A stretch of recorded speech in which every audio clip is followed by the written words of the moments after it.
Wake up, gamers, because you're listening to the Big Think Dimension with Dan and Bob Video Games. Bob, I thought I lost you in Silent Hill. Well, I was lost in Silent Hill. Chris Wolfhart.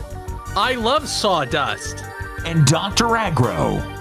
I could be your Bob if you want me to. Here on GigaBoots.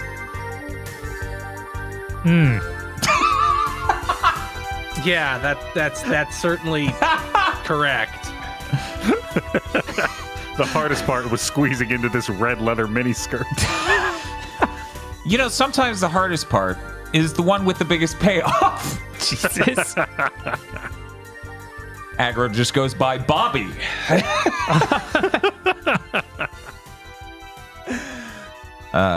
Welcome, everyone, to Big Think Dimension number 295. That title sure is a thing. Yeah, that's all very real, unfortunately. I don't know which part's the most unfortunate. Yeah. It turns out accurately describing reality results in a horrible sentence. Let's get over here to the digital set and see. Oh, what's one moment? That timer isn't quite right. I think this is really important. People will get mad if it doesn't reflect reality. Anyways, there we go. Anyways, I'm sorry, everyone. Silent Hill tried to kill Timer Chan, and it did a lot of damage. It did a really good job. I was watching when it got down to 30 minutes. Price she recovered. Yeah, no, she got down to 8. That's crazy. I honestly, passing away, fine, whatever. It's a number at the bottom of the screen. Not in Silent Hill.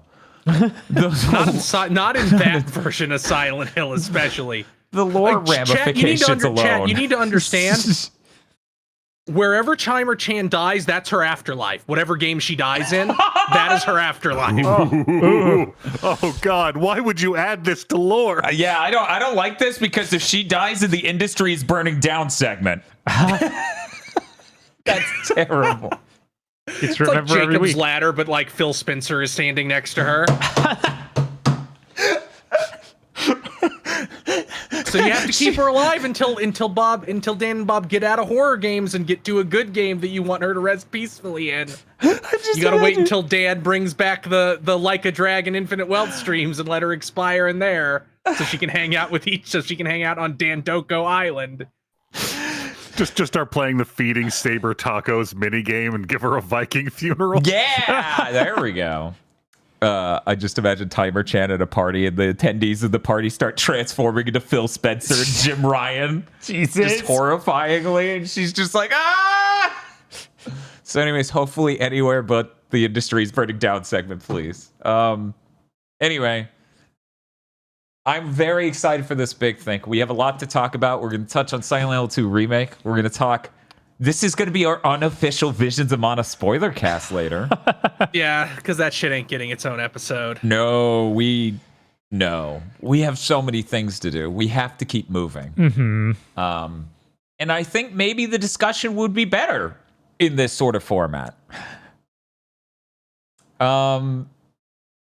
What else do we have to talk about? Bob brought over his Switch, so that way I could play Zelda. Because I haven't played it yet. He bought a digital copy. Mm-hmm. And I thought that would be a good idea. Bob? Yeah, what's up? 30 minutes. 30 minutes? Barely.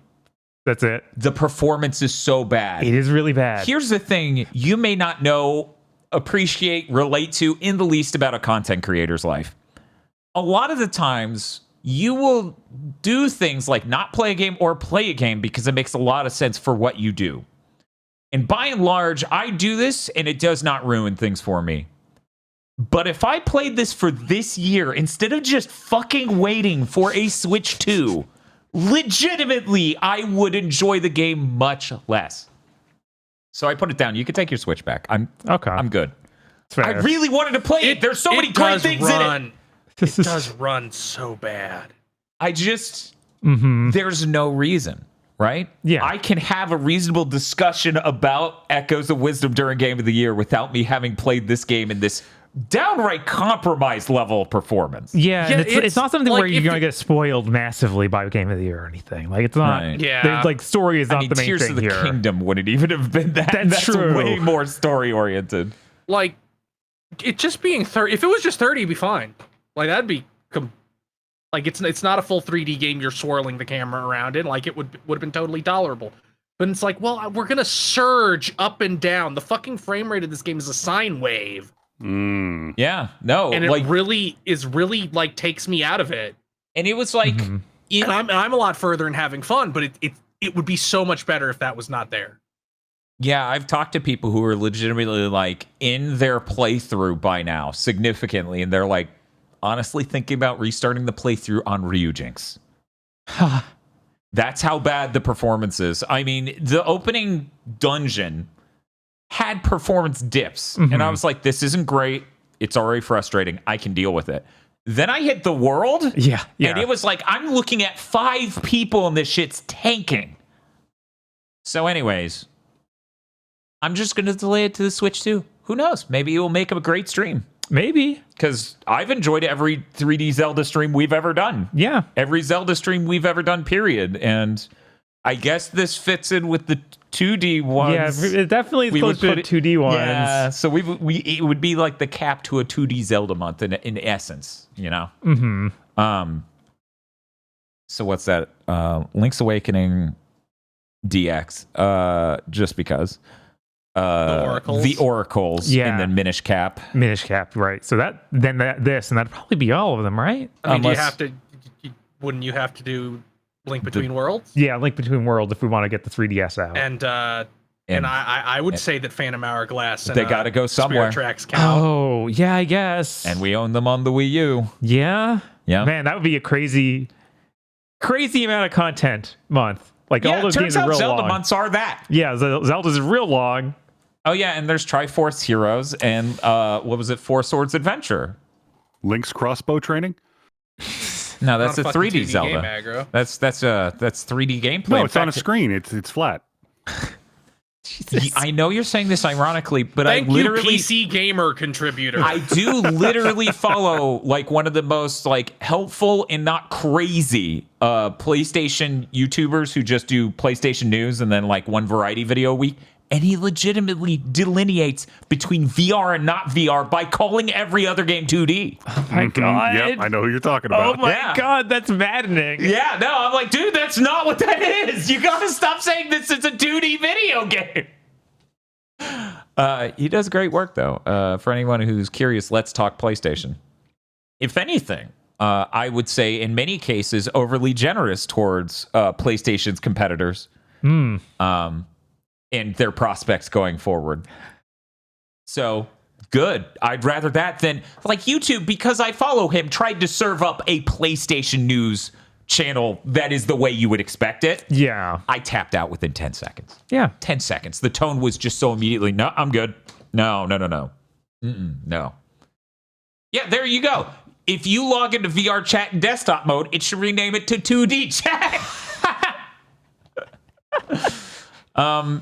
But yeah, Echo's Wisdom seemed really great. The graphics looked amazing immediately. It's so cool. I'm not going to spoil myself by playing it for Game of the Year. Fuck that. I got enough games to play, and that performance is immediately rough. There are certainly enough games to play this year. That is 100%. So I went back to Unicorn Overlord, and I finished a chunk of that and felt good. And at the end of that chunk, I believe it was Rosalinda, was just like, just so you know, Prince Elaine, I'm really going to enjoy this. And he's like, what did that mean? And that was a pretty hilarious moment. The game continues to be absolutely gorgeous. Such fantastic gameplay. What an amazing game. When it comes to Game of the Year right now, off the top of my head, the front runners are that, Like a Dragon 8, and Grand Blue Fantasy Relink. What a fucking great year. Yeah, no, we've had some incredible games this year. Oh yeah, did they announce an Anton Blast delay? Yeah, but it was like a minor one, like I think 3 weeks or something. Okay, so is it still in this year? It's still this year, yeah. Okay, that's what I thought. Someone in chat was bringing up the delay, and I'm like, that is still this year, right? I was depending on it. Okay, good, awesome. Yeah, I'm really enjoying doing more Unicorn Overlord. Man, that game's so good, and it really, So that thing I just talked about of playing a game or not playing a game based on the needs of your productivity, schedule, etc. The only reason that game isn't done is Sonic Month. Yeah. And the same goes for Like a Dragon 8. I just simply did not have the time. Of course. And yeah, Sonic Month was unbelievably huge. Yeah, 167 and you still didn't get all the games you wanted to get. Yeah. I know. It's frustrating. We bought games. We didn't even stream. Yeah. Like the Wii and PS2 version of Sonic Unleashed and the Wii version of Sonic Free is a Christmas franchise, so you can just do it in December. Yeah, people did say that. That person did say that. I'm trying to remember if chat on the record said it more than one person. I'm trying to remember, but I can't remember. So maybe. There is a Sonic the Hedgehog film on the way. That's true. Very excited for the Sonic film. I wore my Sonic and Knuckles shirt to Publix as I went to fill my water jugs because scary. I use them for the water. Look, you need to understand. I'm a nocturnal person. When I get to that, Publix closes like 9 or 10 or something. Yeah. I'm literally rushing to get there in time. So I throw on a beanie. I've got a jacket on and I've got the Sonic and Knuckles shirt and I'm carrying these 3 jugs. I slam them down. I'm filling them up. And one of the younger employees comes up and she's like, I love your shirt. That film's going to be so good. I'm like, it's going to be the best one yet for certain. She's like, it's going to be the film of the year. And I'm like, hell yeah. I had a great time. I've never been happier. See, someday I need to just be brave and wear my my Rex has 2 wives shirt out to the store and see if I get any comments on it. I wore my No More Heroes 3 shirt, to goddamn hero or whatever, right? I wore that to Costco and a dude at Costco's like, fucking awesome, dude. I love your shirt. That game's awesome. I'm like, of all the games, goddamn superhero shirt. Did not expect that, especially not at Costco. Sorry, Chris, find good deals. If there's one thing No More Heroes 3 is, it's a good deal. You get so many characters that may or may not have important battles. Chris, you were explaining about your shirt, the 2 wives principle. Yeah, I have the God. What is that website? The one that has like a new shirt every day. Oh, wow. Or every couple days. Is it Yeti or the other popular one? Yeti, I think, is the one that I got. Where it's literally just like, here's a piece of art with Rex and his 2 wives holding their babies. That's awesome. I have gotten compliments on my Demolition Man shirt that I own. Yeah, which is the villain of that with like and has the shells along the bottom and says what seems to be your boggle on it. Yes. Oh God. Yes. That's a pretty good one. Man. Yeah, I don't know. It used to be that if I was wearing the gamer shirt, it would only be bad vibes, but maybe that's because I kept going out in the Zelda green shirt. Oof. What else? The griddle arrived, the cast iron griddle. So the burger arc has begun. I basically am Papa John. Originally, the intro to this podcast would be me going, I've eaten 30 burgers in the last week. Jesus. Here's the crazy thing. I thought the burger arc would have a serious toll on me. Like eating that many burgers. Using 93.7 beef? Mm-hmm. No, it hasn't affected me anything like the fast food places generally do if they're like really bad. Right. Like even Cookouts, like here's a bunch of cheese and meat and you're just gonna die or feel lethargic after this. And no, I can do 2.5 like double patty smash burgers and I feel perfectly fine. I feel very full, right, if I do 2.5 because I think we did the math on it. And it was like, that means you ate the equivalent of 3 quarter pounders. I'm just like, oof. Yeah, so when it comes to my life, in retrospect, the 2 things that are topping the charts and I wish I had gotten this sooner are the cast iron griddle and the ice machine. Legit. Yeah. Legit. Those have made such a huge difference for me. I haven't cooked any chicken on the right. Yeah, of course. The internet tricked me into using coconut oil, but we're good now. I have peanut oil. We're good. It came pre-seasoned, though, worth noting. But, you got to put that coat on afterward. And the internet lied to me about coconut oil. They're like, yeah, that's good enough. We look it up after the second time. I'm like, this smokes when I get it to the temperature that I need for these burgers to, like, get this good char on them. What is the burning point? Either you or Spiff or both looked it up, and it's like, it's 350 degrees. I'm like, I think it was worse. I think it was 325. Was it? Yeah, it was really low. That's absurd. That's absolutely absurd. And Dan discovers that home-cooked meals are on the whole better tasting and better for you. Who would have guessed? Hey, there's a difference. I'm eating 3/4 of a pound of meat. And I'm like, wow, I don't feel like garbage. That's the amazing part. Right. Also, Chris was totally right. Those keto buns are fine. Mm-hmm. Yeah, if you're not eating... First of all, they're really fucking expensive, so they are. damn well better be good. Yes. But if you're not buying normal buns that cost as much as the keto buns are pretty equivalent to those. Like if you're buying artisan hamburger buns that cost $8 a pack because you're fucking Gordon Gekko,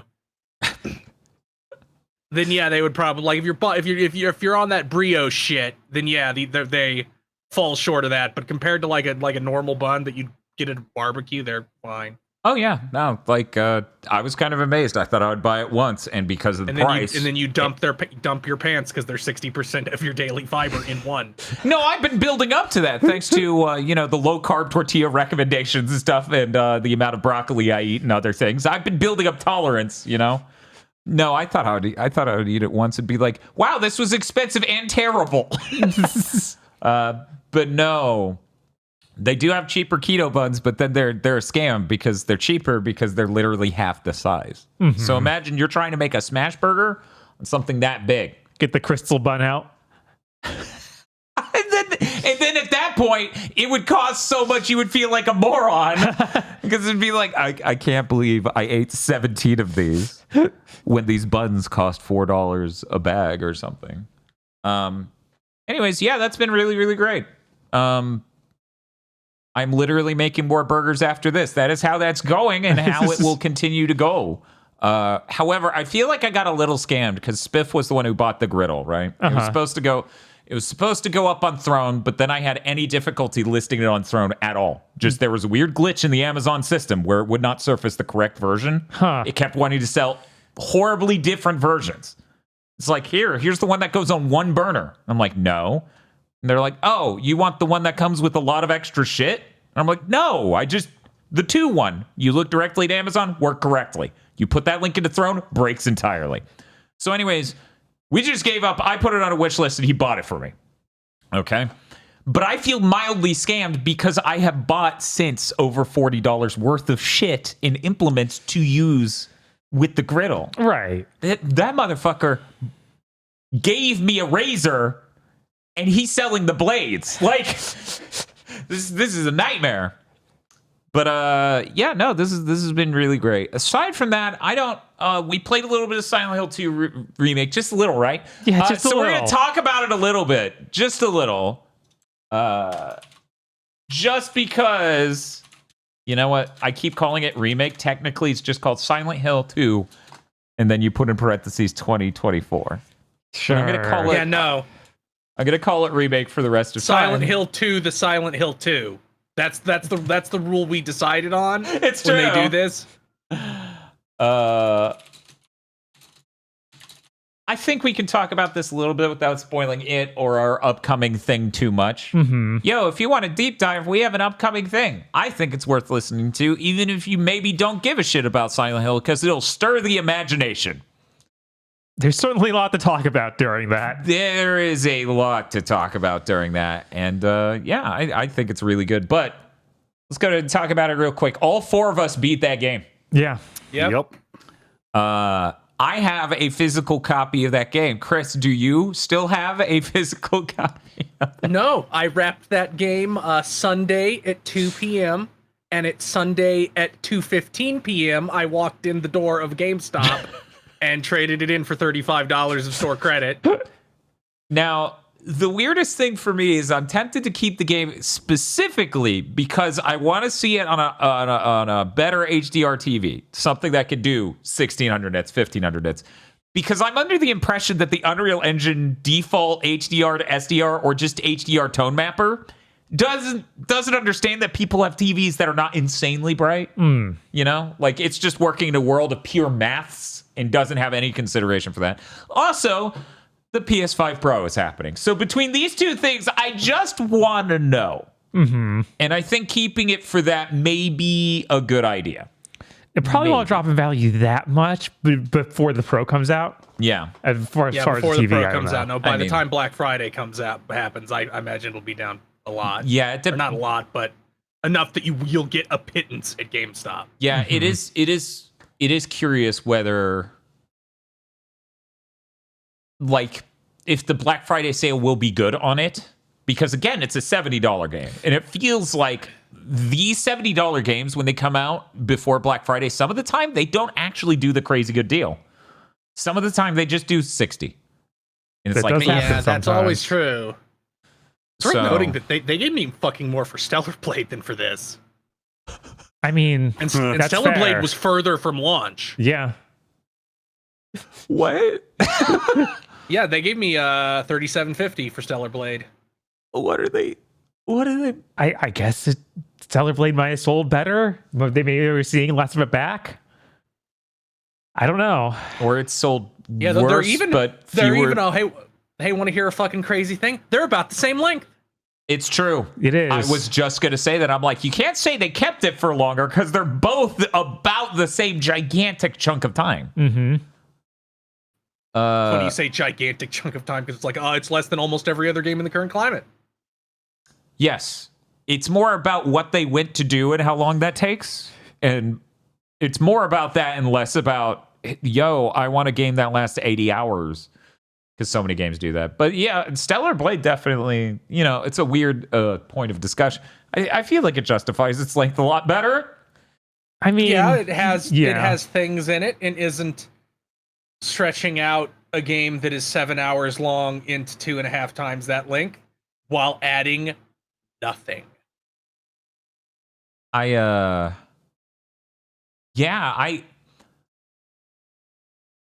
The interesting thing, because I was really excited for Silent Hill 2 Remake, from a perspective of I want to know what they did and I want to see that town in this new splendor. I think an interesting thing is how that went for me, and I really implore people to check out the spoiler cast when it comes out, because I didn't see that coming. I want to shoot Silent Hill fans since we're here on Big Think. Okay, sure. This is where Bob, I'm glad I gave you a platform to attack people. Aggro, it's no longer yours. Bob has ownership. Damn it. Silent Hill really did benefit from Resident Evil basically taking the gen off. Well, it didn't take the generation off. It took the PS2 off because Resident Evil 4 is on the GameCube until Yeah, it even came out later. in 2025. I mean, it came out in 2005. Yeah, 2005. So it was already, the generation was almost over.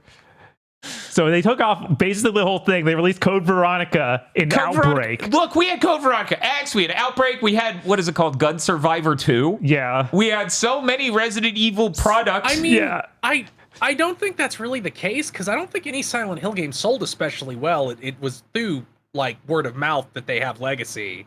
So I think that probably would have happened even if Resident Evil had been there. I'm pretty sure Silent Hill 2 sold well. I can't speak to any other Silent Hill, because Silent Hill 2 did get hit greatest hits and stuff, and that used to have a sales bar. Yeah.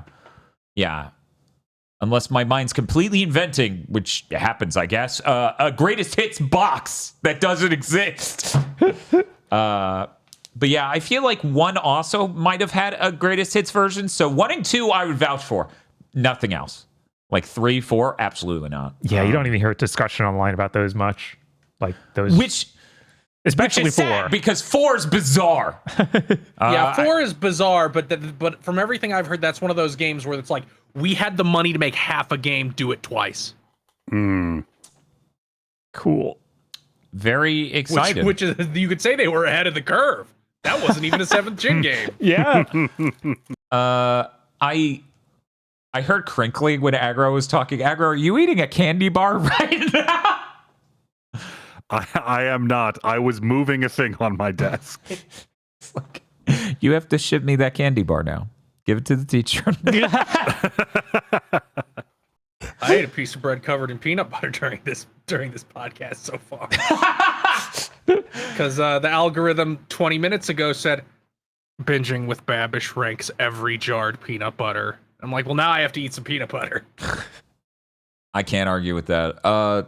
Speaking of which, Bob, right now I'm freezing some high protein Fairlife chocolate milk with some pudding mix, stevia, and PB2, the peanut butter protein powder. Yeah. Where they just take out the fat out of peanut butter. It's not like some invented fake peanut butter flavored a protein powder. For people who don't know. I tried it yesterday. It's fucking good. On a related note, hey everybody, maybe don't eat a bowl of cereal for breakfast ever.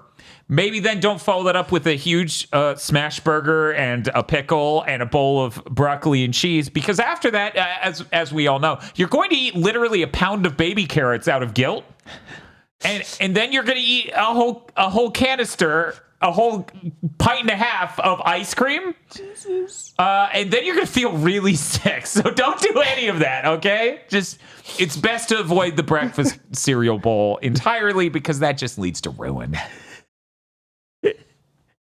Is this entire trip to Silent Hill here? There was ice cream here. There isn't anymore. It's gone now. That sign is on my fridge. I need to do that. I need to get the Photoshop out, make a blood sprayed pattern. In my restless dreams, I smashed that burger. I actually did buy ingredients to make a creamy thing, and then I didn't make time to do it. Oh, okay. I played too many demos. Did you bring it over? No. The ingredients? No. What are the ingredients? What are you making? It was vanilla extract and coconut milk. Okay. And it was going to make a vanilla ice cream thing. Okay. Is there anything else in it? I think substitute milk of some sort, so almond or oat. Okay. And protein powder that's non-whey. Yeah. So that would probably be the thing. Okay. Where you don't have it here. Right. The best thing I've tried is, for anyone who doesn't know what the hell's with the ice cream, I got Sussed Lido bought off of Throne for me a Ninja Creami, which is a device where you stick a canister of something, you make the recipe, stick it in the freezer, pull it out, and then it just shaves it all the way down. It just makes the ice cream out of the ice brick. This is based on a real appliance, kitchen grade appliance that has been used in restaurants for years, but that thing costs $6,500. And this thing, as you might guess, nowhere fucking near. Yeah. But yeah, no, I've been doing, Paco Jet. Thank you for the name. It doesn't stick in my brain at all. Anyways, I think there was a patent lapse or something with that, which is why Ninja was able to make their version. That's really funny. I think that's what's up. The Creami's great. I don't know what was wrong with me yesterday. Just to be clear, that's not normal. That is nowhere near normal. None of what I described about me eating yesterday was normal in the least. Anyways, I haven't eaten today. As you can imagine, I'm pretty done with that. My meal plan for feeding Silent Hill 2, which I did almost entirely last Sunday. Okay. Wow. Wow. I played like an hour and a half the night before you got me the audio to do the podcast. But during Sunday, I woke up early, couldn't get back to sleep. It was like 11 a.m. So I went out to the donut place and got a donut and 2 pigs in a blanket and just slowly ate those over the entire day. Hell yeah. God. I honestly think that I played that game in like 6-hour chunks, and I'm like, I feel like my heart is slowly stopping because you're just not fucking moving. Yeah, I felt like I couldn't even take a break between each area because I would lose super something. lost. Yeah. So I was like, no, we have to do it now. You can't even go get the donut. Yeah, I love doing off-content death streams. Like, that's how I played Xenoblade Chronicles 3, and it was great. That is still how I would have played Silent Hill 2 if I didn't stream it. It just worked out that Bob was sick. I had said we were going to stream it. So that's how it ended up being that. One of the few times I've been like, hey guys, we're going to stream this. And then I'm significantly into it now, knowing the shape of the beast and going, this is a hill I had to die on, literally. It's so silent up here. Bob, we can't get out of a segment where we're notionally, according to that thing in the upper left, talking about Silent Hill 2 Remake specifically instead of a Ninja Creamy and other things. Ninja Creamy and Silent Hill, yeah. I keep joking about sticking corn or a hot dog in a creamy tub. Anyway. I think that would break it. No, the hot dog would be very soft. I put a normal hot dog in there, right? And then I think you're even supposed, like, if you melt chocolate and put it in your creamy mix, you're even supposed to run it through like a mesh screen, so little tiny bits of the unmelted chocolate doesn't get in it. Yeah, you need to absolutely dilute these things. So, like, for example, if you get a fruit can, wait a second, we're doing it again. Whatever. If you stick a can of fruit in there, and by the way, the best thing I've had so far was a mango sorbet, where it was just I went to the store, got 2 things of diced mangoes, poured them in. Mm-hmm. That was the recipe. It's done. Delicious, insanely delicious, considering there was no fucking work put into it. Anyway, you're supposed to make sure you don't get the ones that are just sitting in water, because that will break it. You need any amount of syrup. You need any amount of juice, so that way it's not just breaking it, right? Right. Anyway, we're talking about Silent Hill 2 Remake. Anyway, that temporal AA is bad. Oh yeah.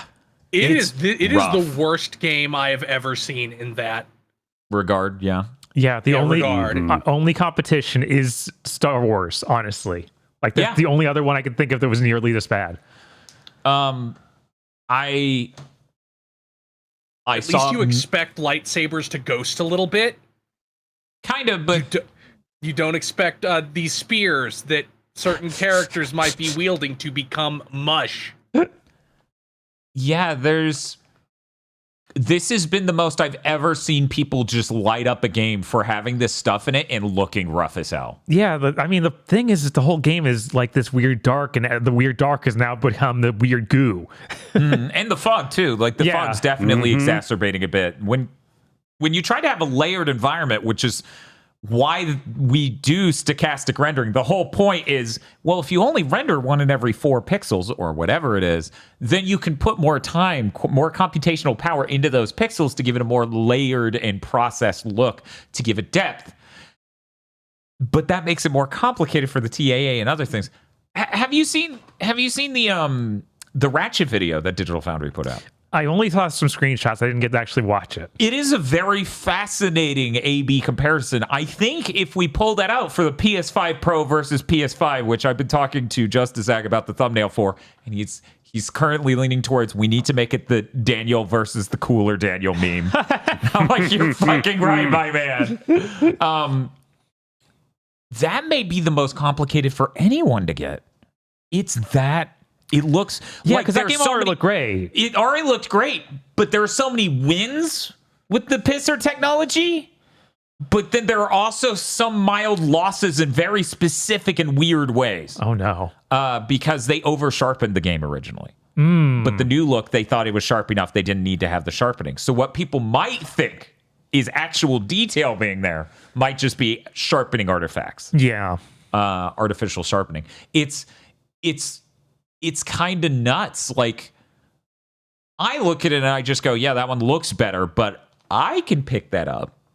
And then I see Alex Battaglia talking about the comments on that video, and a number of people, apparently, I didn't skim them myself, are just talking about, like, the original. They think it looks sharper. It looks better. And it's like, yeah, there's a reason TVs come with sharpness turned on. Yeah. That's the thing, for a reason. We're entering an interesting era that didn't need to happen. Yep. Anyway, we're talking about Silent Hill 2 Remake. You know, the thing we wanted to talk about, but we didn't get to talk about on that podcast. So right here is a perfect time to talk about it. Okay. The pushable boxes. Oh my God. Because somehow we forgot, even in this chunky spoiler cast, to talk about, you move the box up to the thing you need to reach to climb into the hole to get to the place. Yeah, because every box has exactly one place it should be. And when you put it in the right spot, the handles just go down like a theme park ride. Yeah. Like, kind of like, the ride has ended. It's so goofy. Maybe that's why James can't get on it until then. He'll trip on the handlebar and hurt himself really bad. It's really bizarre. When I saw that gameplay and people exploding about it on Twitter, which I now realize the place that was happening was the apartments. They saw in the apartments you moving the thing up to another thing, I think. Okay. If not there, then the city street. They were like, you cannot have done this to Silent Hill 2. You could have not have made it into this AAA schlock. And I just laughed. I was like, is it going to have crafting too? Are we going to Last of Us craft ammo and distractions out of... It's so funny how poorly, like how bad it feels to move the boxes. Like it looks like it's trying to look like The Last of Us. It doesn't try and control like The Last of Us. Because that's hard. Yeah. Look, this is gameplay acting is a perfect metaphor for the story, all right? The box is hard to move because James is going through some very difficult things right now. He's struggling with the weight of this situation. And when he's moved it, the handles disappear because James just can't handle what's happening to him right now. You've really taken well to being a fan of Silent Hill 2, let me tell you. You just seamlessly slotted into that role. It was years of doing this shit for Ava. I know! That'll do it. Thank you for copping to it. Whenever you use an item, like unlock a key, it does a super zoom in, and then you use it, and then the thing disappears. Every time that happens, I found myself incredibly disappointed because I like that satisfying animation you get in the Resident Evil remakes where it's like, oh yeah, use the bolt cutters, and you actually see them use it. And Oh it yeah, falls you're down. talking about like there's a padlock on a thing, and you hit the X button in front of it, it gives you the view of it, and it's like, okay, I'm going to use the key. And in Resident Evil Remake, you would get to see the key go up into it, turn with the satisfying animation, and then it unlock. Everything, literally everything in this game just disappears as though Kingdom Hearts destroyed it. And it just turns into darkness and fades and disappears. Yeah, they're all like, Cole McGrath does his Shocky move, and then they just spin into the air and... Mr. James, I don't feel so good as the lock disappears. Yeah. Yeah. It would have been really good if Spider-Man had said Mr. Tony. Yeah. That would have been perfect. Hey, remember when the MCU was like really important and big and that was a moment? Yeah. Yeah, that was... I mean, it's cool that they crafted like a perfect end to that. Problem. And then they made Ant-Man Quantumania and the Marvels and the Eternals. And a bunch of shows. Did they didn't make a sequel to Shang-Chi yet, right? Not they only yet. made the one. But he's important, I think. I don't think they're going to be making a sequel once considering his Reddit history got a little bit more out there. Yeah, did they officially cut ties or anything? No, 'Cause but I it know just that seems started like happening. that sequel is not Moving. happening. They sure fucking annihilated Kang, though. Oh, yeah, he's Yeah. gone. Apparently, the guy they got for the Submariner, Namor, also had issues, and I think they might have be de-emphasizing him too. Man, they're really Yeah, checking out here. How do They you not can't have a check crack it all team of anymore. internet weirdos to check out other internet weirdos' history? Like, I don't think that was an internet weirdo. I think that was a he hit somebody situation. Oof. Well, with Kang, yes. Apparently that's Yeah, what. with Kang, but Namor was like a similar thing, I think, where it's like it wasn't Oh, an wow. online thing; it was very real. Cool. Great.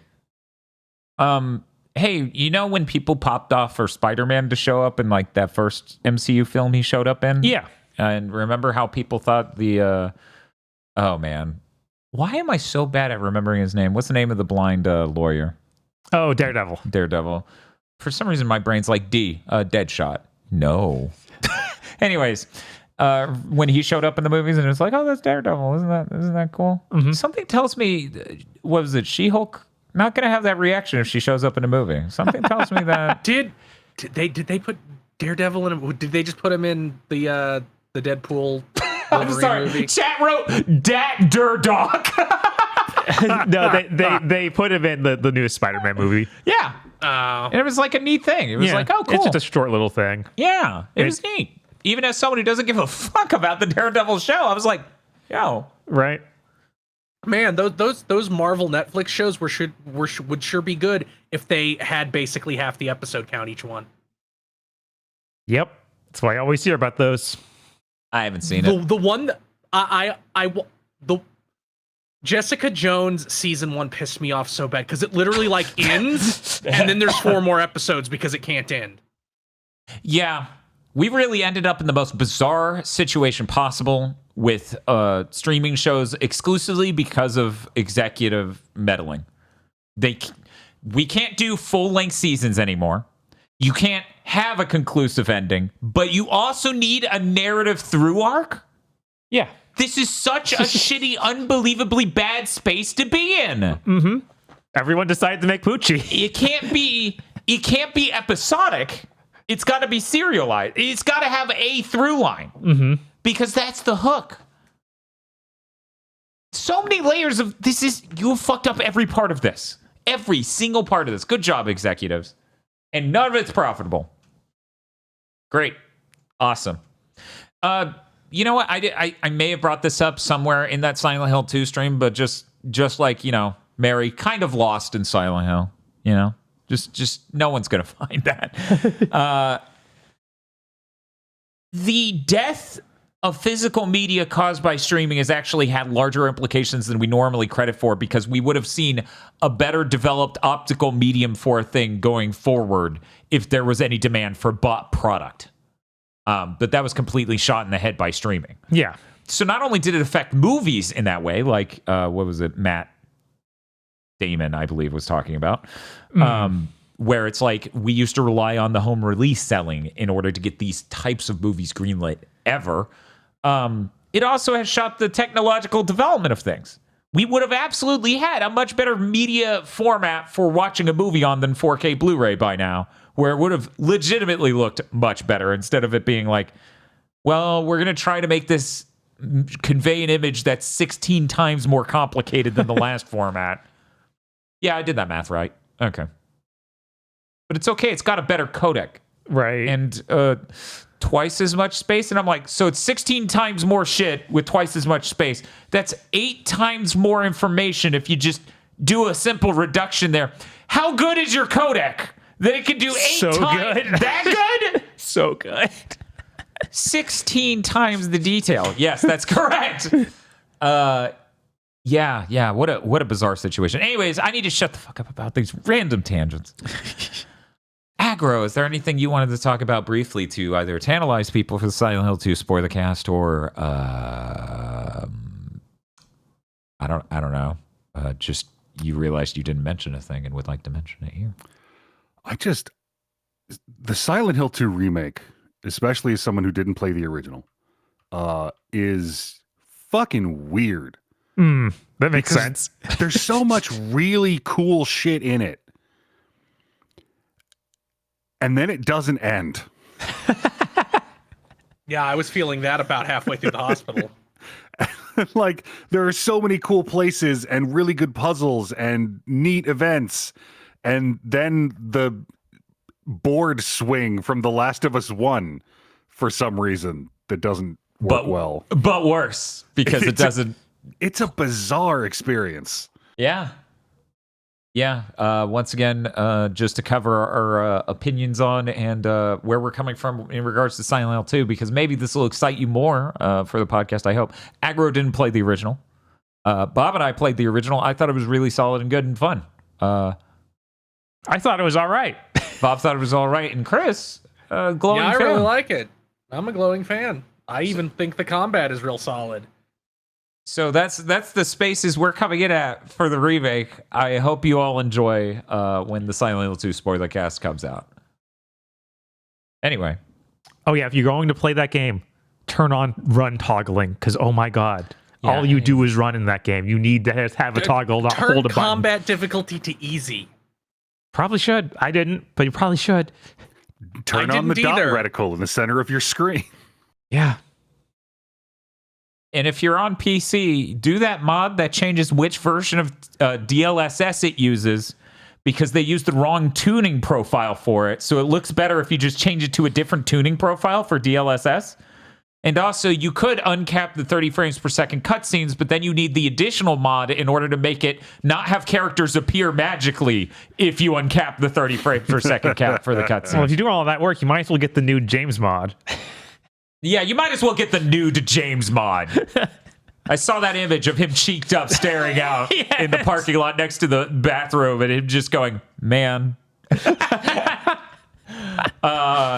And what else? If you're on PS5, you can force VRR, which will smooth out the performance a lot, not all the way. But it will make cutscenes play back incorrectly, and it will look weird because the animations itself no longer syncs to the refresh rate in a very bizarre, stuttery way that's kind of amazing. On PC, apparently, this is also an issue. In general, if you're capping at lower refresh rates or whatever, there is some sort of Windows plus Unreal Engine-based time sync error when it comes to not the engine rendering at all, but the animation delta time. So imagine a thing that has a smooth 30 frames per second, but all of the live agents and actors in it are not moving at those time intervals. They're all slightly off, and it shifts. That's pretty weird. Nightmare, nightmare, nightmare. So anyways, those are our recommendations for playing it. Now, do we recommend playing it? I guess you'll have to listen to the Silent Hill spoilercast and review for at least like 10 minutes. Did anyone have anything else to say? Cool. Unless you, here's my recommendation. Okay. Unless you are just such a giga fan of Silent Hill 2, you can't resist. Wait until this gets cheaper. Yeah. You won't regret waiting until it's cheaper. And it almost certainly will get cheaper fairly quickly. And its performance will probably get better. Probably.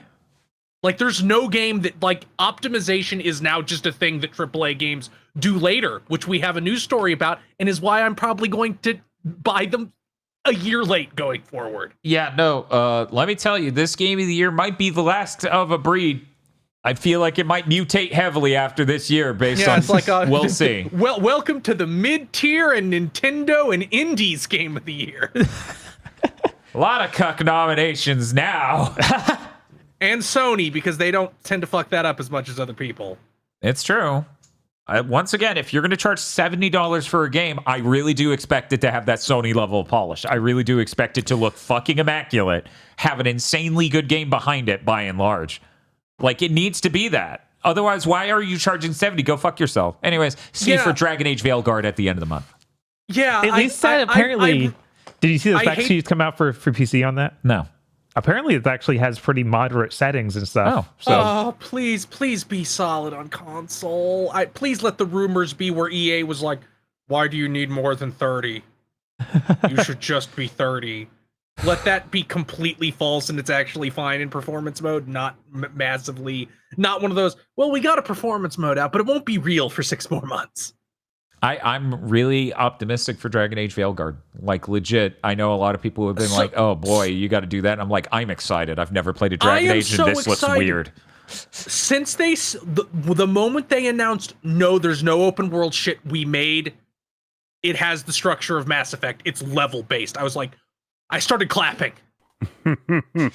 More games need to just be level based now. Yeah, absolutely. Now more than ever. Open world does not do anything for the average person anymore. Like, that's just normal. It's true. And I'm actually seeing more and more people point out and get frustrated over the fact open world games ruined lighting in video games. Mm-hmm. Like, I saw someone who was talking about how good Source Engine lighting looked in environments. It's true. And then just point out, you literally can't do this anymore because of open world day-night cycle shit. I see someone in chat saying, what was it? It's gonna, Dragon Age Veilguard is gonna bomb harder than Outlaws. No. It's not gonna do as good as they hope. I don't think. But it's not gonna be Outlaws. Like, maybe it will. That would be surprising. I think this could blow up insanely. I think we could wake up and to be like 1 month, 5 million. It's possible. I assume it's gonna come out and get good reviews, and that will help it. I mean, it seems like that could be the trajectory. I'm terrified it's going to be one of those, the game releases and we find out. Yeah, that's what I'm worried about too. Yeah, I really need them to, I really need to find out that, guys, your review embargo needs to end 3 or 4 days before that game comes out. Yeah, if it doesn't, that's a red flag. I think people are becoming more and more aware. Yeah. Like, all you have to do, BioWare, to get me to, like, call you him is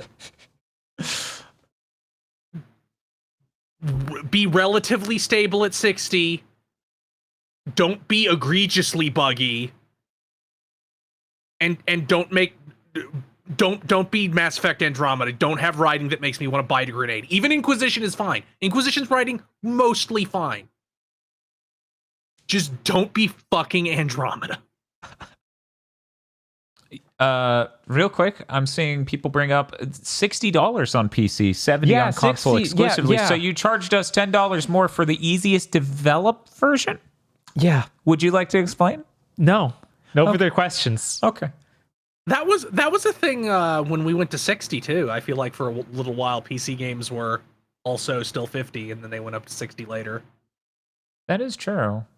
Like a lot of them kept, and a lot of them just went fuck you. It's 60. I mean, a lot of games have just gone fuck you. It's 70 on PC, but I feel like maybe they're like, most of our market's on PC.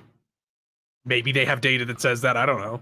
I wonder if, because back when it was like 50 versus 60, it felt like some of that was because they didn't fucking try on the PC version back in 7th gen for a lot of those games, unfortunately, where it's like That's Assassin's true. Creed on PC, it's 50. And I'm like, yeah, it is. This shit's problematic. I don't know if that's still the case. How much did Star Wars Outlaws go for on PC? I think that was 70. Oh, okay. I don't think they backed down. Like, I wonder how many this is games have that split. EA I know releases it's so happened. few games these days. I know. It's like, I think that they charged 70 for the Star Wars when they released last year, but I'm not even sure. Yeah, I think it was last week's Big Thing Dimension where I was like, if you asked me years ago who would have bombed out first, I would have said EA before Ubisoft, but the sports games becoming the scheme that they are now really kept them afloat because they don't have enough other games for it to even matter.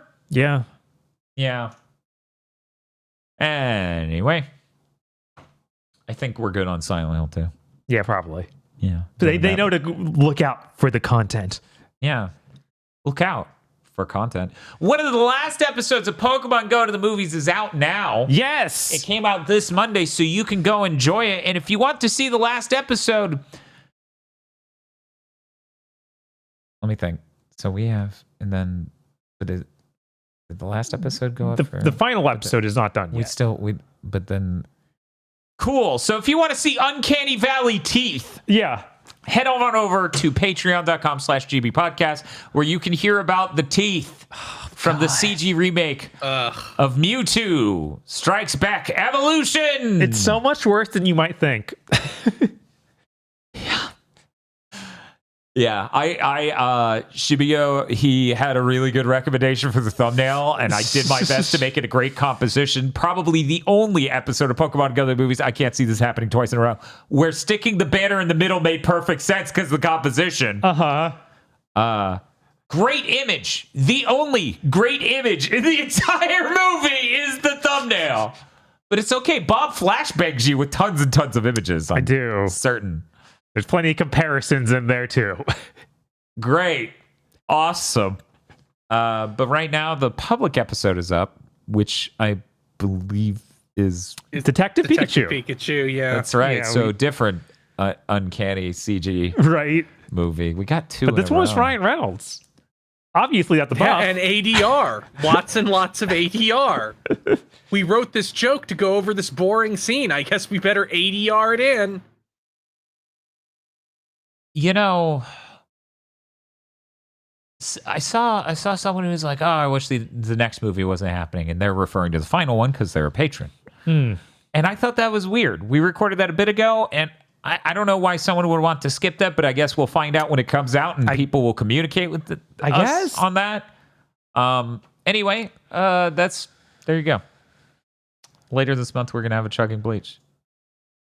We're getting to the end of both of these. We are. Very soon, it feels Yeah, we've only got... like almost done 5 with episodes. Aizen, which is insane, right? Yep. Yes, it feels fucking uncanny. Bob and I dive bombed 11 episodes, I think, from the next Don't chunk. worry, we only have 9 more episodes of Chugging Bleach. Does that include Burn the Witch or something? That includes... Okay. Would you like me to tell you what it No, all because includes? that sounds like a commitment to content. We don't He's announce learning. content way in advance. I could have watched Naruto. That would not have been better. That would not have been better. Still could have. You could have. Yeah, you could do anything. You fucking do whatever you want.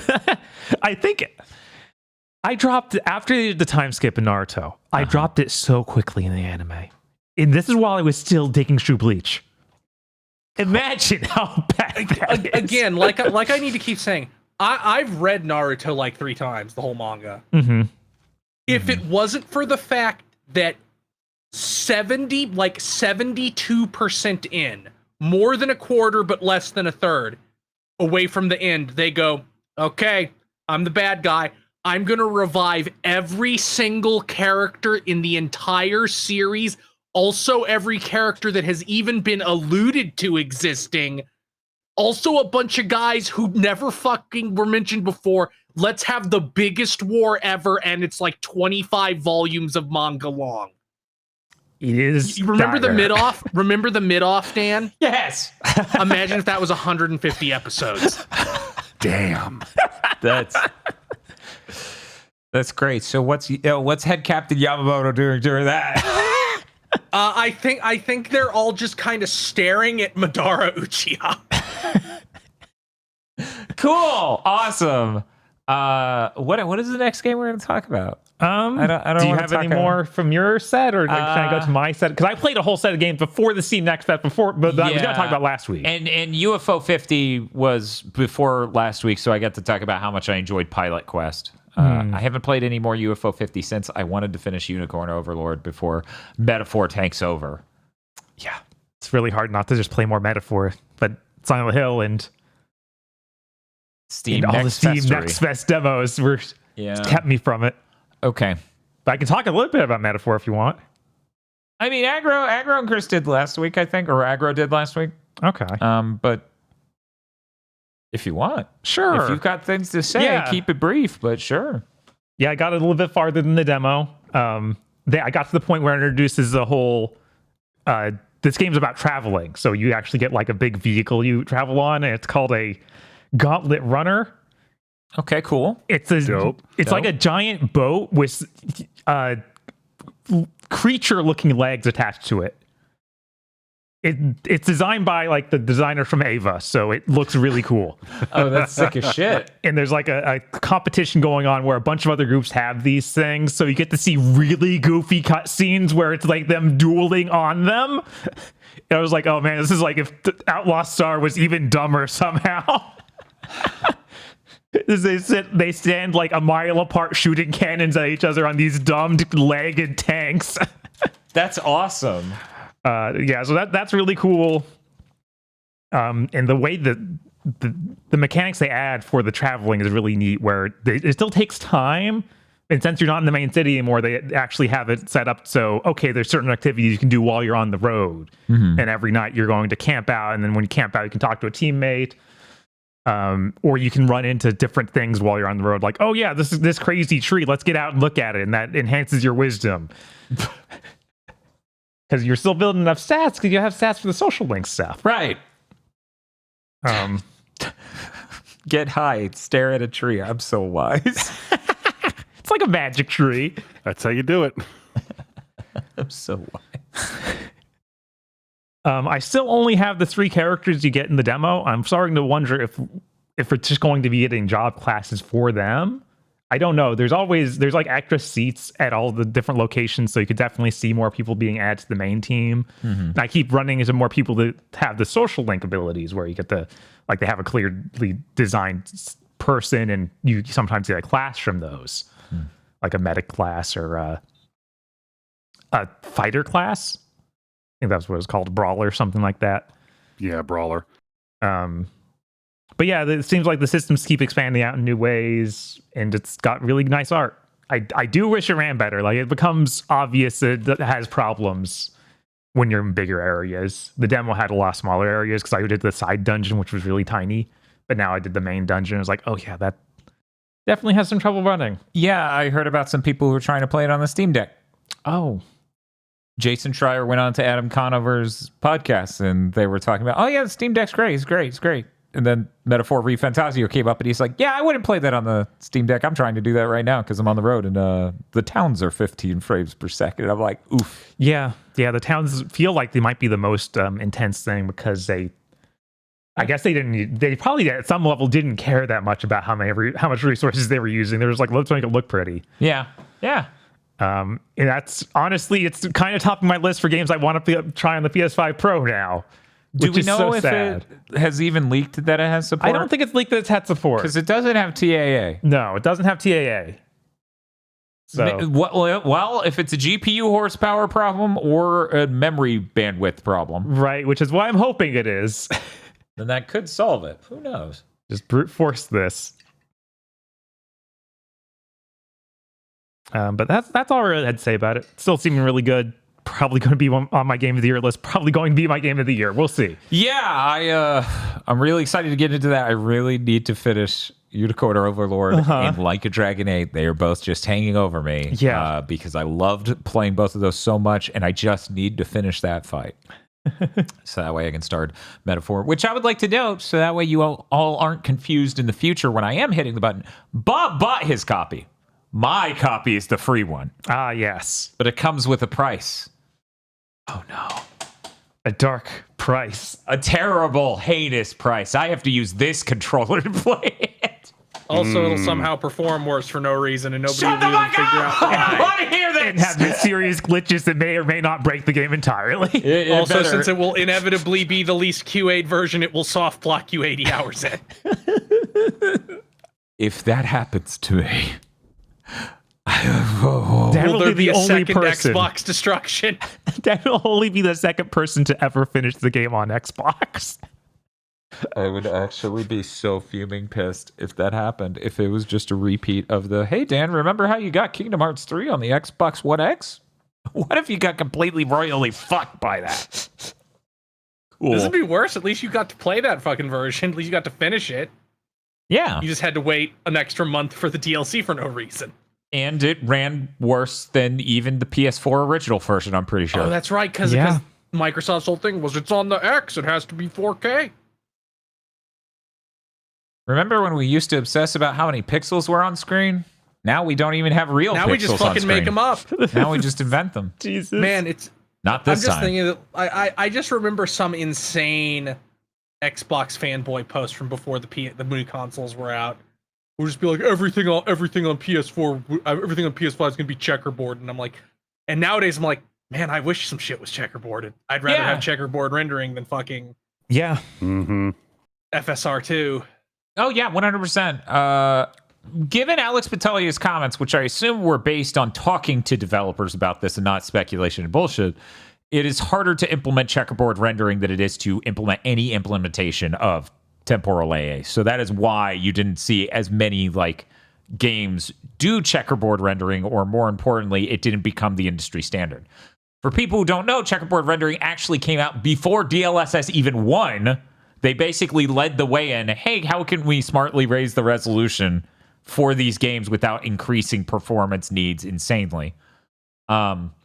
And to some extent, I would describe that as a holistic solution to that problem. Like, it may not yield as much detail as it otherwise could, but there are so many problems with FSR2.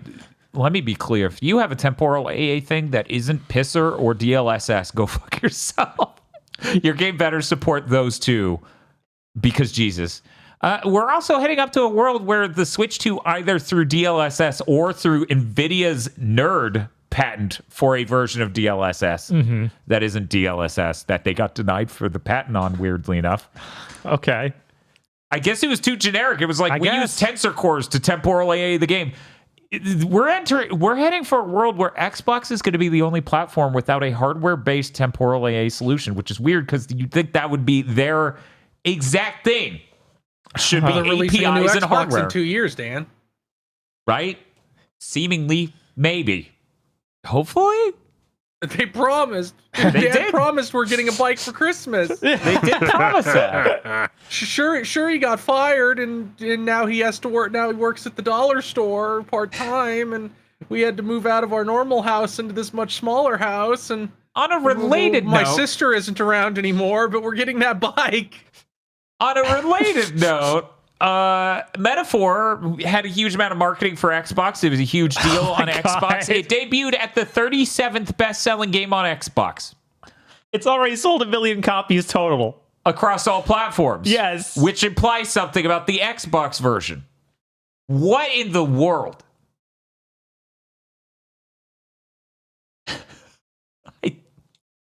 Yeah, no, there's no fixing that situation. People, we spent years explaining the whole they're salting the earth with Game Pass. They made their branding about it. People don't want to buy games anymore, and people just shouted us down constantly for years. Mm-hmm. Then other game journalists started hearing very directly from devs that was also the case, and they still went, no, it's just a bitter dev. It's just a bitter developer. It can't be true. And then enough people started saying it, and the metrics are showing, yeah, that's what happens. Yeah, and it was already for a genre that just doesn't sell on there. Mm-hmm. Motherfucker, you're trying to sell premium steaks in a Golden Corral. Like, no one's doing it. No one's going to be like, I don't need the all-you-can-eat buffet. I'm here for the $30 steak. That's not happening. Anyway, so I want to tie that directly to my next statement of, man, we sure have been talking about how the industry's burning down literally nonstop this entire year, and every journalist outlet I know of has been like, oh, they're just downsizing. Oh, it's a few firings. So that really gives new light to Sean Layden's comment 2 months ago when he was talking to a journalist, and that journalist is like, I think things are finally improving, I think they're getting better. And he's like, no. Yeah. Yeah, no. Have you been looking? He literally in the least grave terms he could. He's like, it's only just begun, basically, was the tone. Mm-hmm. Yeah. Obviously. Like how many games came out that were gigantic and completely bombed this year? Yeah. In this 1 year. Unknown 9 Awakening, a new IP that Famco's put a lot of money in, comes out tomorrow. Did you know? It got a 5 from IGN. Oh, shit. Yeah. That game's obviously trash. Out of 5, right? No. Out of 5, right? No. So, yeah. But the story world, the bold story world, the Unknown 9 Awakening. They have tie-in podcasts. Oof. Do they? Oh, yes. Can we do a podcast where we review their podcasts? No. That is cooked. Because it's incapable for any human being to perceive of Unknown 9 and not have it slide off your brain like it's made of Teflon. Yeah, it's basically, that scene from The Matrix when he touches the mirror and it consumes him? That'll be us touching that content. Will disappear too. We'll become invisible. The invisibility will consume us.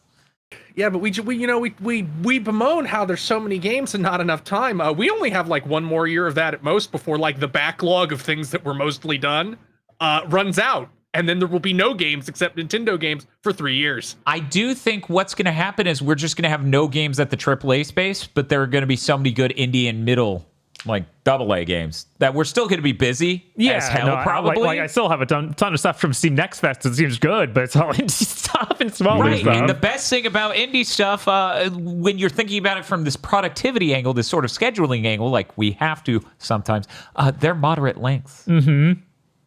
They're not usually 80-hour games, especially the ones I'm interested in, because there are a lot of indie games that definitely are like dozens of hours of game because they're systems based and blah blah blah. Mm-hmm. That's not really my scene. Maybe the Japanese AAA game space will be perfectly fine. We'll have to see how Resident Evil 9 goes.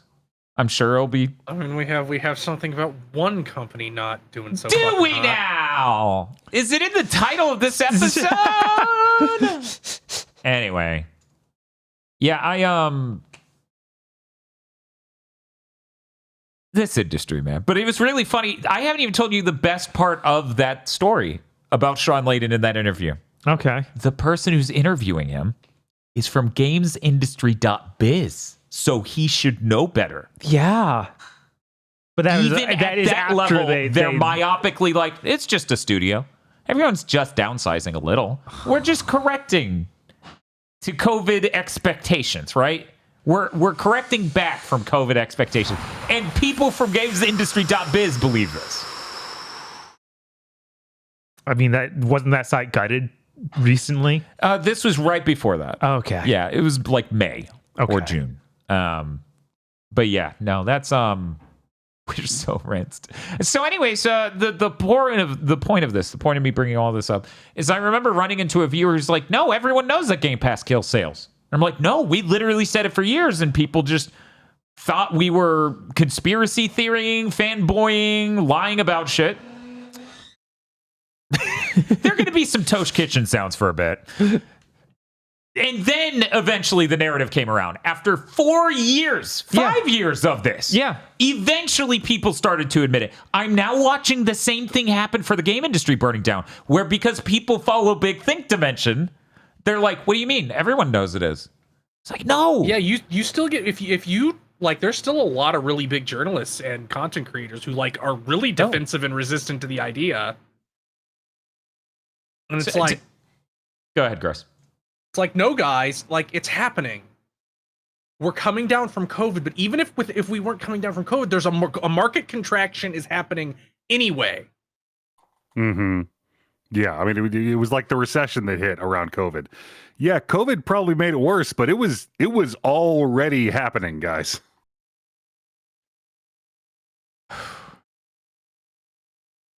Like, this says Tosh needs to fire up the Creami. Oh my god.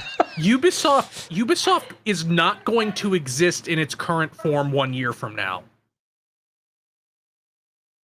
I'm sorry, I couldn't hear you. I'm trying to concentrate. What?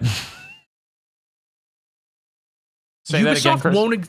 Ubisoft will not exist in the form it exists in right now 1 year from now. Mm-hmm. What form it does exist in is still up in the air. It might be a completely private company that's much smaller. It might just quote unquote just be a massively truncated, contracted version of itself. It might be fucking bankrupt. Right, because they're a gigantic company right now. What is it, 60,000, 70,000 employees? It's an absurd number. No. It's 21,000. It's 21,000, which is absolutely massive. Like most in the entire industry. Right, they're larger than Sony. Yeah, by a lot. I think the only Microsoft overtook them when they absorbed Activision, and that's it. Yeah, which Jesus, man, if there's one company that needs to be broken up, there's at least Ubisoft, 3 others, right? Just Ubisoft? Yeah, that was just Ubisoft. Okay, so we got to talk about this, and then we can finally move on to talking about actual video games again. Okay. I saw a number of people pick up the story of Diablo 4 is going to support the PS5 Pro. Isn't that crazy? That's a Microsoft game, and I just went, no, it's not. No, it's not. I like that now. Not even Xbox podcaster guys are coming around to I'm going to buy the PS5 Pro. I want to play the best version of this game. It's Doom isn't an Xbox game. No. Call of Duty isn't an Xbox game. You don't get to buy this thing, and now it's an Xbox game. That's so fucking stupid. And to remove Xbox from this conversation as a parallel, as an analog for this, when Bethesda bought it, we didn't go, oh, I love Bethesda games. Doom was my favorite back in the day. Only the deranged do that. Yeah, the Bethesda. Imagine if, I can't believe that new Destiny 2 expansion came out on Xbox. That's a Sony game. Right. No one's... Right. So anyway, that happened multiple times. When one person did it, I was like, that's kind of weird. All right. And then I saw multiple other podcasters and people just say that. And I'm like, it's Diablo. Yeah. That game even launched before the whole merger. Yeah.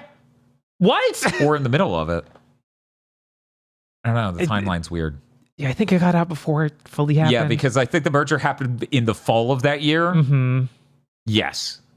At that point, it looked like the CMA was going to stop it, I think. The FTC was suing about it. Right. Yeah, such a weird way to view the industry. So strange. Anyway, that's it. I just wanted to bring up the part where people who listen to our podcast think everyone in the industry properly has perspective on this, which is not the case. We just went through the Game Pass kill sales arc. We are now in the, oh my God, this game industry is burning down in a major important way arc. Mm-hmm. When other people start being surprised by this, be sympathetic, but also shill our podcast. That's the most important part. That's what it's really all about. You know how Fast and Furious is about family? Big Think Dimension is about you shilling our shit. Bob, did you have anything else you want to say about Metaphor ReFantazio? I do not. Okay. Do you have non-fest? Yes, I got a ton of games I didn't play for the fest. Let's go. I played the Tekken 8 story expansion, Unforgotten Echoes, which is free. You don't need to buy this at all. Well, that's good. It even lets you play as basically all the DLC characters that are out now. So that's Eddie, Lydia, and Heihachi. And then also has Yoshimitsu playable for a segment, but he's not a DLC character. He's in the base game.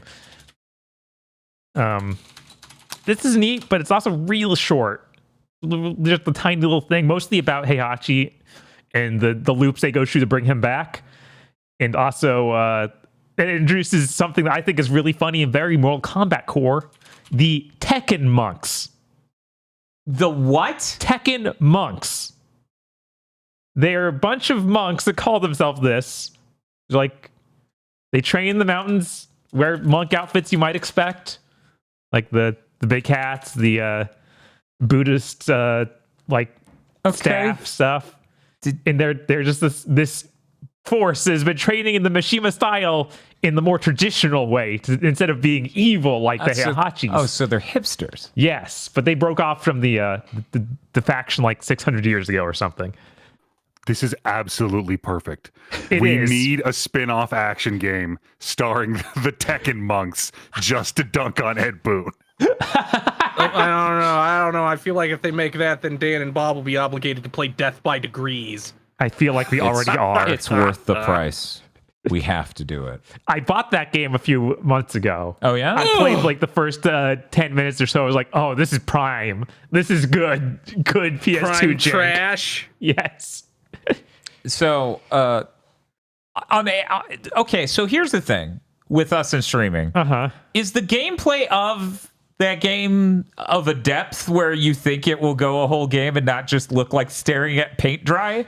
It feels like it was constantly doing new things and changing things up. The gameplay itself maybe not have been evolving like the combat, but as far as what it wants, and sometimes just being like, yeah, it's kind of like Resident Evil now. And you're just walking around an area and finding things. I feel like it's going to keep getting weird and doing stuff like that. Good. Great. I was talking to my friend. She's doing a GameCube project. She's got to beat every GameCube game. She was looking at schedule stuff, spooky month and things. And one name came up where I was like, oh, that's Dream Cancer. Bob, did you know Hunter the Reckoning is on GameCube? Because I didn't until... I think I knew that at some point. I played Hunter the Reckoning as just playing it normally, even co-op with you. And I'm like, holy shit, this thing is like a kiddie pool, but half the height. Yeah. This feels like, hey, entertain yourself by like rolling a quarter across your hand for 10 hours. Yeah, no, that is not Death by Degrees. Death by Degrees was a ton of cutscenes too. No, see, that's great. So that's yeah. Great. Okay, good. Because I know we're going to have to eventually play Hunter the Reckoning because of course, my brother bought it instead of Halo Combat Evolved for the Xbox original, and to this day I can't understand why. That was his Halo killer. Could you imagine they marketed it? No, I couldn't. This is your Xbox game. It's a Halo killer. It's like what? Guys, that's not how that works. What are you doing? Also, Halo wasn't even established at that point, so it's like, why are you trying to kill it? Right? What the hell's wrong with you? Are you deranged? Was he a fan of the RPG? He didn't know. Yeah, right? I didn't know. Nobody knew. Did people know? Vampires. Yeah, I don't know. Anyway. And that's all I had to say about Tekken 8 expansion. That it's got cool Ed Boon style monks. Yes, it's got monks.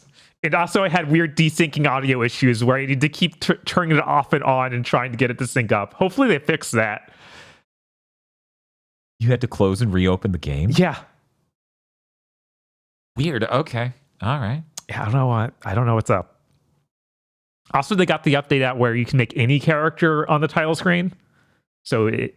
Oh, good. Yeah, instead of just... it was shifting out. It started at Kazuya, and then it was every DLC character it switched to them. That's awesome. I can't wait to swap it out for Elfelt.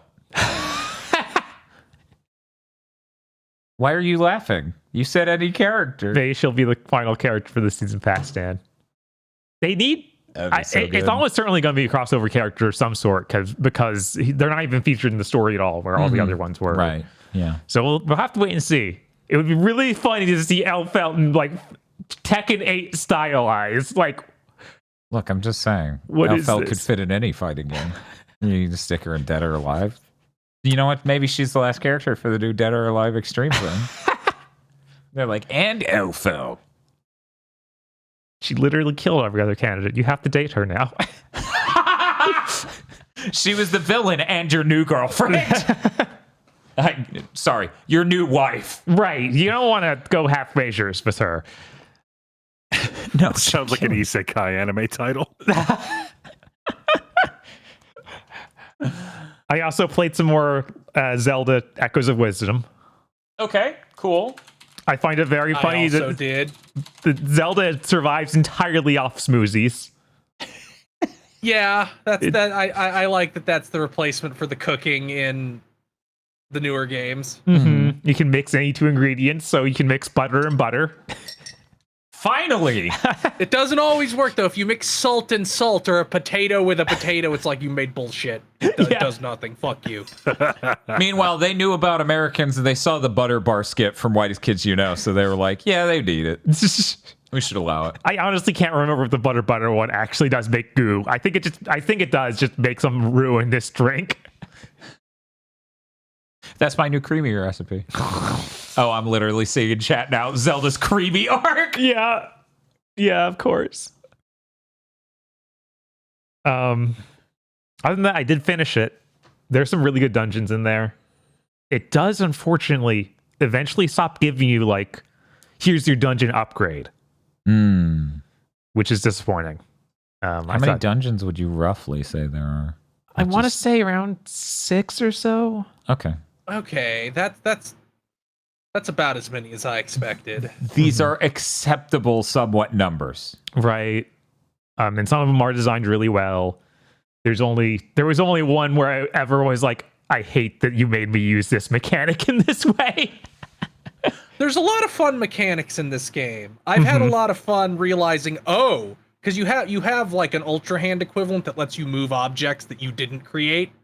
Like you can drag them around, or you can let yourself be drugged by them by holding a different button.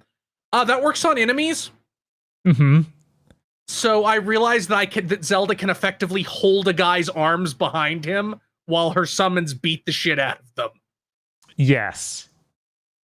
I like using that to, there's these spiders that crawl on walls. Mm-hmm. Yes, that is how I've been getting up everything. Yeah, so you just, they climb around it and you like hold on to them and you fly upward alongside them. It's pretty good. The thing Chris said just made me think of a Trinity attack. Zelda's holding the enemy. Yes. Here goes! And an iron knuckle just goes to pound their face in. Yeah, I went real off the map and found an enemy I couldn't even damage. Jeez. I'm pretty sure it was a dark nut in level 3. Yeah, like I said last time I was here, getting that Lionel soul that I wasn't able to use for most of the entire game. Kind of ludicrous. Is it because it has an MP requirement? Yeah, that's nuts. Yeah, there's like you get pips. Yeah, pips. You start with like 4. Mm. You start with 3 and you get upgraded to 4 after the first dungeon. Yeah. And he costs 6. So yeah, very late in the game that unlocked. And you don't upgrade the pips linearly, because the character, like the sidekick character who is with Zelda, whose name is Tri, as in Tri, levels up and gets more pips on some levels. Mm-hmm. On other levels, they get other benefits. Also, I think I hate her. Because she's one of those characters who is just like, you know, the character that's like completely confused by any turn of phrase. Mm-hmm. That character said they're getting heated up, but it is so cool in here. Like they're that.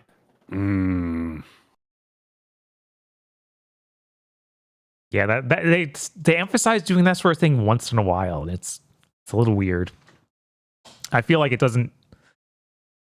I think it's trying to convey that it's not that it doesn't understand turn of phrase, but more that it doesn't understand emotion at a higher level. I think that's what they're trying to convey with some of that stuff. Yeah, I was going to say a lot of the characters with that trope are seen by some as like autism surrogates, where it's like Groot or Data Right. whatever. So it's really funny to turn at chat and see Starfire, and I'm like, yeah, and then Drax, yeah, and then Orihime, and I'm like, one moment, didn't think about that. Did that happen a lot with her? I don't remember. I just remember her eating a whole loaf of bread.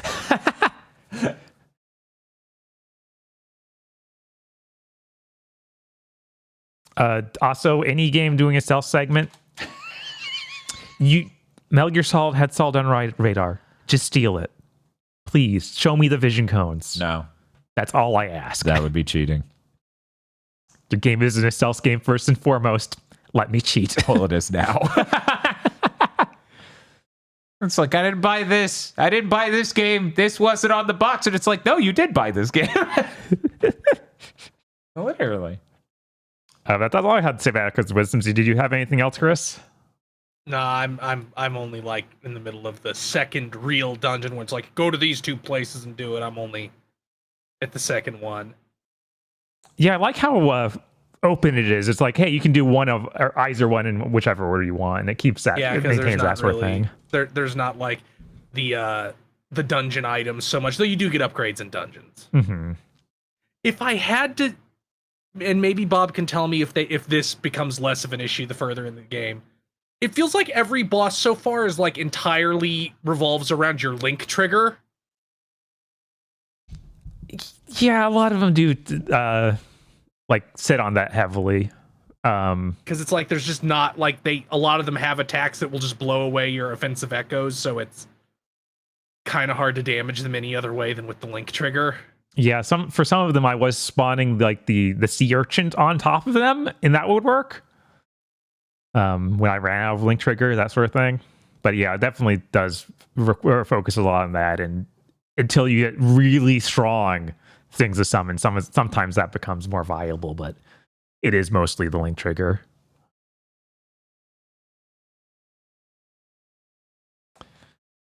Anything else, Chris, before we move on? Nope. Okay. So I played Off the Grid. Are you? The Neil Blomkamp Battle Royale game. Are you fucking... Okay, Bob, tell me about Neil Blomkamp's latest fucking accomplishment in the realm of video games. His bright future of video games. What is this game? It's a Battle Royale game. That Isn't we had this to a watch the fucking 2 Web3 CG game? trailers for. I hear they cut the Web3 shit out because I have no NFTs. idea what that even means. NFTs. That's literally okay. Yeah. I don't know. Yeah, I don't doubt think that they're there. I heard they cut that out. No, this is real. Yeah, it came out. It came out last week. It came out last week before Big Think even. Yep. I played it. And people were like, you got to play it now. And I'm like, no, I don't, motherfucker. I'm not looking at it. It ain't real. Yeah, it's literally just here's a battle royale. It plays kind of like Fortnite, but it's gritty and hardcore. It's got this story about how humans have their limbs removed and replaced with robotic limbs so they can participate in this real life death game, but they can be revived. It is insanely overly edgy like that the entire time. It has like a narrator who's acts like a drill sergeant and cursing at you constantly. Okay. Other than that, it's really unremarkable. Here is a big open world battle royale map. There's some objectives on it, but like Fortnite already has objectives on their map now, so it's not even unique there. Yeah, it's really bad, looks terrible, going for hyper realistic and having TAA artifacts everywhere. Cool. Cannot recommend it. I have to wonder if this is going to bomb as hard as it should. But yeah, people are saying the crypto stuff is still in it and is just going to get activated at some point. There's an article written by Forbes 5 days ago where they literally talk about how it's a crypto game. For people who don't know who Neil Blomkamp is, that's the guy who made Chappie and District 9. Yeah, it's got that art style. He's a movie director. He made Elysium. Mm-hmm. He also weirdly made Gran Turismo. The Gran Turismo movies made by him. Really? Not just producer or something? Like No, actual I'm pretty director? sure he's the director on that. Yeah, let me check. Yeah. Yeah, he's the director. Yeah, no, that's why that was weird when it was announced, because they got a real director for it. It was like weird. Okay. Yeah, you'll probably get all you really want. You'll know if you want to play it by watching the trailer they have out of where it just fully explains the conceit of the game and how cool it is that it's so gritty and real. If that doesn't appeal to you, you probably don't even want to boot it. And then knowing that it's all this crypto stuff, just don't even don't even think about it. Yeah, you're good. Don't worry, you got plenty of games to play. Yeah, you've got other battle royales that I'll launch this year and I'll going to fail. Yeah, and then other games that aren't battle royales, like, I don't know, just free games, like go play Genshin. Get a Genshin addiction before you give this game a chance. Yeah, please. come on, please. I don't think we have to worry too much about anybody getting into this fucking game. Yeah, does it have even any viewers on Twitch? I don't know what the peak. It came out the gate real strong because it got like it got streaming deals with like all the biggest people in the world. Like I think Ninja gassed this game up, but I think there's a Ninja skin you can buy. Yeah, like the second they stopped talking about it, like all interest in it died instantly. I'm gonna go check what it's currently at. Let's see. Off the Grid. What a great name. What a great name. Okay, Off the Grid currently has 1,100 viewers. Oh wow, that's great for a battle royale game that just came out. Yeah, in week 2. It's going to be great. Really, we're technically at the end of a week. Oh my God. If you think about it, it's been like 7 days, That's maybe. true. It's like week 1. Oh no. Yeah, 1,100 viewers, and this isn't one big stream holding up. The largest stream is 161 viewers, which means if we were to go live with it, we would be the biggest streamer off the grid. It has more than twice as many viewers as Multiversus. That's a good metric, right? That walking corpse of a game that is going to probably die before even the end of this year. Quick, everyone, how many Concords is this? This is the important measurement system. We don't know because it isn't on Steam yet. It's only on Epic Game Store. That's why. That is where games go to die. That is where games go to die. If I remember, Steam won't let your shit on it. Yeah. They have an anti-crypto. Oh my God! So Tim Sweeney has a hole in his brain and is going to drive Epic into the grave. So it's on that and PlayStation. Man. Anyway, I also played Bakaroo. How's Bakaroo? Bakaroo is pretty cool. I had a lot of fun with this. It's way bigger than I kind of initially thought because early on, you're doing like, okay, instead of 4 levels, then you do a boss fight and get an extra power. And I thought it would just end after that. And then instead it's like, what if I expanded out way bigger than that? Hell yeah. Weirdly, all the transformation powers you get, the first one you start with it, and it's a traversal power. Mm-hmm. Every other one is combat-based. Combat-based? Combat-based, yeah. Oh. Yeah, so you have like the guy, you get 2 guns, you get a dual fishing rods, and dual axes. Cool. And these are all based on different Japanese folklore characters. To cover this again, for people who don't know what Bakaroo is, it's literally the Goemon-like made by former Goemon people. Yes, it is spiritual successor for Goemon, hardcore. It's on Steam and Switch in the States now. Yeah, yes. Yeah. It's even a physical version for Switch, which I'll launch digitally only initially, but buy it on Steam. This game runs so well on computer. Yeah. Yeah. It is that setup that Chris has been getting bothered by of linear level with stuff to find, which they made one of the things to find way too small. It's this little guy who gives you hints, and he's like this big and yellow. He's like the flea man from fucking Inuyasha. Yes. Yeah. He basically is that guy is hanging out like, hey. Yeah. Like, I'm not gonna knock a game for having that structure. Like, I wouldn't knock it in a review or anything. But I'm really wishing, like, okay, guys. Either the goal of the game should be I find things, or the goal of the game should be I progress through the platforming challenges you made. Mm-hmm. And if you want to get real quirky, you could have like a level where there's a platforming challenge that ends in one of the things I'm supposed to collect. like Mario 64. This combination of completely linear level with side paths that you have to notice just irks me because it like breaks the flow of a normal level. It really does. It really only got me with Crash 4. That's when it was nightmarish. That's when I was like, you have done the worst thing a human ever has. This is not Crash 4, but it's also not Astrobot, is how smooth that is. It's this weird in-between of those two So it's factors. more severe than Astrobot. It's a lot more severe than Astrobot. Oh, man. How would you say it is compared to Kirby in the Forgotten Land?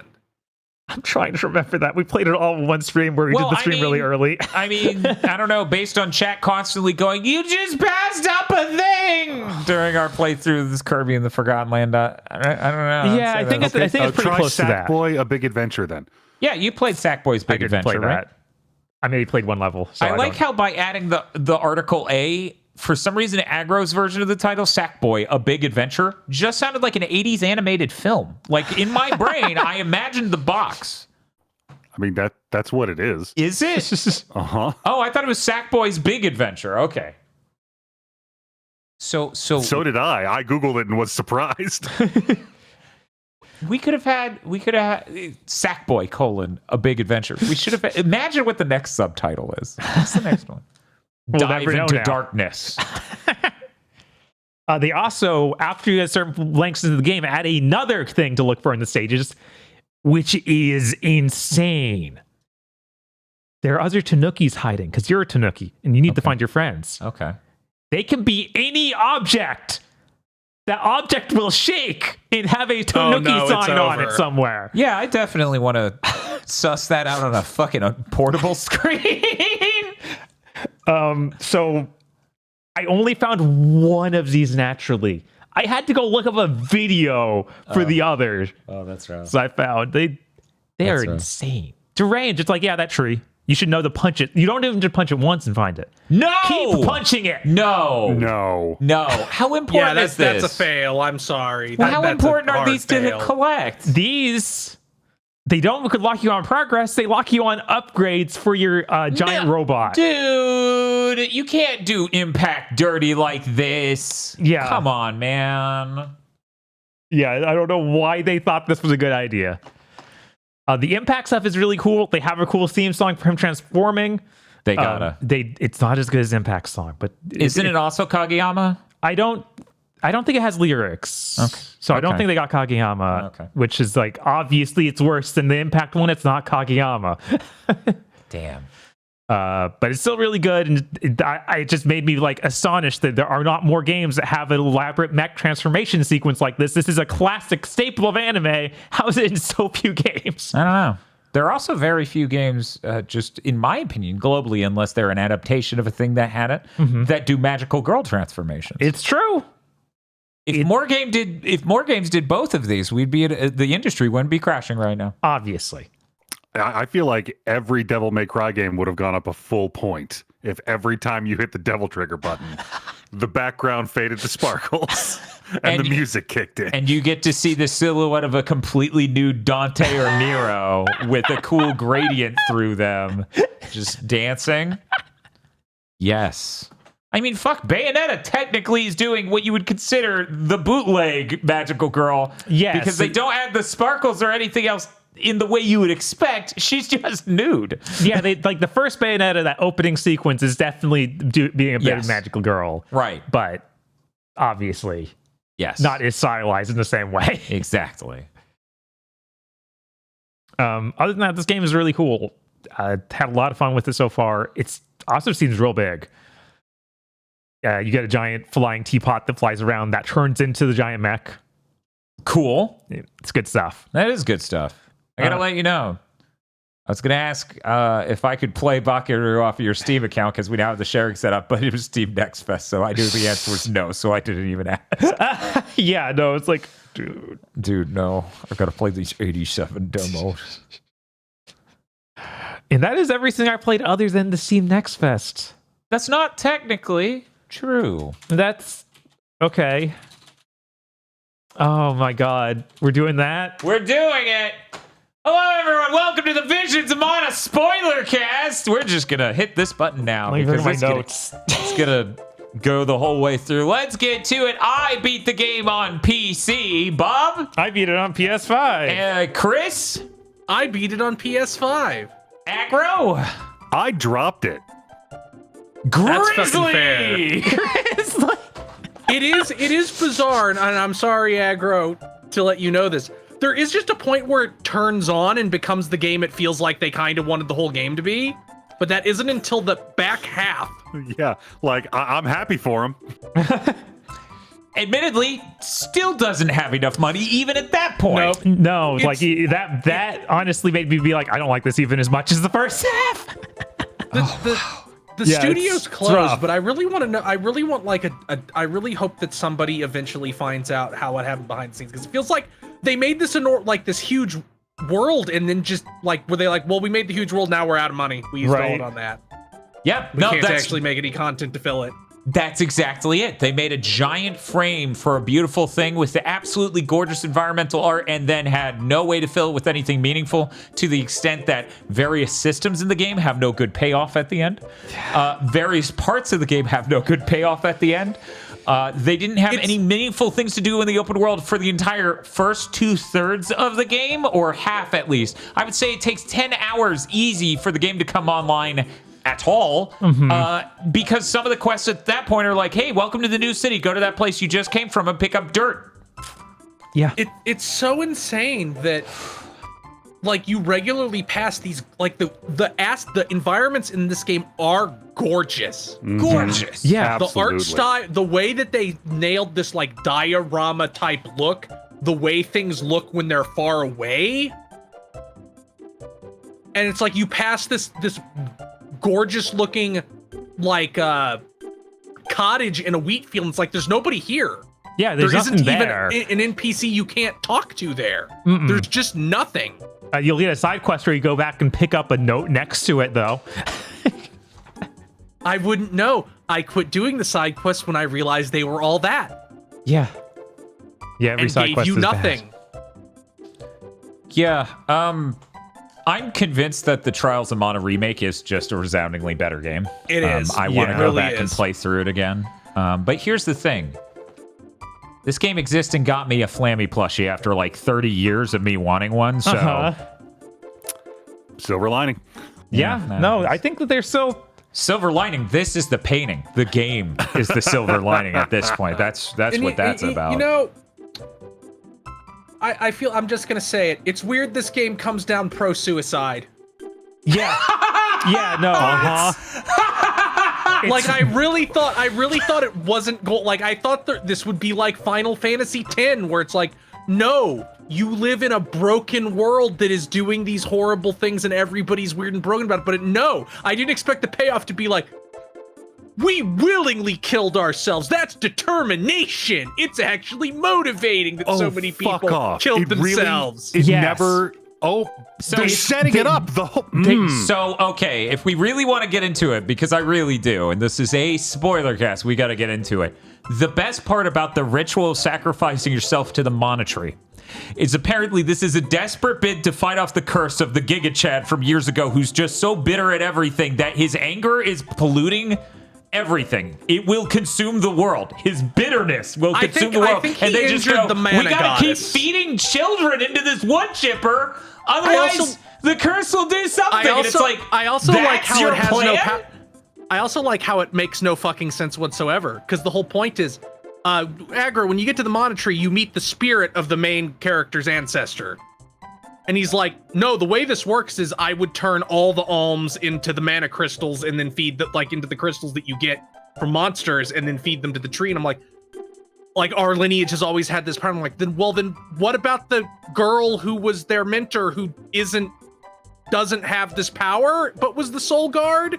And how come the main character thought he was the only person who ever had this power? Well, there was Even only though his ancestor and him. So it was no one But the else in whole point between. Because his ancestor would the be the one sitting at the tree for the whole time, turning people into gems. Yep. What a stupid fucking plot. Yeah, it's Also, I'm incredible. gonna say the mana goddess really fumbled. You send the world's biggest Chad out to kill these monsters for you, and all he asks is, "Can you protect my wife?" And then And then she can't. Yeah, Oops. and she can't do it from a regular thief. Yeah. It's not some mystic force that got her. It's the man of God just didn't do anything. Her ass got I would jumped in an also alley, be pretty basically. pissed. Yeah. No, the antagonist is completely justified. That explanation for the reason that they have to sacrifice these people is a weird mix, because they at first are like, oh no, we have to do this because the weird way that the worlds have been combined, they don't actually work right like this.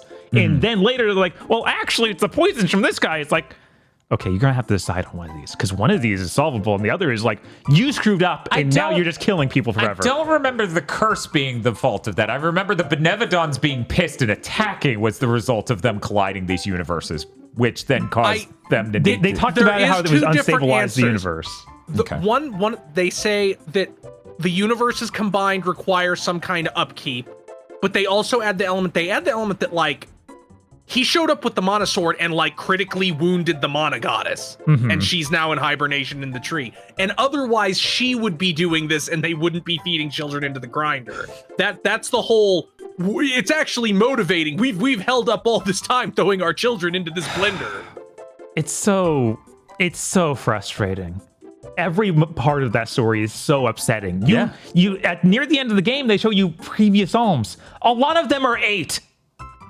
The man, she's just like, come on. It's like that thing you tweeted to the Family Guy thing. It's like, well, I guess it's their time to go. And then your protagonist is pretending that they were fine with it. It's like, you can't talk for the generations that have done this before you. You literally had the arc where where like your childhood love interest was like, no, I don't want to die. We should find another way to do this. And then it's like, actually, that was cuck logic.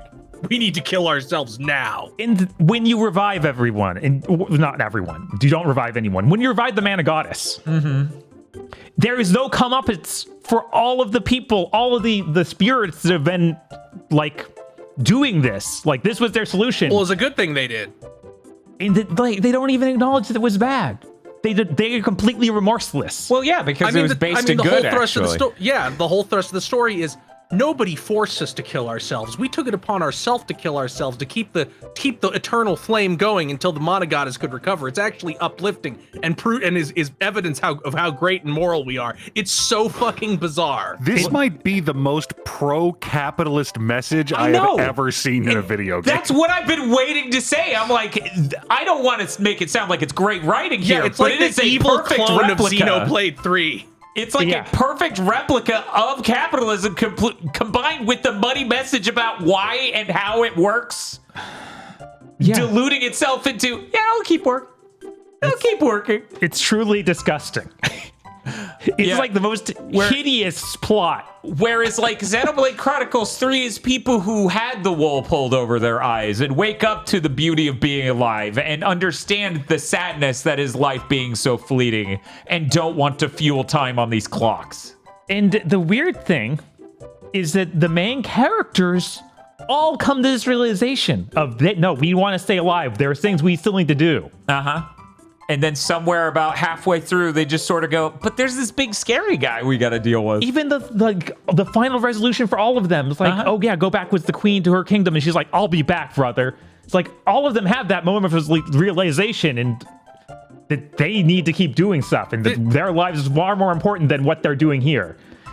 And then they're like, so but killing strange. herself is so cool. Also, there's a guy that was obviously meant to be a party member that they just go, oh, we didn't have time to make him, so he's not. Yeah. He hangs around you, though, and gives you the Vessel of Darkness, and obviously was supposed to be like a caster-type party member at some point.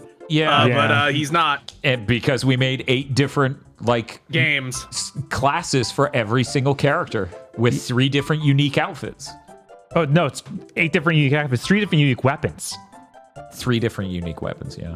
Which is insane. Isn't it 6 characters? You just said 8. Yeah, I think it is 6. 6 characters, 8 classes, 6 3 unique Might only be weapons. 5. There's a main character, then there's Morley, Dragon Girl, Squirrel Girl, Leaf Kid, the Sproutling. I think that is it. Yeah, it's 5. else? Okay, so Yeah, it's 5 times 8. 5 times with 8. 3 actual move sets. It's really crazy, especially when they didn't really balance this super well. So I'm just using Morley in crit mode. Yeah, no, this game is just You don't have need to two engage glass with all these. cannons, and my main guy just sits there and he's like, I'm main character. And that's it. That's all I'm doing here. And it was cake easy for basically everything since hour 12. Yeah, they like, made yeah, absolutely brain dead levels, except for one boss I fought. they made the combat in a way that it felt like they wanted to be like Devil May Cry and have combination between stuff, like so you could jump out between two characters and do combos and stuff. And then if you switch to a character mid-combat, it's just that they're over there. They're doing their own thing. So you can't even set up a combo and continue with them. Right. So there's no it's synergy between the characters. It's just, oh yeah. The way it felt like they wanted it to work was literally like Genshin Impact, where you're swapping between all these characters and using their cooldown abilities to build synergy off each other to like generate energy for this one character's ult, and then he drops his ult, and you it's like an engine that you build. But this doesn't really have anything like that. No. I think for me, the number one most disappointing thing about this game isn't even the plot. No? It's not the systems that go nowhere. It is actually the music. Yeah, The music is not remarkable. I cannot remember one song from it. And it's not because how Neither long can it's I. been. I couldn't remember it the next day. But I remember so many songs from Legend of Mana, even though that's been over a couple of years since I last played it. Yeah, Trials, remember Secret, songs and from Trials. Legend all have great music. I don't know. Yeah. So at the end of the day, I just literally go, yo, I got this, so I'm happy that happened.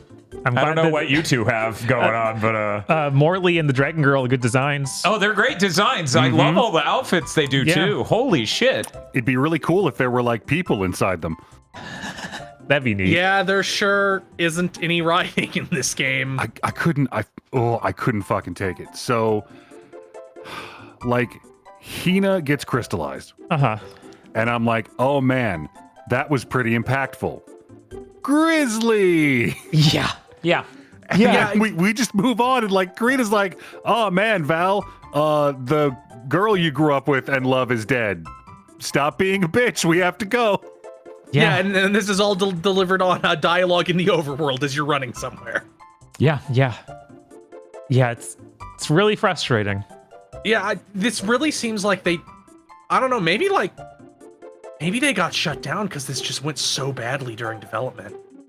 I mean, Like, part I of don't know. what went so badly is that they didn't have things to fill it with, but maybe they, as a studio, just found out, oh, we fundamentally aren't prepared in the least to do this. Yeah, that seems like what maybe happened. Yeah. It does seem like just the project was way too ambitious for what it was. Masumi in chat with Morley more concerned about the Dud Bears than his impending doom. Oh, the Dubblers love Dude, this. you gotta fucking. Also, we're in the like- final areas of the game. Extra dimensional shit is happening. We don't know where we are, let alone when we are. And Morley's like, we have a lot of money. We should stop at a shop and buy some good equipment. I'm like, we just killed a deity to get an amazing sword. And you're like, certainly the 7-Eleven has something, right?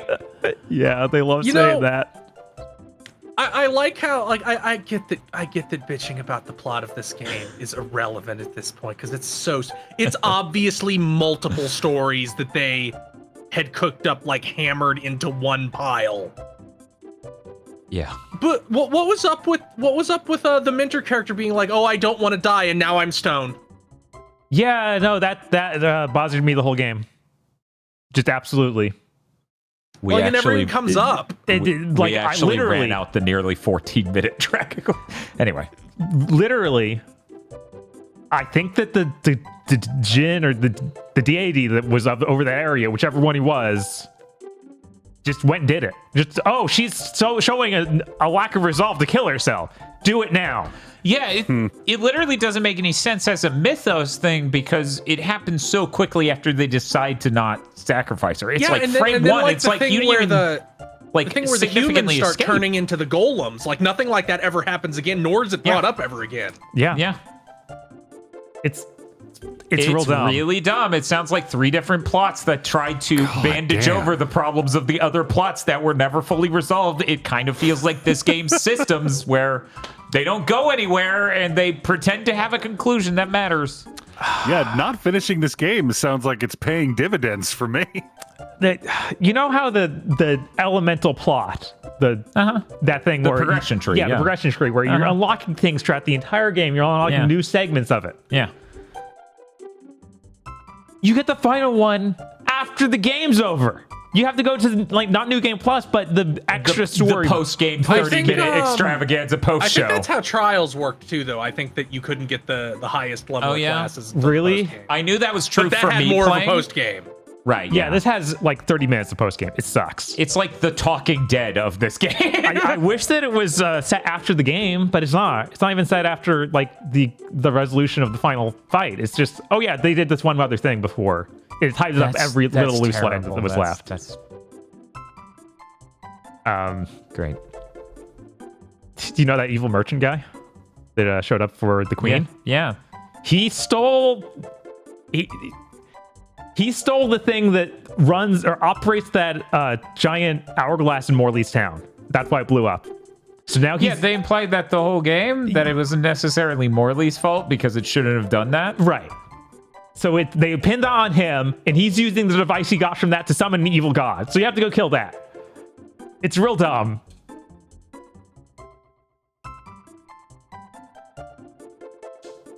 Yeah, it's real dumb. What a stupid game. What a stupid game. I really It's so disappointing after how fucking beautiful so much of it is. right. I had fun having the squirrel princess lady cast orbital light laser on every single boss over and over and over again. Yeah. Yeah. I mean, the character designs are peak. The character animations are terrible. Yes. It's like, now move that face. Also, the character designs are peak when they designed them, because so many characters are... We copied the main character's face. We thought you wouldn't notice that this person has the same face as the main character with slightly different rigging. I'm like, Yeah, what? if What are you've you ever thinking? seen like you ever seen like one of those memes where every character is just staring fish-eyed at the camera? It's like, damn, bro, you got the whole squad laughing. That's every group shot of the party in this game. It's true. yes. It's a step up from Trials. No. I mean, at least Trials had the element of clearly being much less expensive than this game. Right, whereas the environmental art in this alone would trick you into thinking it is a much bigger, more fully done game. The environmental art in this is like, it's not there. It's like a full notch below, but it's approaching Grand Blue Fantasy Relink. Yeah, Yeah. it would really help if it was dynamic at all.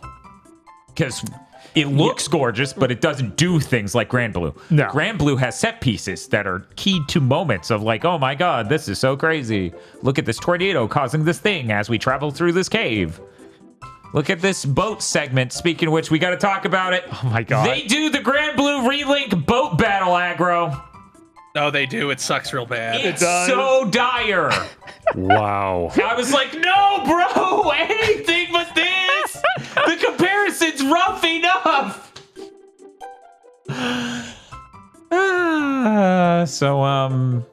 Yeah. I understand absolutely everyone's deep frustration playing through this game. I'm delighted you all came on this journey with me, though. And it was, even aside from that, completely worth it for me, because I bought this. That's it. Man. That's The only good dynamic in that game is the main character in Hina. yeah. And she dies like, what? What was that, 5 hours in? So then you expect a catharsis for our main character to change drastically into a different type of himself. Uh-huh. Nope. That just Nope, nothing. doesn't really Val, happen. this happened because you dared to deviate from the strictest interpretation of our duty to kill ourselves. He's like, you know what? You're right. Yeah. It's Glad we're done with that. it's so frustrating. I kept being like, she's going to uncrystallize or something, guys, right? Because you don't have anything happening otherwise. I have not finished a lot of games before because I got distracted. Like I finished playing them one day and then never got back to them. Something better came along. I fought the Jewel Eater boss in this one. Which is right after you get the Earth Vessel. So I'm like, oh, I'll equip the Earth Vessel and see what cool stuff the Earth Vessel gives me. Oh, what the Earth Vessel gives me is my attacks don't damage the boss in this area. And I thought, okay, I'll need to open the menu to switch who's got what and then change up their build. That's not worth it. And I turned the game off. Did you finish the whole Earth dungeon then? No, I didn't. I mean, I got to the Jewel Eater, but I didn't beat him. Okay, well, that was basically the most complete dungeon in the game. So congratulations. Yeah, it's weird that promotional material made like the elemental vessels out like they would be things you used to navigate areas and not press the button here to progress through the area. Mm-hmm.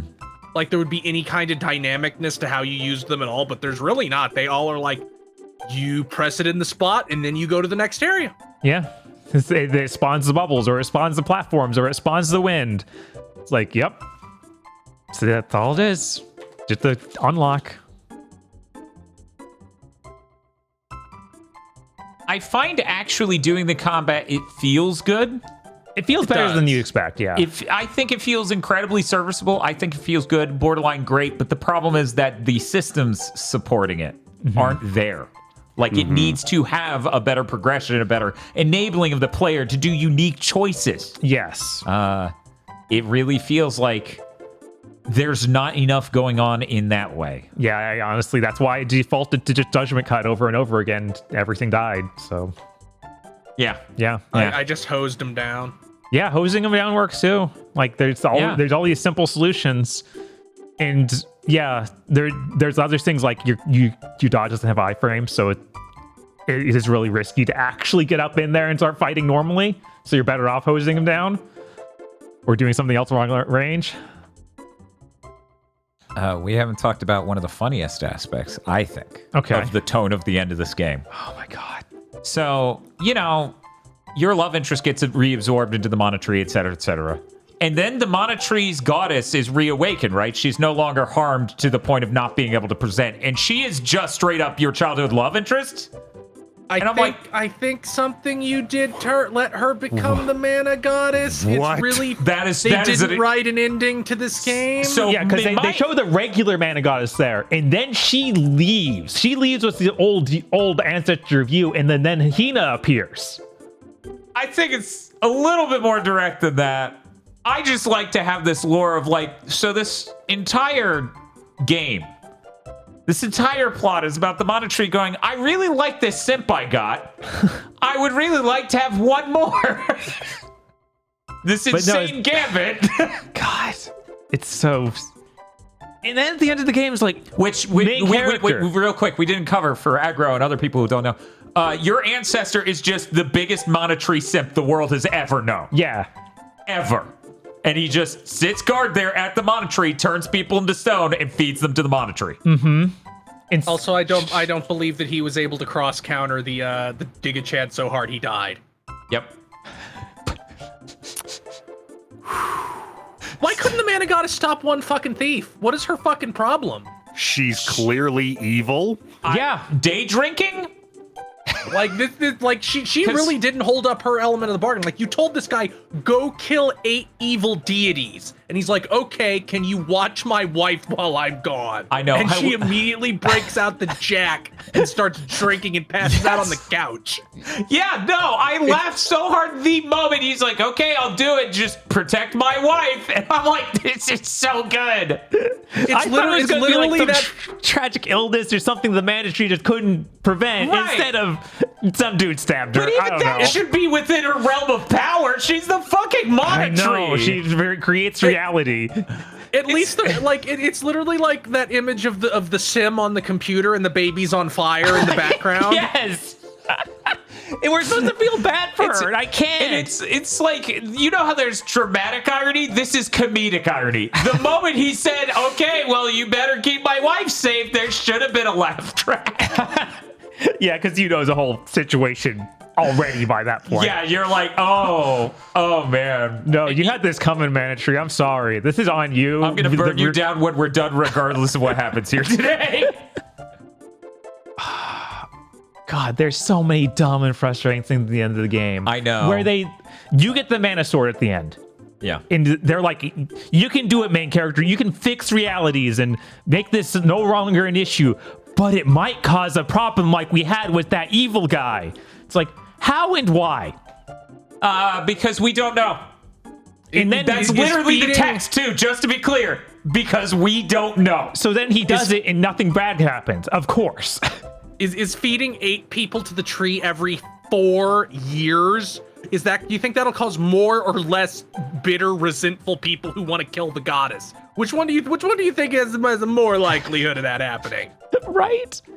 Well, it's okay. It's a messaging problem. We got to figure out how to have a good image. The messaging needs to be managed. We need a PR agent for another element of how the world feels so thin is just that, like, nobody gives a shit at all about the alms and the quest. Like, again, in Final Fantasy X, like, the entire fucking world is like, yeah, you have to go do this to make the big monster that kills all of us go away. You're really important, and we're gonna treat you like this.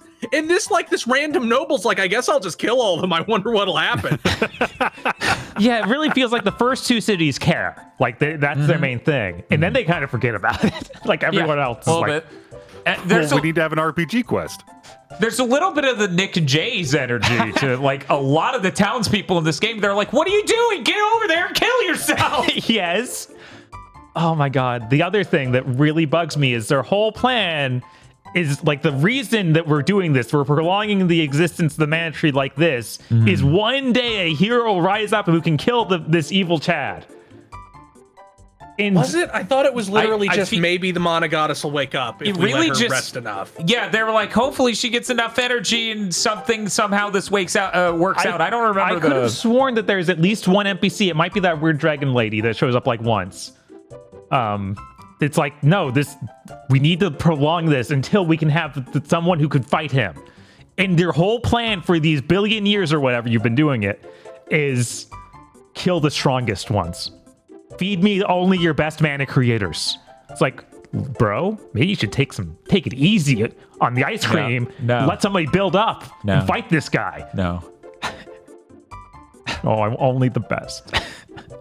I don't care that she's 12. Give me. Like again, like the opening. Wow, you're really attuned to the Mana Force. Someday you could, get in my mom. Yes. The ending the opening so clearly frames this status quo as evil, and then that is from a different game. We transition into an entirely different reality after that opening. So I think that we found our winner of dumbest thing in the game. No, there's still the twist from Master Detective Archive. It's a strong contender. But we gotta include Suicide Squad Kill the Justice League and Master Raincoat Detective. It's true. What the fuck? That's really bad. Oh my God, we ran it out twice. Yeah. Okay, so I'm done. Well, we gotta do our summary reviews and scores out of 10. I'll go first. Yes, technically, all things considered, I should have played the button that says, Game code provided by Square Enix. Here's the thing, though. I paid $200 for the Giant Box edition so I could get this plushie. So the Steam code really wasn't... I paid $60 for the game, so whatever. Right, like, literally... I bought it. Aggro, admit you bought it, too. Yeah, I bought it. I no am longer not have it, ashamed of though. being tricked by all of this beautiful art. Right? Right, and it was beautiful art. Man, this is rare. I normally don't take games back to GameStop, but this year I've had multiple where I'm like, get the fuck out of my house. It's been a because year. I almost always keep every game I buy because, like, maybe I'll feel like replaying it someday. And this year's had multiple where I just looked at them and went, no. Yeah, I should really take mine back. How was the performance on console? Because the PC version, Fine. Those cutscenes are rough on everything. Yeah, but I'm glad it was fine. Yeah, it drops like it gets into the 50s, but it's nothing like unplayable. Okay, cool. I was playing on PC at like 180 or 240 frames per second. It was. When's our PS5 Pro update? I want that on the. Oh hell yeah! Get some TAA in here that whips. So should I give the score with the plush in mind, because it is this never would have happened without the game. Why not, man? There is no world I get a Flammy plushie that this game didn't exist. So even with that included, I gotta say, all the systems going nowhere, that's rough. Their faces being tired, that's rough. The story that makes no fucking cohesive sense through being solid by the end, that's rough. But the thing that got me the most, the second most important thing, because the environmental art's immaculate and the character designs, when they're bespoke character designs, are good.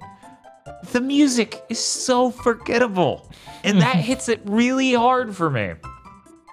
So with the Flammy plush here, that makes that an 8 out of 10. Bob? Man, how many points is the Flammy Flesh worth? I'm just curious. So many. Yeah, the art's great. I think Morley is really good. Like, don't worry about what he says. His voice is incredible. It's true. It doesn't matter what he's saying. His completely invented accent where he's rolling his R's and doing other things that aren't cohesive. I love it. It's so good. Isn't that Ichiban from Like a Dragon? Yeah, I believe it is Kaiji Tang. Yeah, Kaiji Tang. Kaiji Tang. One of those two. Yeah. Those bring it up a lot, but it is, and I can enjoy the incredibly simplistic and dumb combat enough to get through the game. I'm gonna give it a 6 because oh my god, the story sucks so bad. I could have forgiven everything else if your story was even halfway decent. It's great because I feel like you were probably in the same spot as me. It's like, it'll be okay as long as you nail the ending even remotely. Yeah, no, they could have turned it around. I was waiting the whole time for them to be like, the goddess wakes up and she's like, you've been doing what? Hell no! Right? Like, if we got to see the ending where all of those elemental beings were sealed in hell, I'd be like, oh, this is good. Yeah, if this literally ended with you killing God. Salamander is just instantly sent to hell. Gnome is sent to hell. Undine is sent to hell. And they're like, hey, here's your girlfriend back. Sorry about that whole thing. Well, don't worry. He got to be with her after he went on a bunch of adventures in the parts of the world we just never visited during the course of this adventure, and then he died. What a weird thing. I think the thing that might upset me the most about this game is it really jeopardizes us getting another. It does. I feel like there's a chance that maybe this doesn't work out financially, because it's not like this game is insanely expensive. Right. No. Those cutscenes are oof. Yeah, no, I don't The most expensive part of this is the environments, for sure. 100%, which when they're that static... I'm also really worried that I'm just worried that shutting, like, Tencent, was it Tencent or NetEase? I don't remember. Whichever parent company shut down the studio the day the game came out. I wouldn't be surprised if we just find out that totally sucked the momentum out of this game and, like, nobody bought it because of that. I mean, it could have. That's true. Possible. Like, that's a horrible thing to happen on your fucking launch day. If I was Square Enix, I'd be fucking pissed. Oh, yeah. Yeah. Like, I felt like the sense of obligation to buy it because I knew that the studio was already gone. Uh-huh. Which is why, since I had my PS5 copy that came with the plush, the only thing that mattered. Because I hear there's a soundtrack in there. I don't know why I would care, but yeah, right. I offered Bob my copy just to use so he could return his to GameStop, and then he didn't. Yeah. I should have taken you out. I should have been like, okay, return your copy and give me the money. How about that? I thought about it, and I'm like, that's overstepping a little bit. What if Bob later goes, wait, no! I don't take backs! So, Bob. Yeah. I'll give it a 6. Chris?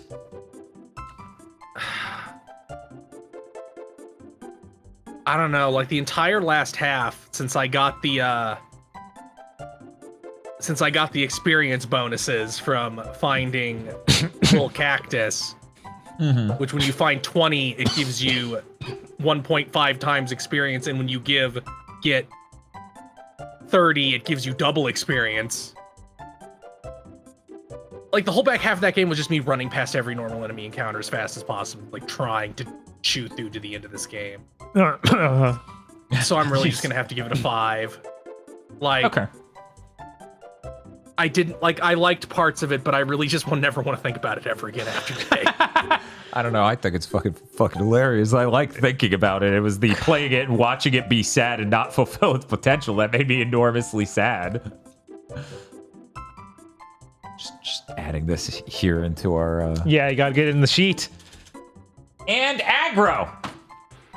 This is that rare circumstance where I mentally cannot stack up the things I liked in this game against the things that I didn't, and then see what the remainder is, because the presence of the things that I didn't like means that the things that I did like were wasted and ruined.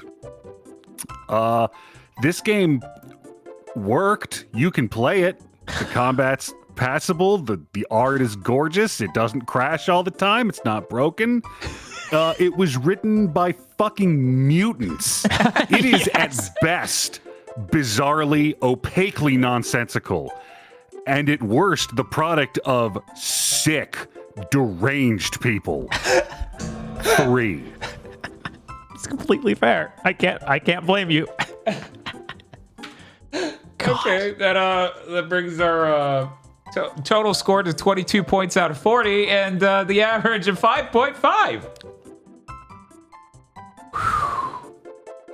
I'm not surprised by how this turned out. No. I felt like this is how this was going to go somewhere less than halfway through. Yeah, I think once you hit credits, like, you know. Oh, you know. Yeah, once I hit credits, I was like, this is going to be hilarious to talk about. I'm excited for the spoiler cast for that reason alone. Anyways, that does it for our Visions of Mana mini spoiler cast. God. Chris, did you play anything else recently? I played. What is the game called, Bob? AI. Oh, AI Limit. Yeah, I played 20 minutes of the AI Limit demo. Realized, wow, this is the most Dark Souls game I've ever played. I will no longer play this. Goodbye. Okay. Yeah. I think I've reached my tolerance limit for Dark Souls, but you're an anime girl in an industrial sewer. It also does not look very good. It doesn't. Like, it looks astonishingly low tech and runs bad somehow at the same time. It has like this weird variant of the Bloodborne rally mechanic, sort of, where you have some kind of meter, Mm-hmm. and it goes down if you get hit, and it goes up if you hit them. All your spells and magic and special attacks use this meter. If it's above 80% full, you do more damage. If it's under 50% full, you do less damage. It's stupid, and I can't see myself wanting to manage that for an entire game. Yeah, it feels like a ton of Souls-likes are just like, hey, I have this one unique idea. That's enough to hang the whole game on. It's like, no, it's not. I also played the entire East X Nordics demo, which came out this week. I hear that's another demo where it's just the opening chunk of a game. Yes, it is the first. I think almost the first 3. It stops at a boss in chapter 3, but I don't know if that's the last boss of the chapter or if there's another chunk of the chapter after that. That's a lot. That's a ton of stuff. That is a lot. It's like 8 or 9 hours is how long this demo is. Damn. And based on what people told me, like they gave you a quarter of that game. Delicious, thank you. Which I believe, Chris, before we were live, you were comparing it to shareware. Like, shareware's back, baby. Mm-hmm. Yeah, shareware is back with these big long demos that carry over progress. This game seems like it's gonna be really good. Hell yeah. That's how I felt when I played the Japanese version of the demo a year ago. Yeah. The problem I had with I've had with East games since 7 is I don't think East really needs to give you a big RPG party. Like, I feel like that makes Adol less cool because he's supposed to be this. Yeah. He's supposed to be Link-like, where it's like, no, he shows up and washes these deities. Right. Like, he's him. And that, like, when you have 8 people with you, It does diminish it, for sure. But in this, he only has the one person with him, who is the axe wielding Viking girl. I think it's Karja or it's Karja. It's Karja. Let's say the second one, because I don't want it to be close to the first one. I think it's maybe Karja, like a j sound. So that helps. It also helps because they understand that the character you pair Adol with should be constantly indignant at him. It's like a similar energy to in East 9 where you meet the you meet like this investigator for the Roman Empire spelled with a U because it can't just be just explicitly Roman. And she's like, she gets indignant with him. She's like, you're obviously lying. Nobody could be in that many shipwrecks, much less survive them. Yeah, those are the best. You're in like 3 shipwrecks in the first 3 chapters of this game. Of course. Because you get a ship, like you get to do your to go around in the game world on this ship and do ship battles and stuff. They made Black Flag 2 before Ubisoft. No Skull and Bones came out this year. That unfortunately was not Black Flag 2 like it was planned to be. Aww. They put this game as early in the timeline as they possibly could. It is right after Ys 1 and 2. God, yeah, that's I'm pretty insane. sure they did that just so you wouldn't be like, no, Adol would obviously kill these villains. They wouldn't be a problem for him at all. We got to power scale them. And they do lean a little bit, like it starts to get into a little bit of the Trails energy where like a 40-year-old dude smoking a giant stogie shows up and then leaps 400 feet in the air and comes down on a ship and cuts it in half. I mean, that's just cool. Yeah, but like Ys isn't a series where it's like, here's the Giga Chad who's even stronger than Adol. It's like, no, there is no guy stronger than Adol. By the newer games, like that's how it feels because like Adol's killed like 8 different gods. Yeah, but he always stumbles over and drops this god-killing sword. Yeah, but the whole point, like in Ys 6, the first boss is this big monster, and Adol beats it to death, and then all the natives show up and say, "Steel weapons aren't supposed to work on that." Yeah, that's good shit. But the combat system it doesn't have the party members. I like that. It doesn't have the total dog shit damage type system of those party member games, which I don't like, where it's like, you have piercing damage, slashing damage, and striking damage. So you better switch between the characters so you can hit them with the type of damage they're weak to, so they fall down and become vulnerable to everybody.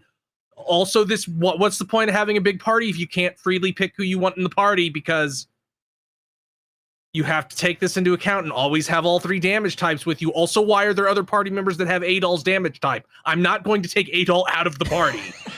In 9, the solution to this was you could equip them with an item that would change their damage type. Yes. So those you are need also to look in at them and go, I can fix you. Yes. those are also in Ys 8 and Ys 7. Okay. But in both of those games, they're like end-game shit that you need megaton resources to make, even. Jesus. Yeah, I got 9 is the only one where it gives them to you kind of freely. Mm-hmm. I really like all the combat mechanics in this.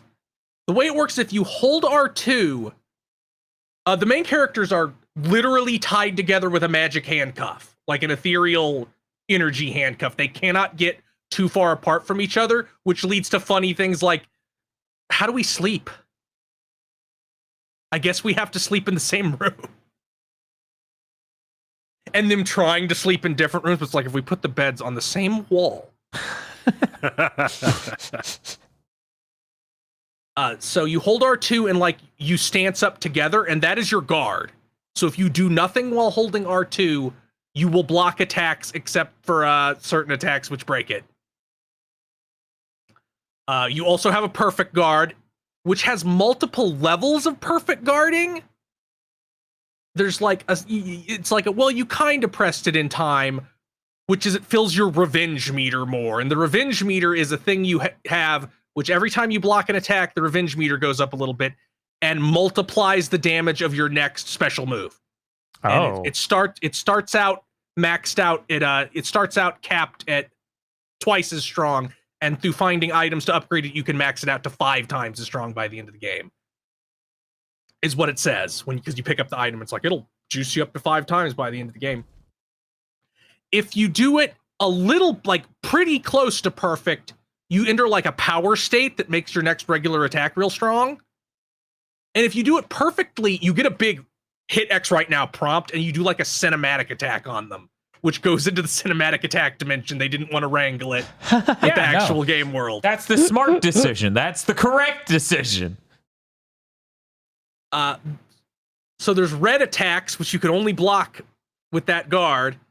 Then there's blue attacks, which you block by holding the run button and running when they hit you. And normally an enemy will like do a big blue shine around them and then like fire machine gun pellets. So you hold the button and run towards them, and Adol like weaves through all of them, and then you get a big powered up hit at the end to hit them with, and it feels very cool.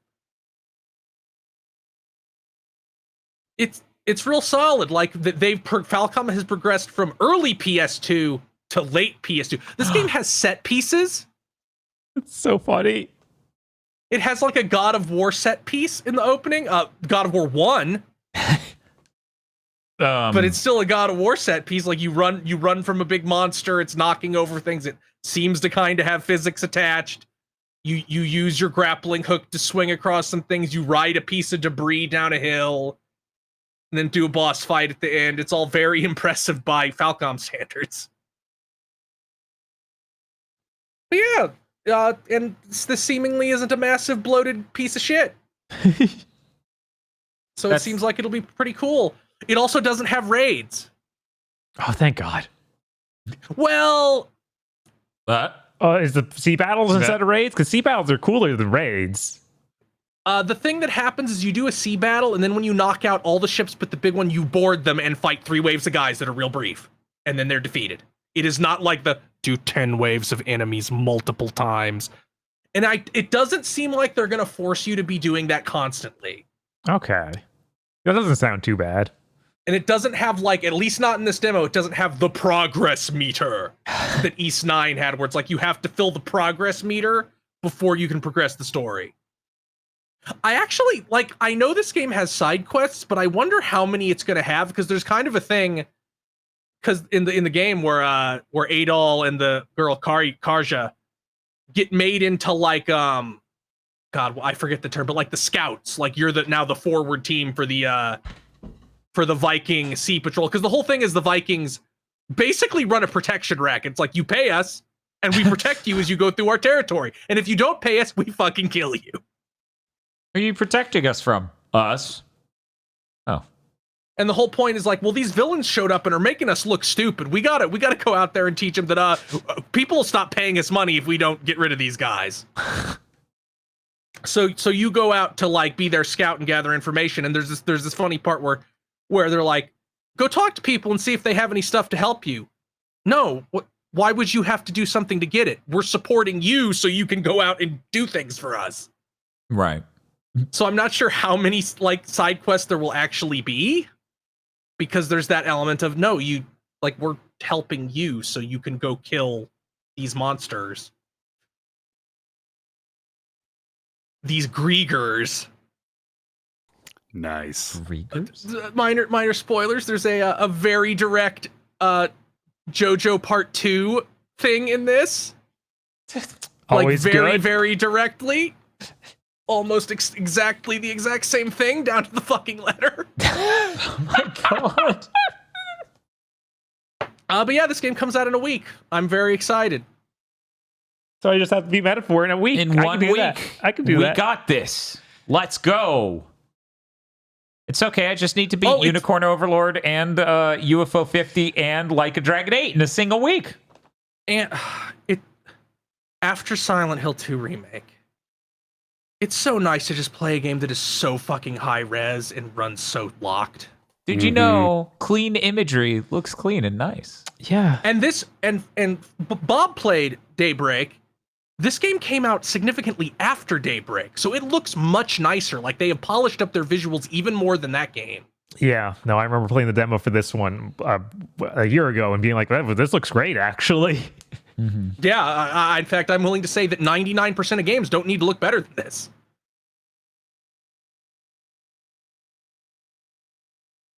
Especially not if you have to use if half the image is fake at any given time. Yep.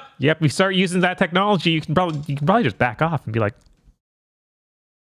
cut whatever you can to not use it. Again, once again, I must not understand graphics technology enough, because nothing in any game I've played that's been TAA'd to shit have I looked at and gone, well, it looks notably better than these other games that ran on PS4. Well, not once. Is it we created a problem? The pixels are more processed, but whether or not you could observe that, because pixels always be changing in a game, and we can only update them to correct status or as close to ground truth as possible over a series of frames. What I'm trying to say is if you perfectly locked the game state and didn't move the camera 1 micrometer and every character stood perfectly still, it still would not look as good as Resident Evil 4 Remake. Well, you know, Resident Evil 4 Remake looks pretty rough on the PS4, so, you know, that's not... Or Grand Blue Fantasy Relink. Well, you know, Grand Blue Fantasy... Or this game. But what about Resident Evil 3 Remake on the PS4? But the Grand Blue's really blurry because it's only 1440p. Or God of War Ragnarok. Okay, that's not fair. It's not fair. We can't make our game look better than this game that ran on the PS4. Don't compare us directly to things. That's toxic. Yeah, no, it's... I'm really excited to get this full game. Like, it feels real good to play, has all these nice mechanics, looks really nice, feels like it's nailing the character writing. There's a character that is very much like Kago. I don't know if Bob played the English demo at all or only the Japanese one. There's a character that is very much like Kago. Down to being like, big bro, please teach me something, and like doing like the sliding Dogeza to Adol. Oh my god. Great. I assume there's no way he's actually voiced by... No, he's not voiced by Yuri Lowenthal. I don't know who he's voiced by, but he's doing a pretty... Patrick Seitz is still Dogi. He's been Dogi for, I think, since 7. Right. Maybe since 8. No, Patrick Seitz, I believe, was Dogi in Oath and Felghana. Was he not? Damn, then he's been... I don't remember. Yeah, only one version of that game had voice acting. The PSP version? That's why it was a bit...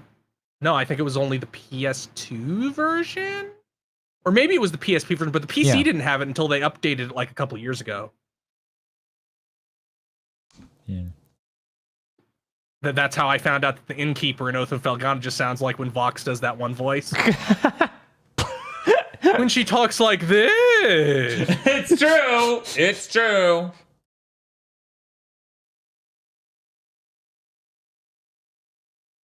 I'm going to need news to stop breaking. Oh. We will cover that when we get to news. Yeah. But that's all I played. So I think it's time for Bob to go into the hyperbolic time chamber. Aggro, you've been playing anything aggro? I mean, I was playing Silent Hill and then like, I don't know, an hour or two of Metaphor, so not really. It's that time again. It's that time. It's time for Steam Next Fest. Woo! Hello, everyone. Welcome to the Steam Next Fest. I should have made a background we swapped to and just been like, Steam Next Fest. Whoa, laser graphics. Got my demo roundup. Bob. Yeah. How many? 18.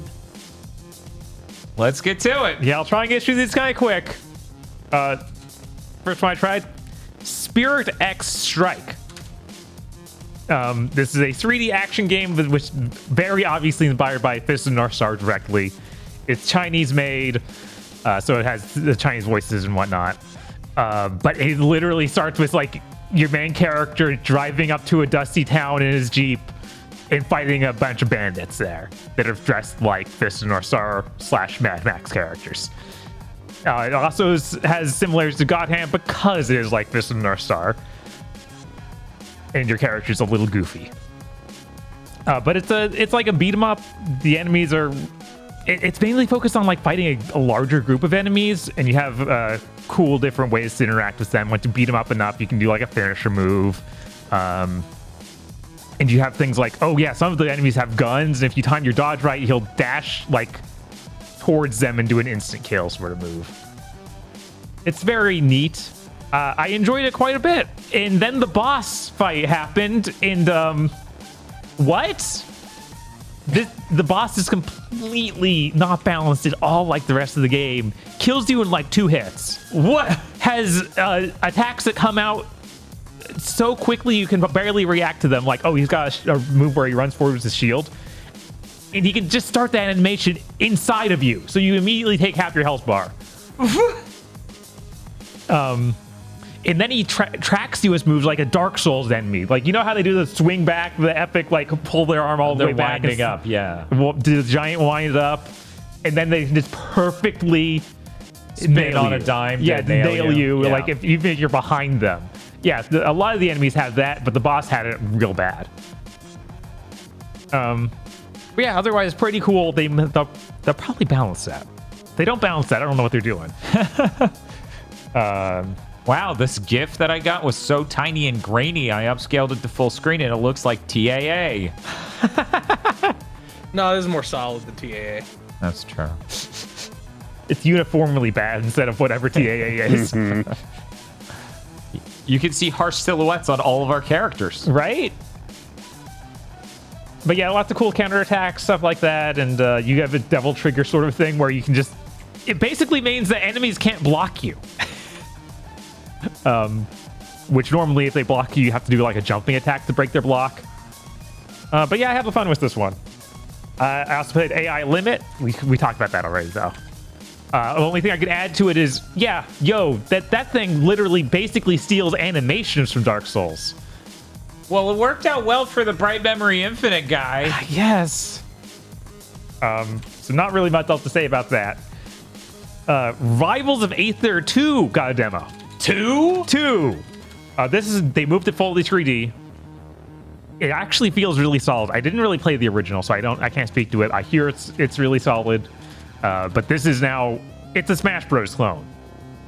But it's in full 3D, or it's fully made in 3D, just like Smash Bros. Is now. And it's really good. It's got lots of interesting characters. They all have special, different kind of moves. Some of them feel like just straight up mixes of other characters from Smash Bros. Like, my favorite character is this frog monk dance showing, actually. On the right side. He's just Greg Ninja mixed with Yoshi. I noticed. It's great. Like, visually, he's even obviously Greg Ninja oriented. Mm-hmm. And then instead of Yoshi's like egg thing, he like can spit out balls of poison or like lick them up and put them in a ball of poison. Oh, cool. It's really neat. And they also realized they're working with the controller with buttons, so you have a separate button for your smash attacks. You have a separate button for your parry. What? Right. What? And it also has good feeling online. And one of these characters is literally Gutsman. Like, he's a rhinoceros beetle person, but he has all moves from Gutsman. He picks up perfectly square-shaped rocks out of the ground. He throws them at you. If they break apart like Mega Man 1, where it shatters into like 4 pieces and goes to a spread. I was laughing really hard when I was fighting that guy online. I was like, this can't be real. I'm kind of losing it that I can't find a picture of this dude. This game, if you haven't heard, is going to be a one-time purchase game, and they're going to have cosmetics you can buy, and then extra characters that will be free. What a concept. So yeah, it's looking really good. I think that comes out later this month. Fuck off. What? Yeah. No! I'm just like, this seems incredible. This is like the first one of these Smash clips I played. It's like, yeah, this feels basically as good as Smash Brothers. Crazy. Yeah. Even ones that feel like they're parodies of other characters from Smash Bros. Usually have something else mixing them up. Like the Falco character is literally has a move where he causes a jet stream across the screen, and that lets him do that, like alters his moveset, lets him do like glides and stuff within it. So they're not all just straight things from Smash Bros. They usually try and mix it up more. Yeah, really cool game. Definitely excited to play the full version. I have no idea if they're going to have even a story mode or anything to go through. Next game I tried was Gear Grit. Spell that? It's Gear Grit, all one word. Oh, all one word. No, is the second G capitalized? Yes, the second G is capitalized. Okay, cool. Like GigaBoots. Anyway. This is like, they've even said it themselves, this is Jak 2, but you play as a goblin girl. They want to make Jak 2 real bad. This is a play test, so it is super early. Okay. They have just a little bit of the town made. You go through that, and then you get a linear area to explore as well. The town lets you kind of run around and has traffic with cars you can steal, and it has one race you can do. There's also a lot of cool movement options you don't see in Jak 2. Like, you have a roll that can be followed up by a slide. It's kind of like the the Symphony of Night Richter slide, where you jump in midair. You have the Crash Bandicoot spin, and you have a ninja kick where you can like do this weird kick that on a ledge, and she'll bounce up farther. Kind of like Pseudo Regalia. Kind of, but you get like weird momentum from it. So you can even use it against the ground. And it moves you more upwards than Pseudo Regalias would, where that kind of bounces you forwards. It seems really neat. I like all the ideas they have with movement. Weirdly, there's a lot of combat too. And the combat does not seem like it's fully made out. Maybe that's just not done yet, but it's a lot of, you have a punch button, and then you can mix that with the other buttons like the slide and the spin and get different moves. But it feels like enemies are just too damage spongy, and sometimes if there are too many enemies standing near you, you can't move and that sort of stuff. So it feels like very much incomplete on this side, but it still has combat rooms that locks you in, which I don't understand. Otherwise, really cool. Definitely excited for this one. Have no idea how far off it is because it feels super early. Like almost you shouldn't put a demo yet early. Oh, wow. But really cool art. You play the mechanic goblin girl. They got voice acting done weirdly. So she has things she says. Cool. Hey, you think all these companies just completely neglecting their old IPs that are still beloved to this day and not making proper sequels to any of them, leading to all these indie devs just eating their lunch for free, will have any long-term effects on the value of the IPs held by these companies? Huh. Oh, yeah, I think this guy literally is a former Obsidian employee. Oh, interesting. Yeah. I wonder if maybe they're working on a game separately now because of some industry problems. Nah. There's gonna be a lot of former Obsidian guys after VAD comes out. We're not at that segment yet. Okay. Next game I played Aokaki. So it's Aokaki. One moment. Okay. Aokaki? Yep. Okay. This is made in Godot. Okay. It's an NES-styled, like, Ninja Gaiden / Castlevania / Shovel Knight inspired game, where you play as a bug samurai man. The art's really nice. It plays kind of like you expect from those, where it has the mechanics from Shovel Knight, where if you die, you drop your money, and you have to go back and find it. It's in Dark Souls. Otherwise, it is set up like a classic Vania level. The only thing that really makes your movement feel different is you have a dash button that, like, it's a teleport dash where you, like, go really far and it goes over gaps and stuff. Which feels all right, but the whole game feels like it's not quite there yet. Like, you can feel like the movement doesn't quite work right. The combat isn't as solid as it should be because you have, like, a parry button, and sometimes it doesn't seem to work as it should.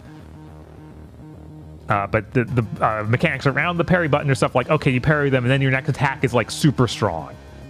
Which is always kind of fun. Neat to see that in a 2D game like this. And you have an Estus Flask, because of course you do. It's a modern video game. That's all I really have to say about that one. It's pretty fun. I hope that it becomes better before it launches. I can't really tell what the main flow of the game is. It has like a world map, kind of like Mario 3, but I don't know how big those areas are going to be. What? Getsu Fumidan, that's what I was thinking of. Yeah. Where it has like the Japanese Zelda look 2 at map. the map. Yeah, it's not that. It's not going to be that, I don't think. Killa Flow. 2 separate words, K-I-L-A, then flow. K-I-L-A? Yes. Not double. Not double, just one. Just one out. That's really weird. And these are 2 separate words. 2 separate words. Okay. This is also made in Godot. Okay. Yeah, Godot's on the way up. Yeah. I know I told people a few big things ago that Unity saw a huge tank, and we already saw that at like game jams. And I'm liking that these Godot games, even as early as they are, feel better than Unity games at launch. Huh. It's almost like Unity's decisions for the engine were made in a time that was one for the Mac ecosystem, in 2008. Yeah, in 7th gen land. Anyway, so This is a 3D platformer that's based on short speedrun levels. You play as like a robot cat with a CRT head, kind of like Conti. It's really neat. It's got kind of simplistic art style. These levels are very short, but all about moving really quickly through them. It kind of makes me feel like a weird take on turning Sonic into a speedrun game, because you have like a spin dash sort of thing where you charge it up like you would in Sonic, and then you can just go through the whole level really quickly and kind of guide yourself bouncing off enemies and whatnot. You have a bounce move like in 3D Sonic games as well, and it's all about, oh yeah, just move through the stuff really quickly. And then there's 2 things. There's clearing the viruses in the area or just beating the area, so you can like every enemy in the area can be hit, and then it clears them of the virus, but you can still use them as platforming parts because like you bounce off of them. So they just like, oh well, that's the good creature in cyberspace now. The boss, the demo was a gigantic dog with a CD player for a head. I thought it was a toilet. I just made it to this dude and in an animation. Have you ever seen a character design and just knew for certain that once the game came out you were going to see its ass? It's already happened. I just tried to Google and it brought up some Fur Affinity art. Yeah. Weirdly, it doesn't start out looking like this. I had to select the skins from the menu, and it starts out in a weird, just like wireframe almost creature. Oh, so you're telling me that this image I'm going to pull up, it doesn't look like that? Like this game doesn't look like that? No, the main character. Okay, so the main character, gotcha. like that's Just that. For some reason that's not the main design, but the game looks like this. The game is this weird abstract art. The first level is all this, and then one of the other levels literally has like mouse cursors in the background and stuff like that. Oh yeah, this is dope. This is like that aesthetic of Sonic bonus levels in like Sonic 1. Yeah, it is. I was like thinking of like porcelain statues and stuff like that. Yeah, like Vaporwave. like Vaporwave. But yeah, Macintosh Plus over here. it is more close to just the Sonic. Yeah, it's like a fusion of those because you got this early CG look combined with that. Yeah. Because that is a core component. You know, you like to see those checkerboard dimensions that flip into the background like chessboards. That's true. Man, it's really weird. This game seems to run well and everything. I couldn't find a way to get it in full screen mode.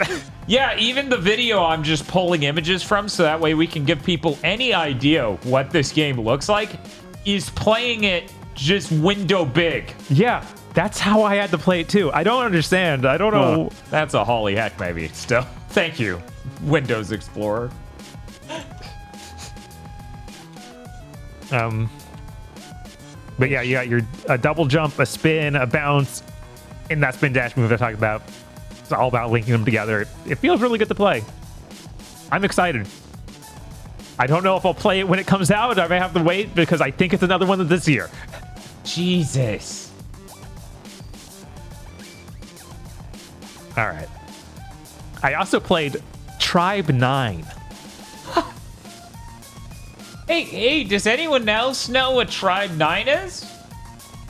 I do. That is the Kazutaka Kodaka / the Danganronpa artists, game that has been in development fucking forever. Yeah, the anime remember came it out being 2 years announced- ago. Yeah, and we knew about it even like 2 years before that, and I guess it's a Zenless Zone Zero type, you roll the gacha and get the action game character type thing. I didn't play it. Bob, tell me what it is. That is kind of close to what it is. I didn't get to the part where I could roll gotchas. The intro is very long. I eventually just stopped. Wow, it really is a Yeah. Zenless Zone Zero like. Even more so because, well, yeah, you don't... It's weird. It clearly has, like, more inspirations from a more genuine writer space. Because the whole intro is mostly text-based. It is... You start out in an 8-bit RPG world where a goddess statue is telling you, oh, go do these menial tasks over and over again. And then you start seeing 16-bit characters. They, like... come in and break you out of this weird made-up 8-bit dimension, and then the game turns into an HD 2D looking game. Oh, that explains what I'm looking at over here, because this doesn't mash. No. And then when you actually go into combat, it becomes fully 3D, like an action game, very much like Zenless Zone Zero, but a lot less happening in it. As far as combat mechanics go, it really is just like, you have a dodge button. You have an attack button. Do what you will with these. You have a single special attack button. You have these 2 guest characters on your party. You cannot switch to them. I don't know if you'll ever be able to switch to the other characters in your party. We'll have to find out. This is a very crusty image, but there's the HD2D part. Yeah. Bob was talking about.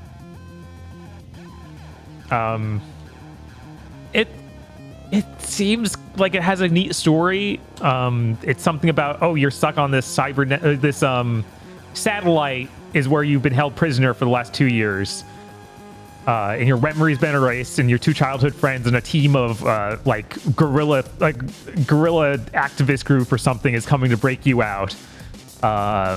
It's unclear exactly the state of the world outside of this satellite you're stuck on trying to escape from. And I have no idea where it's going. Bob, I need you to explain this man in the middle here above the X. What is that? Bob, Can you zoom in more? Bob, What is that? what is this man? I don't think I saw that. Explain this to me. I did not see It's a him. Kazutaka Kodaka game. Right? Like, that's... Like every time a robot calls you skin bag, this is the guy they're talking about.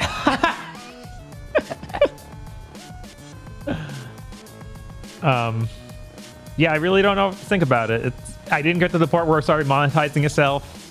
The plot seemed somewhat interesting, but I just didn't have the patience for it. While trying to play all these other demos, I was like, okay, I've seen enough to know that I'm not really that interested. This art's neat. The combat's not great. Maybe you should like the anime. Or So I don't know, maybe you shouldn't watch the anime. It'll spoil it. I don't know. Is the anime also written by Kodaka? Does anyone know? I think he's supposed to be involved. I don't know. Okay. I mean, the Danganronpa anime is unbelievably fucking terrible from what I know. So, Yeah, but wouldn't didn't that come after the game? yeah, the So- sequel to the game. This might be better from the Better. angle of the anime. He does happened not. He first. does not appear to be involved in the anime. It is written by someone else. Oh boy. Okay, never mind. Ooh, all right. Maybe It is just written by dodge an that. anime writer, so maybe he has input, but like the heavy lifting was done by this anime writer, which I feel like is always a better option. Yeah, it is a different medium, so Let me see here. Yeah, they're like real, like they do everything. Like Okay. their career goes back to the 90s. Like they wrote episodes of Ranma 1/2. Jesus. I'm now scanning their things. Like, did they somehow write episodes of Lost Universe? And Dan bumps his fist. No, but they did write episodes of Bleach. I bet they were really good ones that I have involved to the check hospital now. I and have to twins. check. Yeah, you do. That's the whole point of us having gone on this journey to have opinions. oh my god. Surely Anime News Network will say what episodes They're usually good about that. they specifically.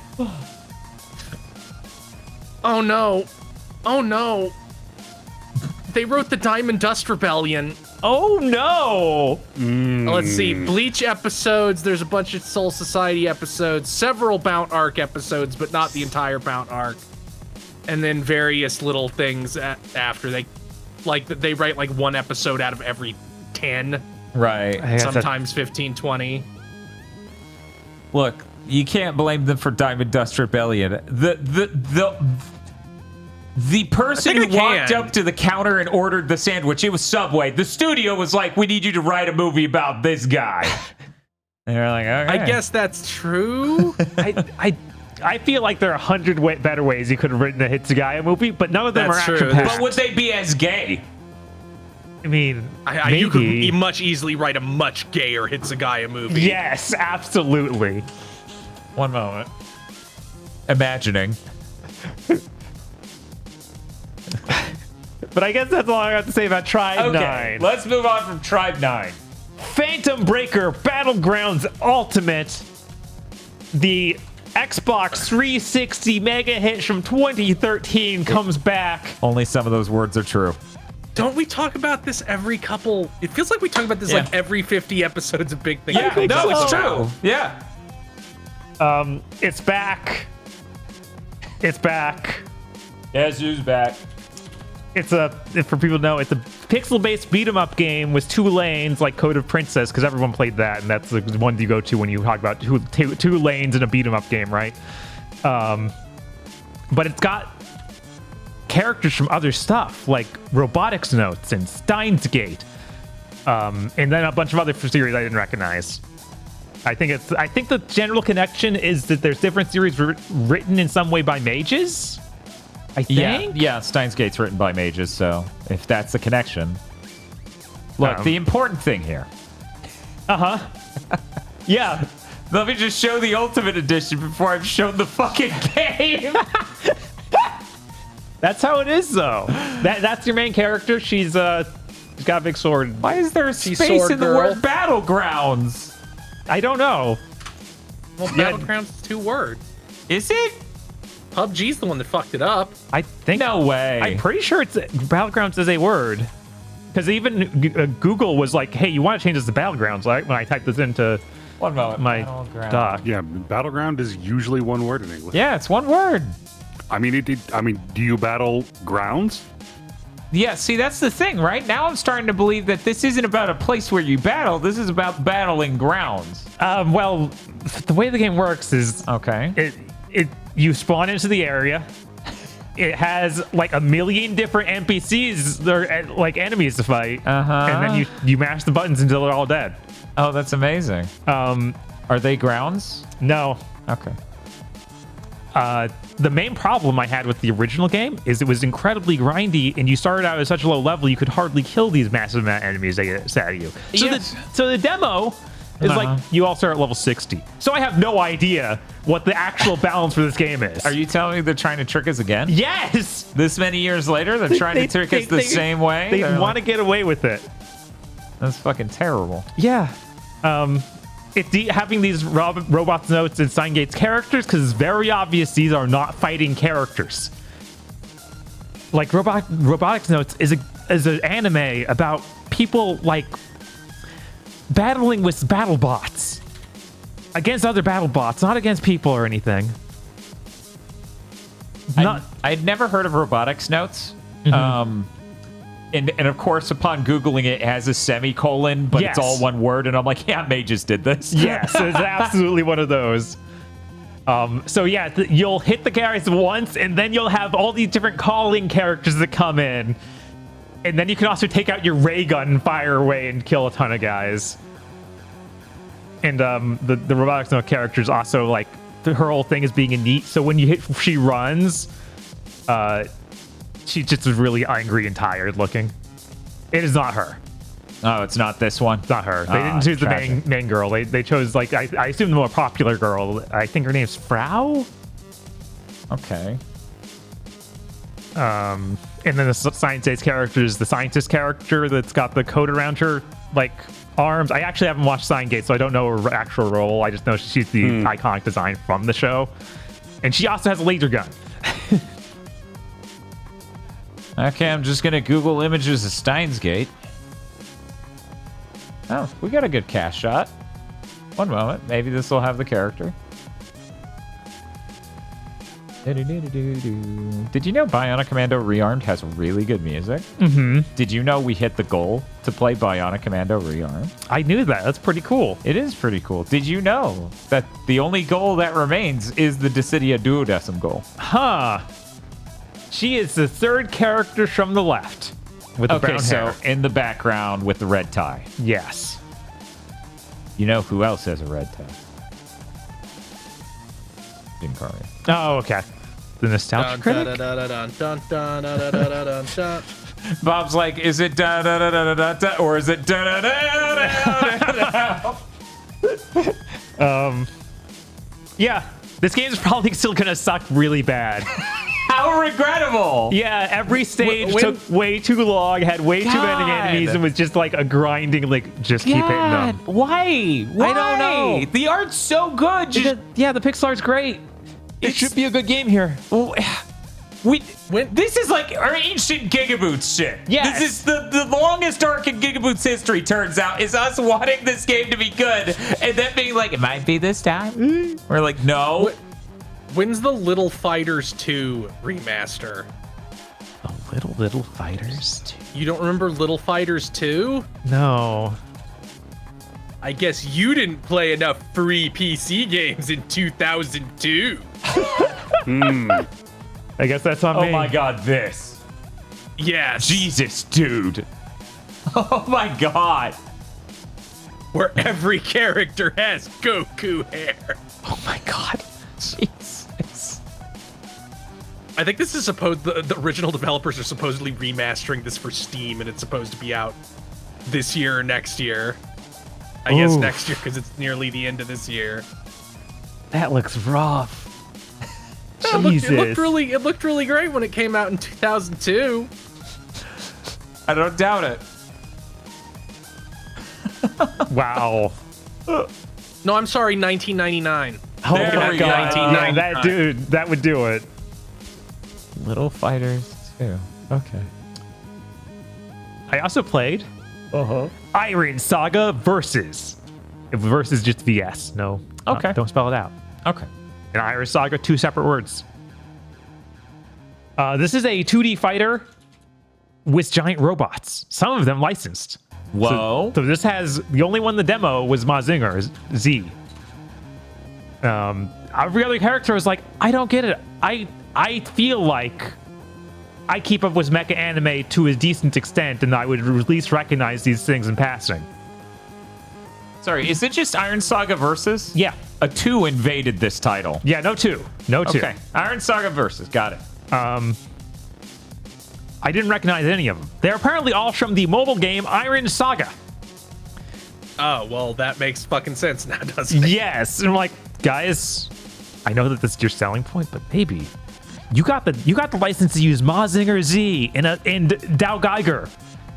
Maybe you focus on that. But our mobile game. Otherwise, it's a really simplistic fighter. Kind of reminds me of Gundam Battle Stop. Not as weighty as that, but the characters move in a similar way, where it's clearly sprites that are connected together and made of large, like, chunks. And you can also see in the bottom corners the profile pictures for the pilots. Yes, are put up in a very similar way. And you get to select your pilot when you start.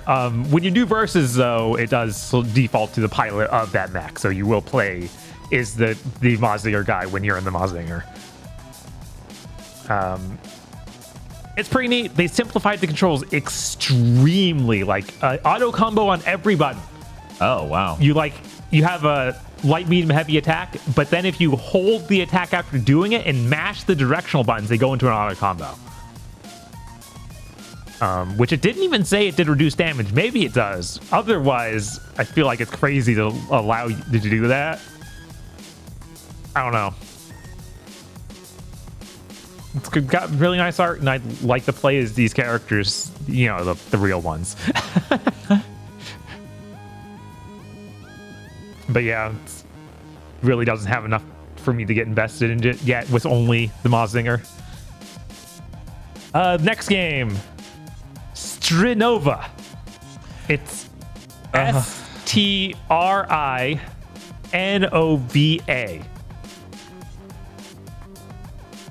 This is really weird. This is a third-person hero shooter with anime-styled characters. Okay. But they're really the only difference between them are they're more like Rainbow Six characters where they have like, here's a different gun, but it's still a regular gun. And then here's an ultimate attack. So kind of like Valorant. But then the ability all of them have is to go 2D. What do you... Like, you can flatten yourself and walk on a wall like in Link Between Worlds. Oh my god. You can flatten yourself out and glide. It is really funny. Really strange. I don't know how they came to this. Like, they don't... The story doesn't address it because the intro is a tutorial and it's like, oh, then you do this thing and then you do that. Like it's completely normal. Isn't this an Overwatch map? Kind of. Instead of having overall style objectives, though, it is just team deathmatch, just the standard way of play. That's bizarre. Yeah, That is bizarre. I don't know. I can maybe go. Can somebody make Quake Deathmatch, but it's all anime girls? Please. yeah, that'd be way more Please. exciting. Because this still has the really fast time to kill, like you expect from like a more realistic shooter, like COD and that sort of thing. I found one image. Warning everyone. I found one image. It's a thumbnail for a video on this game that shows off him, the character becoming two-dimensional. That is horrifying. Yeah, it's a lot. Because you can also just do it while standing like that to dodge bullets. That is fantastic. It's got a large cast of different anime girls. There are some anime guys. Okay, that's good. Are they as thin as the 2D mode all the time? No. Oh, okay. But they are all very scrawny. They're so Man. hungry. They are. I think a lot of the designs are pretty neat. This game is very funny. It'd be really funny if this is the only successful service game Oh, yeah. this year. We should all lean into this just to make every company in the world go insane.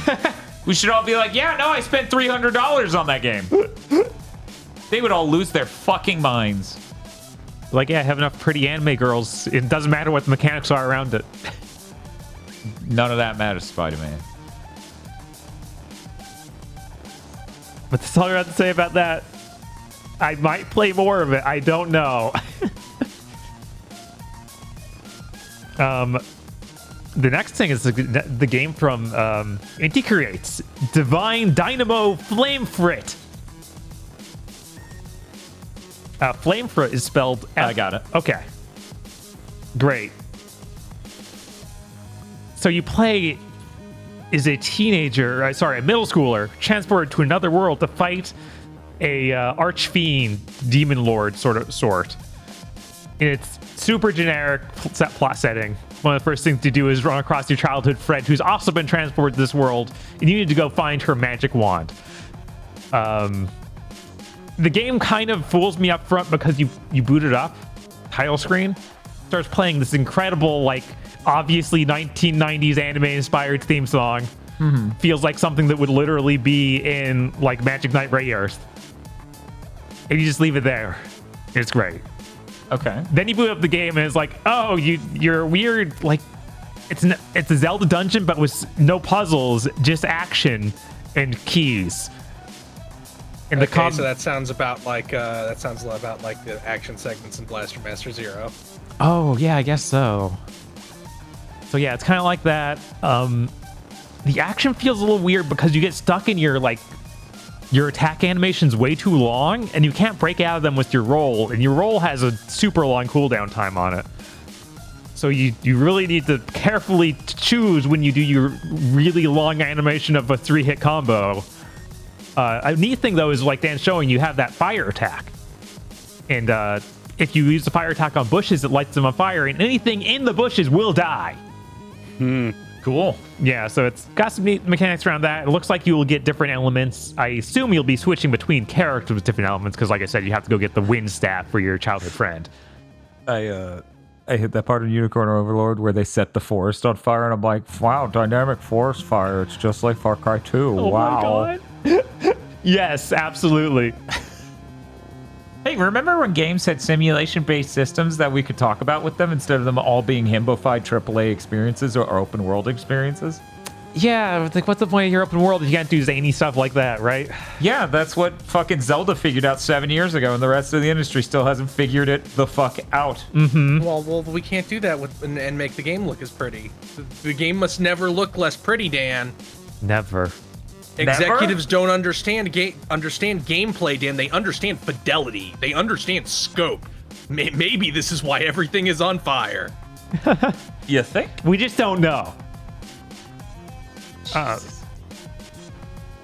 There was also a boss fight in the demo where it switched to an obviously Goemon first-person giant robot fight. Pretty neat. You have a long-range gun where you just pull out your hand and shoot bullets from it. You have a giant sword, as you might expect from a Megazord.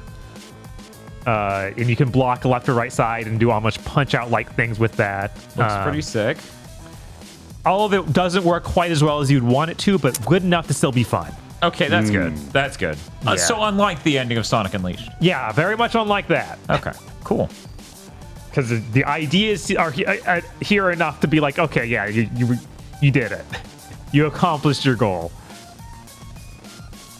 And that's all we have to say about that. I think it's very neat. I might still pick it up, even though it feels kind of janky. Quantum Beast. I had to. Does this also feature Iceman from the X-Men movies? No, it does not. This is a weird, like, low-budget, clearly indie-developed melee combat game that wants to be a bizarre mix of DMC and Ninja Gaiden, where you play as a cybernetic cop fighting robots in a bizarre, like, not fully realized area that kind of reminds me of Borderlands in some, like, a Borderlands city. It's weird. Okay. This is the best image I've got so far. I'm working on doing better. Yeah, that's your main guy. That's how he looks. How do I get this Hanzo skin? No, I'm sorry, this is Genji. Right. How do I get this Genji skin? God, he looks so much worse than any real Genji skin. He looks like if Genji skins had like a baby with Warframe characters. So this is a Chinese game that clearly should not have released a demo yet. Okay. None of the physics feel done. None of the mechanics feel quite right. But you do have the cool Ninja Gaiden neck throw where you like jump over a dude and then throw him against the wall. Oh, hell yeah. You got air combos, kind of like Devil May Cry. You have a way to trick up to teleport near them and continue your combo midair. But all of it feels just super underbaked and not quite right. And for some reason, it has an inventory system like Diablo. Yeah, I saw that. I was trying to show the normal gameplay, but I kept running into like that. Yeah, I don't get it. I don't know why it's here. It didn't seem to present itself in any meaningful way other than, yeah, you can go to this to equip your sword or equip your gun. And no, you cannot switch between weapons mid-fight. Are you serious right now? You have to bring up this inventory menu, and that's how you switch your side weapon.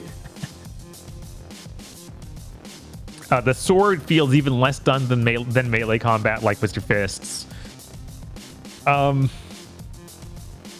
It seems neat. There's like there's a skeleton here to the game where I could see it becoming something good. It's just a matter of, oh, are they going to polish this for another couple of years and just as a side project, or are they just going to release it like this? Yeah, I don't know. You never know with these. I'd love to see this get fully polished and turned into like an actually good game, but I have no confidence in that actually happening. Oh my god, yeah, I'm in my block of bizarre games that are not, they should not have released a demo. I'm trying to real quick just for the live viewers. Let me throw one picture up that is actual combat, because I spent forever going through a video to find something just roughly approximate. Okay. Should be okay. So there you go. That's what you get, live viewers. You get this beautiful image of two robots in a room with him, and he's like throwing out his arm and he's gonna do a sweep kick, and there are sure two giant weird shadows on the ground. What is? I don't know, man. What is that? I have no Anyway. idea. It's probably the shadow from the desk. Just completely broken. Somehow, yeah. Okay. That's my guess. All right, let's move on. I also played Tidar. That's T-I-A. One moment. T-I-A. Tia. Then all one word still. Capital D-A-R. Teodor? Tidar. I don't know. Okay. It is Russian. Okay. It's a Russian action game with a fantasy setting where you play as an elf girl. All right. Oh my god. This is not at all. You shouldn't have released this, dude. I'm sorry. What? If you thought that the last game was not done, wow. Every time you do an animation, she will just hold that animation until she decides it's time to stop. Like you can do like your 3-hit combo, and then she just her leg is left out there in the kick. Now, this image I'm about to show is from the dev working on it. Okay. But it's a really good show of the main character, so I thought I would do that That first. is not the game. That is not. That is the game. That is. Oh my god, that is. Did they redesign her that They heavily? redesigned everything. That's nothing remotely like the game. This game is filled with asset store orcs. Oh, asset store orcs. Okay, give me 1 second. I don't know. The asset store orcs is kind of selling me. You move only in 8 directions. You have 8 directional movement. Okay. What is I'm this? getting- What is this? A fucking Switch game where you have to be able to play it with one Joy-Con? Right? But it doesn't even work with controllers. You have to use your mouse and keyboard. It doesn't. All right. Oh, I'm looking at this game's website, and the character art is, shall we say, amateurish. Uh-huh. Also, it's broken.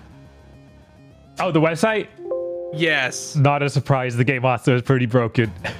Like you can select additions and get like unique statuses on their Discord and bonuses, but the buttons to buy these bonuses are broken, so they all say in brackets object all caps. Oh god. What is that a picture of? This right here? Yeah. The title screen, presumably? No? Bob, I keep pulling up images of this game, and you keep telling me it's not the game you played. The one image you got up now is not this one, the one before it. Oh my god. Okay, That looks like the found game. It. I found it. I bet these are all the game, just at different stages Probably. of development. It looks like the game will eventually have 3 playable characters. The demo only had 1, but the others were like, oh, they're shadowed out. Be excited for Ninja Girl. Am I excited for Ninja Girl? Of course you are. Man, why is every image of this game tiny? That's what I'm curious Now about. that is this game. That is the only enemy you this- fight. You fight him in the orange and green. Chris, is this for you? You ordered this, No. sir? Please open your door and pick up your DoorDash See- food. See, nobody wants to make just a simple game where you experience the joy of physically pummeling asset store orcs. Like, we really need, we need more indie games that are in the genre of blank puncher. Yeah. Like, they don't even have to really fight back. They can ragdoll really cartoonishly. I just want to hit an orc with an overhead haymaker. Ooh, I found the best image yet. Here we go. These people will soon know what this game actually looks like, and it will be decent quality. Wow, look at that, Bob. You better not say that's not this game. That looks like an earlier version of this game. God but yes. damn it. Yeah, because Wow. the main character has a ponytail in the version I Yeah, we played. saw her. Man, I love Rose Online. Chat, I need you to imagine this lady. Here, you know what? I've changed my mind. I don't need you to imagine it. I'll fix this. I'd like to apologize to Rose Online. It looks a hell of a lot better than that. Even back when it first came out in 2005. Right. Yeah. There you go. I'm solving it. But yeah, you have just really wonky combos that hardly work. You fly all over the screen. It doesn't work right. This game is you shouldn't release the demo, man. When X Blaze looks better, X-Blades? Yeah. Oh, yeah. It is X-Blade's core because it's also Russian. They again hired a voice actress, so she speaks Russian all the time. That's neat. That's neat. She sounds very snarky about beating up these orcs. Typical orc behavior. Oh man, Theodore. another Orc racism game? No, the next game. Oh. Another game that's hardly done. Cyberpunk Sister. Excuse. I'm That's excited. what it's called. What do you got? So this is it wants to be Devil May Cry, but co-op. Okay. You play as a really generic anime girl who you like, equipment drops constantly, so you can change out her outfit, and that also affects her stats. It looks really bad. It has a bunch of... This is a Hitsurugi Miike like. Yeah, but it's made with UE5, so it runs terribly. Oh. No. Yeah, it's all TAA looking. It runs bad. Just make your game Unreal 4. Why make it 5? Because it's so easy to make this art. I don't have to worry about the load on the system. I can put as many lights as I want in thanks to Mega Lights. This is another poorly translated Chinese game. Okay. I clipped out of the environment and fell into a different environment that was a fully rendered shipyard that was fully, like, traversable. Just loaded in down there. Whoops. Then I jumped off the ledge of that, and there's no kill box anywhere in the game. So I fell for eternity. Bob, I am struggling to find images of this game. Just go to the Steam anywhere. Page. Is this an accurate image real Yes. quick? That's fucking hilarious. Yeah, I'm putting that up there. That's a peak image. I don't think there's any better image we can find for this game than this. Man, everything about the movement feels really wonky. When you put on new clothes, they typically clip through her body.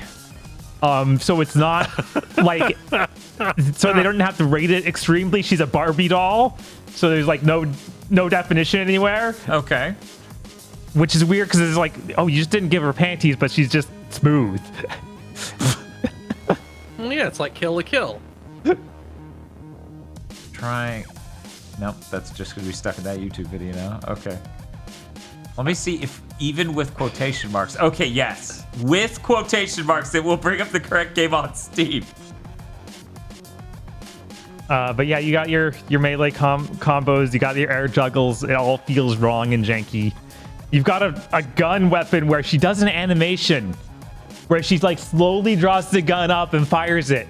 But this is supposed to be like Devil May Cry, so it feels insane. So guys, just so you know, I try to find the most compelling images to show you, which is why searching the broader internet usually works out. But this Steam Deck Fest, more especially than many, that has not been good enough. Also, Steam does that. Steam, I literally told you to never do that. Anyways, this is what they're putting on their Steam page. Yeah, that's basically a title screen. They're proud of this.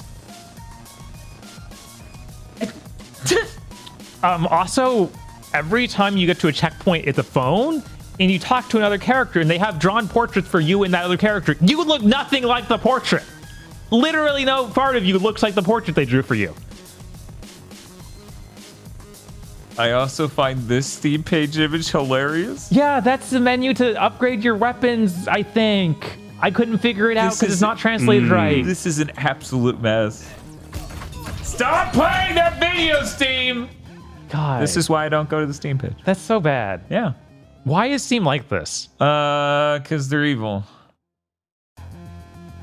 I played one more really janky, not done action game. Just got those all condensed in one block here. Oh, well, give me one more second. I just want to show one last image that might convey what this game is like even more so than the first image. What if low camera angle and you were cool and the game said you were amazing and there were pipes around? Yeah, it's funny. It has the tile system from Devil May Cry, but you can get your style to go up by hitting air. Ha! That doesn't make any sense. No, it doesn't.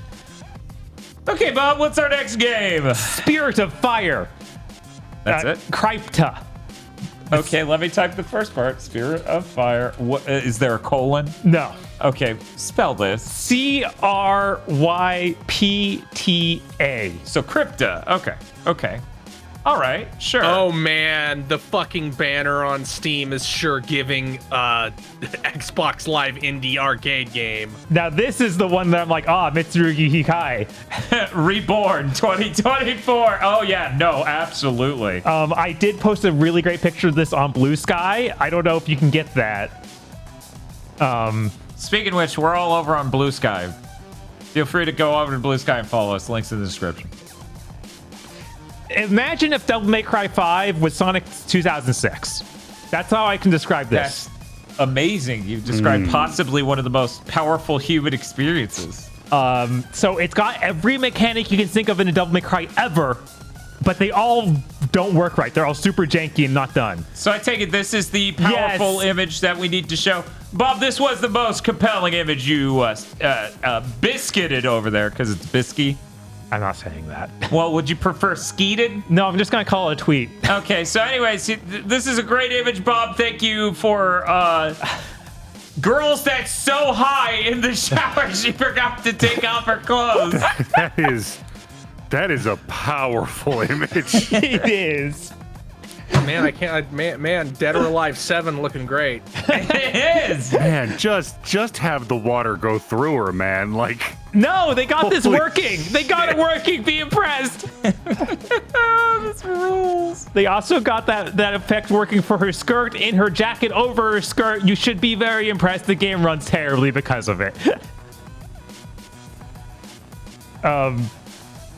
Yeah, this game is super early. It's I think a single person in Japan working on it.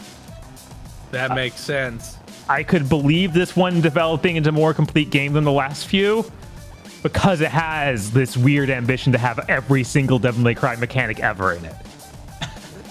Like, all that's in the demo right now is one enemy to fight in a tutorial. All you can do is walk around this pool that the enemy's standing in and go into the shower and shower off. It's a shower off. So maybe they'll keep working on this and it'll become something really cool. But right now, it ain't that. But it is really funny to see this. Well, you know, Bob, it's worth saying your PC's not that good, right? That's true. It's just a 1080. It's just a 1080 Ti. Yeah. Certainly every console and PC out there is way better than that, right? It'd be weird if that was like the stagnant point of raster performance for a really long time for the vast majority of graphics cards ever made. Yeah, that'd be weird. Of all the action games I played for this, only one that's like, hey, I played Devil May Cry. The lock-on button and the way it works is important. So it actually has locking on and having the different kind of rolls you do when locked on and the variations that can provide for things like your Devil Arm and your Stingers. It has all of that.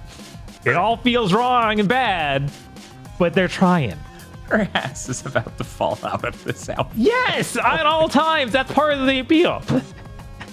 I just... Something you can't tell is that the katana is serrated. I cannot tell that. This is a very crusty 720p YouTube auto-generated thumbnail. I just thought those creatures looked interesting. Yes, that's the only enemy I fought. So, okay, I gotta ask you. This image is from Steam. Okay. Is this image real in this demo? Is there this cool desert? No. Okay, that's what I figured based on what you were saying just now. You might be somewhere outside of the box I was locked in. Because you can, like, jump up and look outside of the weird boxed-in pool that you're stuck in. Yeah, I don't know why Yvonne's releasing the demo. Honestly, I'm glad I got to play it. I think it's very funny. In our game, you play as an ass. It's the last two images in a row. Yeah. I think he flagged it for mature content on Steam. And it's like... Don't censor her. She was born this way. It's not her fault. Plenty of people dress like this with boots that lace up all the way to the knee. Yeah, obviously. But you got perfect parries that kind of are like the ones in Bayonetta. You've got the giant energy foot like in Bayonetta. You got the devil arm from Nero. So you got both the grapple part and the part where you grab them from a distance and snatch them over. You've got a katana that has the different like judgment cut style stuff from Virgil. You've got a weird thing that I think is supposed to be, but not done yet. Like the Metal Gear Rising, Zondots system. But currently, when you use it, you start flying everywhere like crazy. Like she just slides around the environment. Oh, okay. I have to ask Bob. Yeah. Is she okay? I don't think so. She doesn't. I don't know why she always has that face, but that's the only face she's got. She's coming off as James Sunderland. Yeah, she looks like fucking James Sunderland.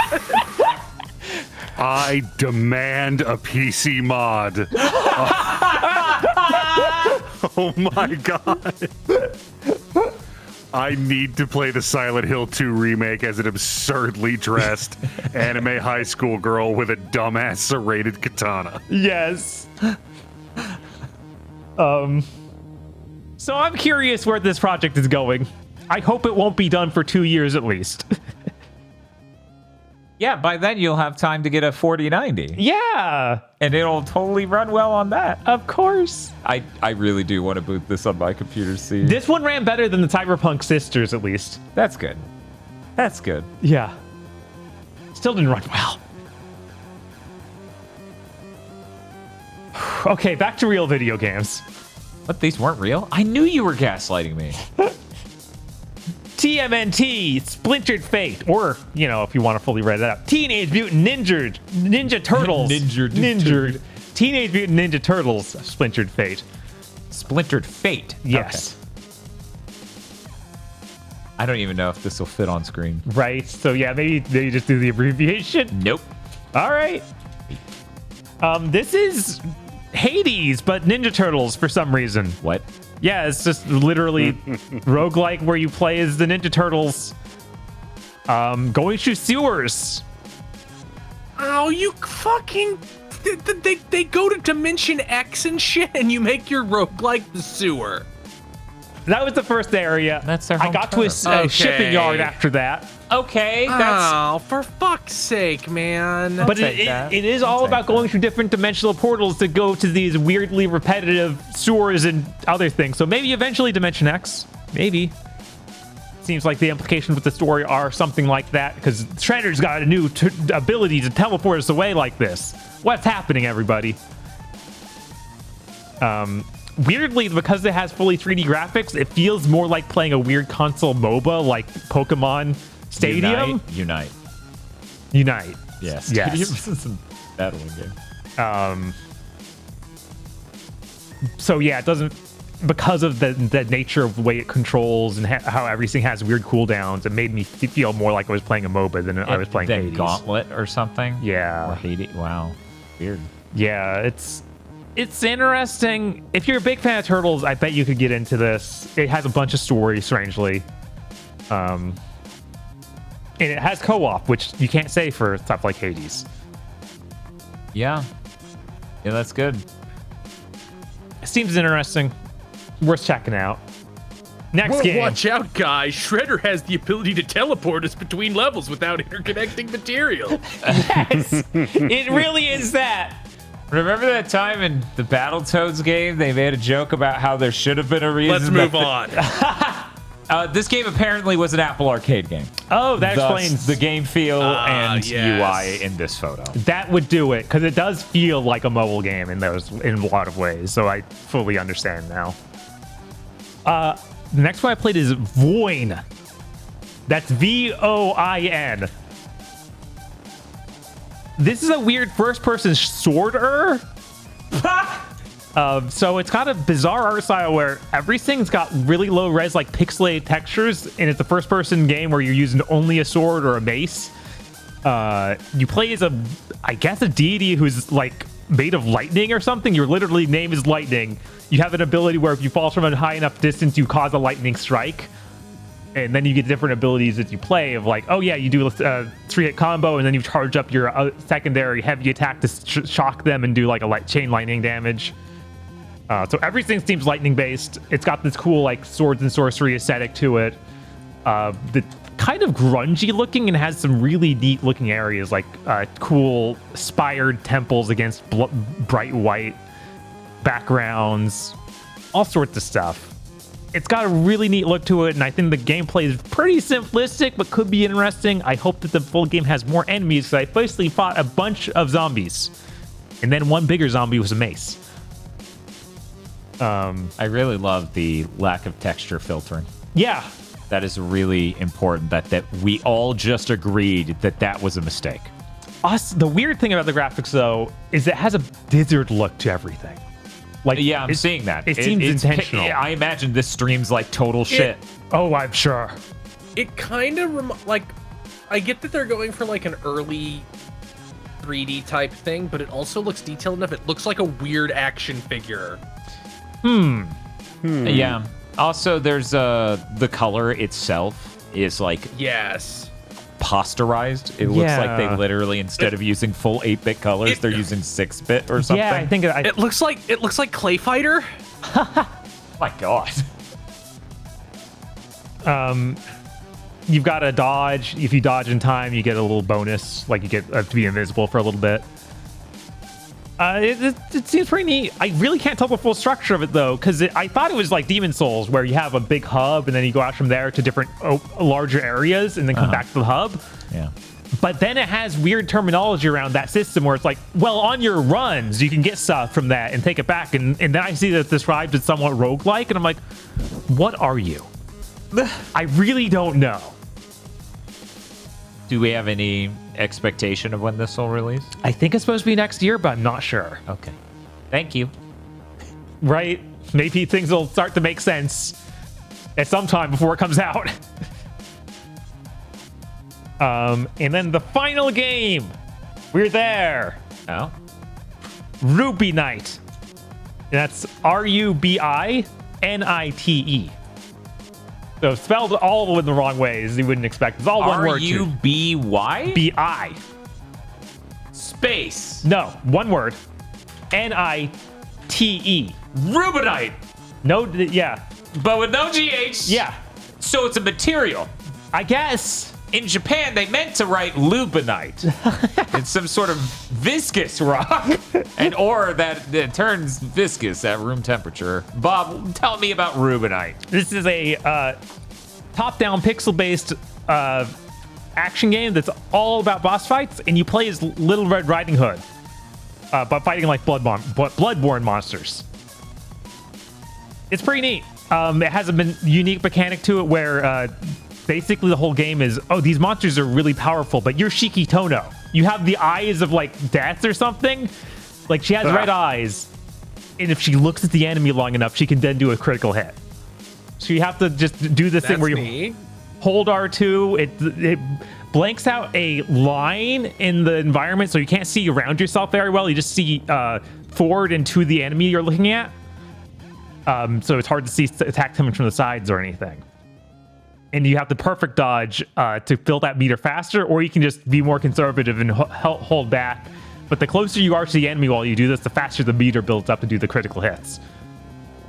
That's dope. Yeah, it's really neat. This game, the demo gave me like 2 boss fights to do, and both of those were a lot of fun. Yeah, that's one of them. It is literally a bloodborne monster. You then kill it horrifically. Like, you rip off his arm and chop off his head. It's very graphic. And it has kind of Hollow Knight-like systems where you get different emblems you can attach to your character to give them different bonuses.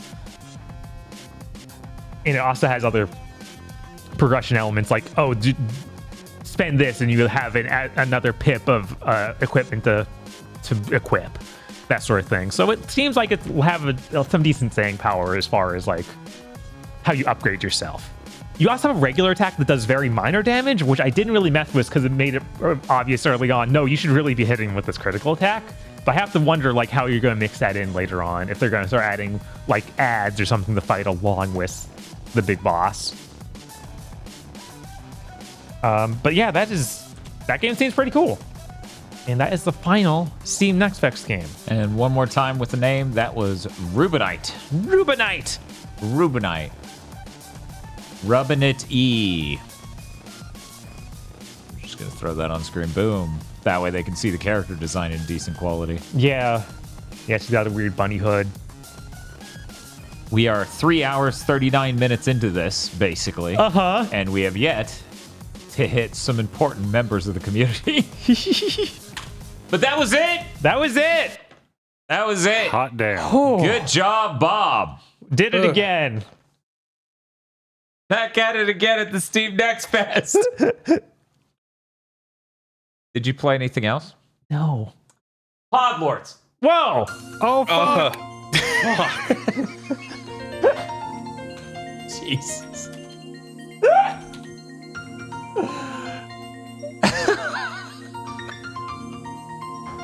This has never been this absurd before.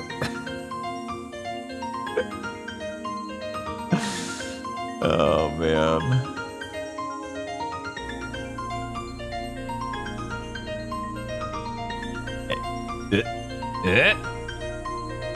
Yes, that's right. The Podlords. Podlords such as BN12, Red Blaze 27, Suzu Shiro. James Sunderland makes good faces. Facts. Confused dog. 101 Shades of Wonderful Remastered. WTF Spider-Man. Mr. I Like Spam.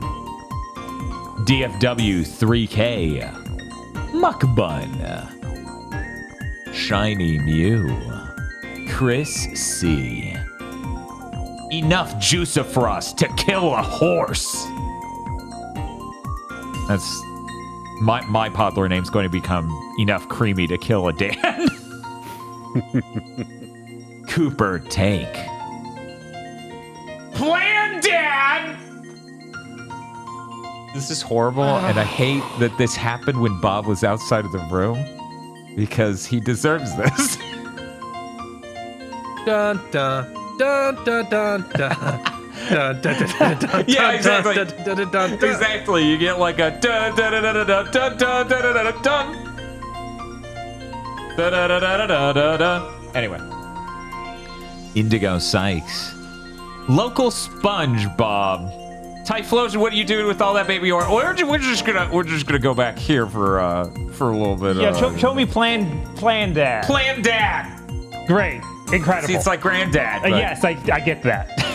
And then we got this one. Anyway, Shinji16, and the internet's consent mascot would like to remind you that you matter, you are valid, and you deserve to be happy. Should be the Man of Gods next time. A gamer raccoon. Chris Wolfhard. Okay. Now that Dan has seen Jacob's Ladder, now he gets this reference from the Chainsaw Man intro. Oh my god. Yeah, every single shot of that intro is a reference to some other movie. God, Yeah. that when I grabbed this Podlord image, I'm like, God damn it. I knew that there was one, but I didn't know. And then Karya stopped talking and just started staring at me for an hour. Then he started to cry hyper-realistic blood. That's so spooky. Okay. Sure. Holy shit.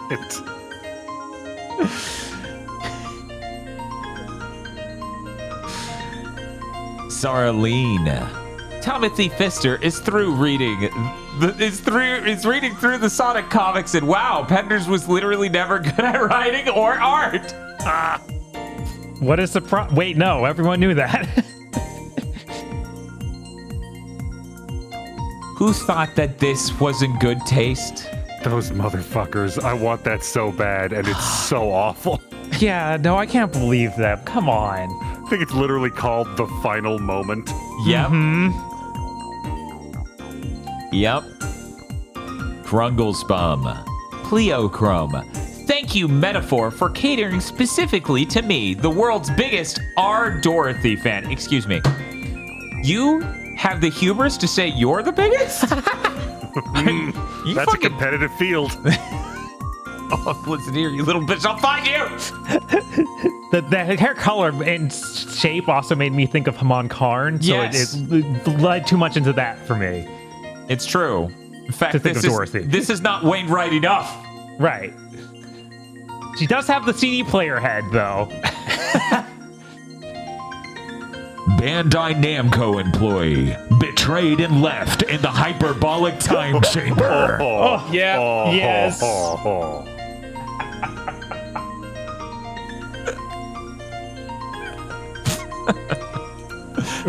Thank you, Podlord. Nintendo making the Game Freak employee watch the Fishers' demise before they get theirs.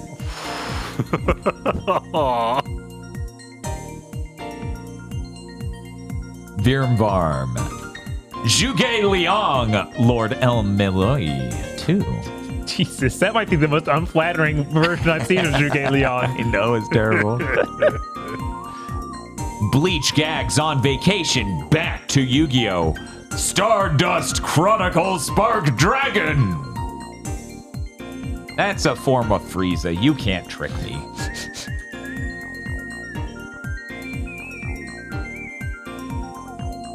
Beholds, a Warframe Scrunko plushie used for decorating your ship. That's really good. Huh. No, guys, it's fine. Just flip it over. I don't think that's how damn that it. works.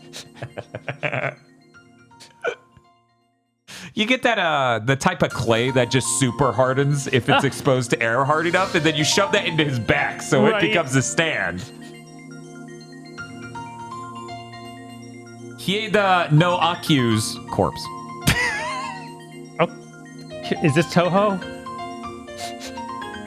Mysteries. We'll Yes, never know. that is a It is Toho. almost definitely Toho. And Digital Basic. What are you doing here? Thank you very much to our apparently plushy Podlords. Thank you, Pod Lords. Thank you, Pod Plush Lords. Lords. Thank you, Plush Thank you, Lord. Plush Lords and Pod Lords. And if you'd like to become a Pod Lord, can't help you with Plush Lord, you can go to our Patreon at patreon.com/GB podcast. For as little as $5 a month, you get access to many benefits such as early access to Chugging, Bleach, and Pokemon Go to the movies. One of those two will be ending in soon. Yeah. Soon. You also get extended content from for Armchair Devs and Gamer Premonition, 2 other shows we do. In fact, you can go listen to our extended Armchair Dev pitches from our Armchair Dev Sonic episode right now. You also get a patron-funded show, either a public show where we watch a horrible thing and you get to watch along and patrons get a commentary track, or a private show where we watch a good thing and patrons get to vote on what good thing we watch. That's patreon.com/GB podcast. And of course, don't forget the movie Isolation 119. This is a real movie, a feature-length film starring a man going to Thailand to get a tax write-off on his vacation to Thailand. That's patreon.com/GB podcast. If you don't have any money, it always helps immensely to spread the word. Watch us on Thursdays. Like, leave a comment, and subscribe on YouTube, and rate us on your podcasting app of choice. Patreon.com/GB podcast. I have to get all these tabs for all these Steam Next Fest games that I wildly opened in order to find all these images. Okay. I think we're good now. I think I can return. Should we start with the industry burning down? Let's do it.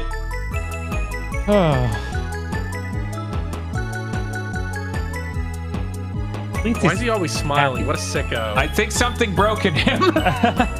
It's been happening for so long, I understand. So, this shit has finally hit Japan. Bandai Namco has canceled numerous projects, including a contract project with Nintendo. God, that's crazy. Yeah, that is I don't know. fucking nuts. That's not good. No. Yeah, that's pretty bad, and is reducing its workforce. They are not firing people yet, but are doing the very Japanese thing of, we're going to put you in an empty room with no tasks until you resign yourself. Yeah. Fuck off. I can't imagine quitting a job like that. Holy shit. I'm like, fucking play chicken with me, motherfucker. Right? I'll get bored doing nothing. You fucking severely underestimate my capacity to do nothing. I'm sorry. The smartphones exist now, Japan. It's over. You know who also wouldn't blink? Would never blink, would just spend forever in that closet, just doing nothing, staring at a corner? Jin Karya, because he would constantly be coming up with plans. He'd be like, I got this. I'm going to get back in good graces. Every week he would have a new idea. He would execute none of them and just sit in that room getting paid. Just as like normal. I mean, it seems like a lot of Bandai Namco shit has just been doomed lately. Like, I can't imagine that Sandland game sold especially well. Mm-hmm. I don't think One Piece Odyssey, that turn-based RPG One Piece game they made, sold especially well. It's worth noting, one of those canceled projects is a One Piece game. Yeah, that was also a nuts part of this. Right. That ain't normal. Like, they have Unknown 9 that's going to come out tomorrow, and we'll be discussing how many Concords it is next week, I guess. We will. I bet it's going to be half, maybe a quarter of Concord. That's a quarter of an Immortals of Avium, because they're pretty much equivalent. Yeah. Literally no one on Earth even knows what this is. It's true. But yeah, like, I don't know. I'm curious. I hope somebody leaks what the Nintendo thing was, because I'm curious. Yeah. Same. Like, I don't even know what it would be. It better not have been Ridge Racer. It better have not been a new Smash. It better not be either of these, or otherwise I think you're coming for me personally, and I will defend myself. I don't think a fucking Smash is getting canceled. I think we're safe for that, unless Nintendo's like, you're so fucking incompetent, we're taking it from you. It could have been a Smash for the Switch too, and at some point they just went, what do we... Like, literally a port of the latest Smash to the Switch too, and they're like, what are we doing? Oh, well, fuck this. Yeah. They saw how bad Until Dawn went, and it scared them. Riot has laid off more people and put out a really weird press release that basically goes, my shirt that says we're not slowing down development of League of Legends is prompting a lot of questions already answered by my shirt. It was very like, well, we're laying people off, not for any monetary reasons. We're just streamlining development and building a new future for League of Legends, which maybe translates out to me that maybe the fucking party's over. Maybe this crash is going to be taking down some titans people thought were untouchable. I don't think Riot's going to collapse, but I think they're going to take a knee. I think a lot of companies everybody thought was invincible are going to be taking a knee over the next couple of years. I mean, they did already cancel every one of their side projects except for that fighting game that's mostly done. Yep. Like, I mean, it wasn't even that long ago. They were like, yeah, we're completely starting over development of that MMO. Oh, God. Like, you won't hear about it for multiple years. That's not a sentence you want to hear in 2010. Let alone now. 2024. Right? Ubisoft is rumored to be sunsetting XDefiant after Season 4. Executive producer Mark Rubin took to Twitter and said this is untrue, to which I say, he didn't know. Right? They don't, like, I didn't know my store was closing a week before it was. Yep. Like, companies don't do that. Like, Black Ops 6 is going to release, XDefiant's player base is going to go from low to non-existent, and they're going to in support of that game. Like, it's so fucked up because there's totally an opening in the market to compete with COD. There is. One, you have to have really good game feel, which none of these people fucking consider crucial. Right. And I think you have to resist the Fortnite-ification that COD has been undergoing. Like, I definitely think there's a group of boomers who fucking hate these license deals being in COD. They hate the weird ghost gun skins and shit like that. You need to appeal to those boomers who think it should all be like Modern Warfare 1. Yeah, the problem is it also needs a single-player campaign because to a large extent, a lot of those people, that exact market who would think this online shit is cringe, they want to play through a bombastic movie. Yeah, and then they can do some multiplayer afterwards. Right. Yeah, just make a horrible campaign where America is the good guy and the borderline socially unacceptable to make the villain nowadays group is the antagonist. have the main character wear like a Punisher mask as they shoot guys, but to get some of that Army of Two energy in there. Oh man. And Army of Two Don't should come Nod. back. It should. It should. Don't Nod is looking to lay off 69 employees and pausing development of 2 unannounced projects. I guess Banishers didn't fucking take off. No, they did cite that did not do well, and neither did The climbing game. yeah, the climbing game. Jusant? I think that's right. Yeah, the fact we Yeah, I'm both trying said to it think like, means well, it's I true. don't think I can't imagine that any Don't Nod game has done especially well since Life is Strange. You know what the problem like was? a decade ago at this point. The problem was renaming to Don't Nod as 2 separate words. Obviously. It's sad because that Jusant game was easily the best game of theirs I'd played. That game was really cool. It just came out in the middle of a bunch of other things, so I didn't buy it. Including one other game doing the literal same thing. Yeah. How do you end up? I don't know. I tell you what, there is just some ether out there that people pick up on, a vibe or something. And then since some processes can take very similar amounts of time, they all just end up at the same place. Like, remember that one fucking summer of gaming where we just fucking had 2 different Cyberpunk taxi games premiered at the same event? Yes.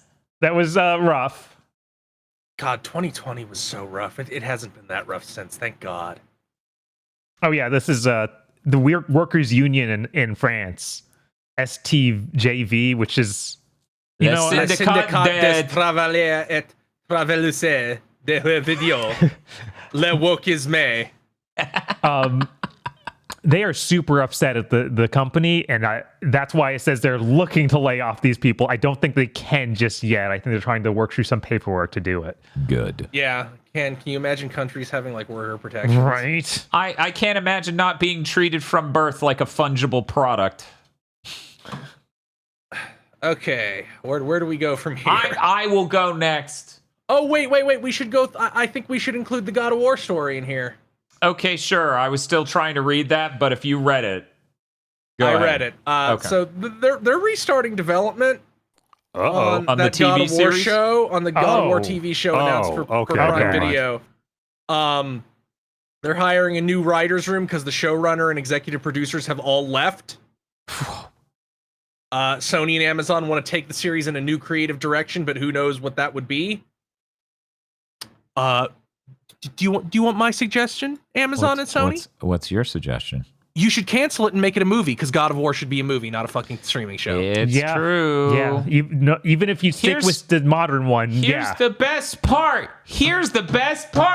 Just make it a trilogy from the get. Pretend it isn't. The first one ends the same way the first game does. Turn the second game into 2 more parts. Gold! I have made you wealth! Honestly, since we never really talked at length about that God of War Ragnarok DLC that has story, and since they seemingly just want to fucking whitewash the original original trilogy Kratos, just fucking start there and make this part of that. Since you decided you just wanted to paint like a whitewash brush over those games.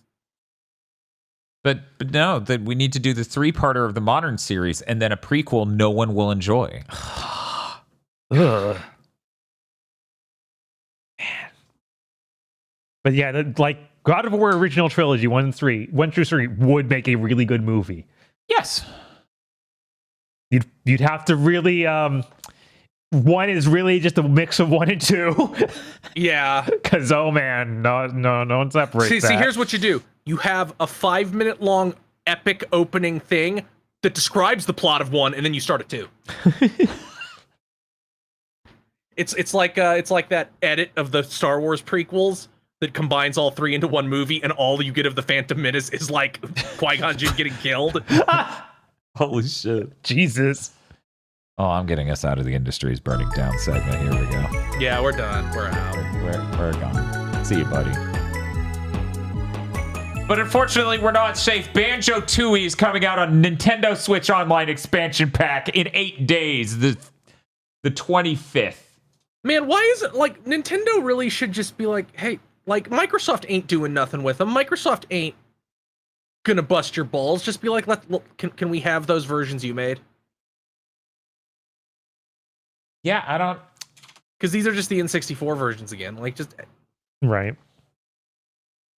But Nintendo is seemingly really resistant to that kind of thing.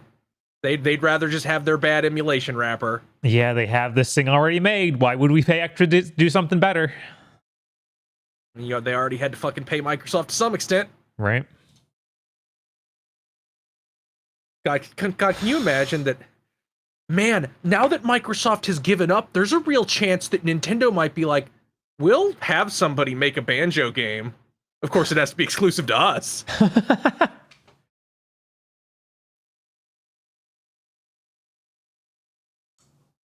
So, Analog 3D, they sort of re-announced it. They have a price point now, and I didn't realize this more was firm announced details. previously. Yeah, it was announced a year ago. Okay.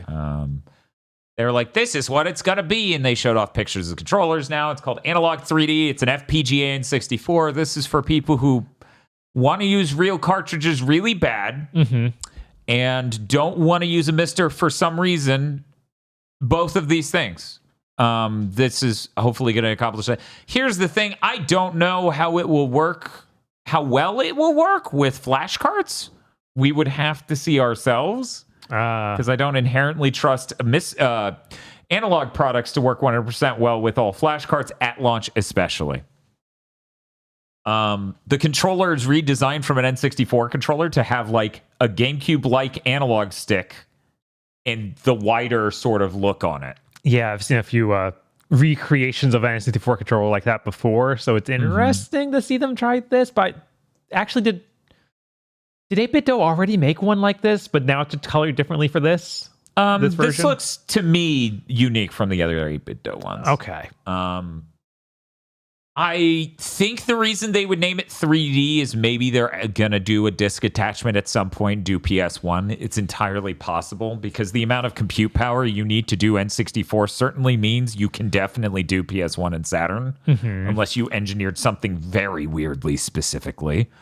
But who knows? Maybe they're going to continue down their path of doing bespoke consoles and we just get a PS1 FPGA console a couple years from now and then a Saturn one after that. Because why would you want to sell a console once when you can sell what is basically the same hardware and size multiple times? Yeah. Just buy a Mister. Just buy a Mister. Just buy a Mister. They're like Is 3 there a games. Saturn core for the Mister now? There is. Its progress is coming along. I don't know how solid it is. It's usable. You could use it. Don't depend on your ability to beat a game, but I hear the compatibility is getting better and better and better all the damn time. It's not worthwhile to me until I can beat it. Guaranteed. Look, I'm not going to start Soccer Wars until I'm sure I can beat it. Fair.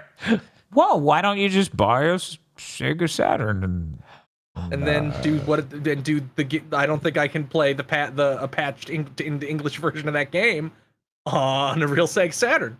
Well, you're going to buy an optical disc emulator, and then you're. It's okay. I have a good plan, and then you get some SCART cables, and then an upscaler. It's okay. This will just send you back $700. That's all. It's much better than just waiting for a core for the thing I already own.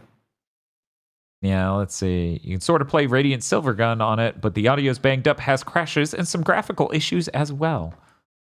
Yep. Cool. But other games work. We had an interview with Sean Layden. We as in us the people. Not GigaBoots. Yeah, we never get to do that. We're never going to get to talk to the man. How's Sean Boy doing? Sean, for people who don't remember, used to be CEO of Sony Interactive Entertainment and head over Worldwide Studios to some extent. Anyways, PlayStation 2, Sean Layden talking to Video Games Chronicle. Gamescom Chronicle. Anyway, he basically saying the current model that we've been doing for the last 30 years of develop new piece of hardware, release new hardware, make games for it, is ceasing to work correctly, and even he's pointing out what the online reaction was to the PlayStation 5 Pro. That people are not compelled by this. He also says some really dumb things. Oh, yeah? Of course.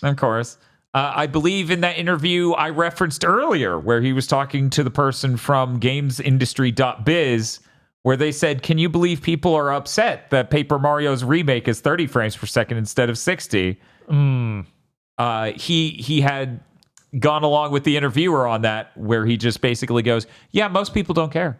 Like, actually, we have metrics now. They do.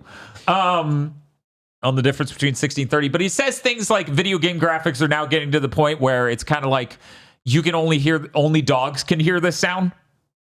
Like a sound so high pitched, it's outside of the perception range of most people, basically. That's what he's comparing modern graphics to. And he's right to do that, at least. Yeah, I was like, this sounds accurate. That is fairly accurate. However, his hyperbolistic statements are a bit strange, where he says, if you're playing a game and sunlight is coming in through your window onto your TV, you're not seeing any ray tracing.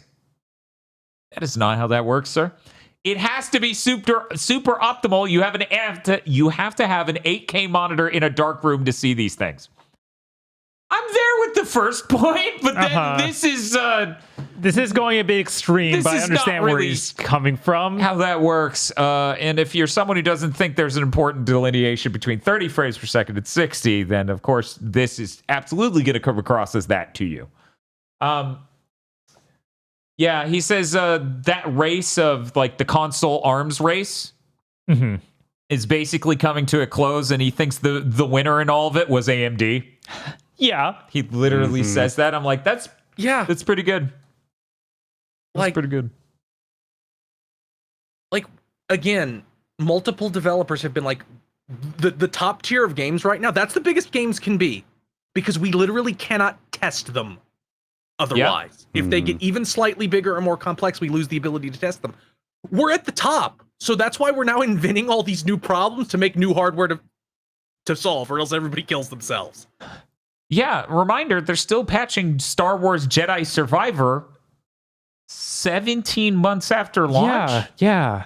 Ludicrous. And the stuff that's getting patched is like stuff that would have been insanely helpful to be there in the first place. It's quite bonkers out here. Yeah, I think in another part of the interview, he literally talked... Go ahead. Thank God backwards compatibility exists, or I don't even think we'd be that games would get patched that long. If developers weren't confident that they could sell this game more than 4 or 5 years, I don't think they'd keep patching it for this long. Yeah, it's kind of ridiculous. I added up the other day how much the PS5 Pro and the disc drive cost me. Aggro? It cost me $848. Yup. It is both a combination of the fact that we do what we do for content. No, not both. These many factors. We do what we do for content. We're getting a swap comparison stream out of that. That will be good. I am who I am, a very technically incisive and knowledgeable person who can speak to the quality of this thing. And the fact my PS5 is going directly to my girlfriend, who I love, who deserves a PS5, who I thought was going to get one last year, but then the Slim wasn't cheaper, and we both went, well, fuck that then. Right. I don't know how there's any market for this. Yeah. There's no way this is going to sell half as well as the PS4 Pro. In fact, it hasn't sold out anywhere on the pre-orders. I don't even think it's going to sell a quarter as well.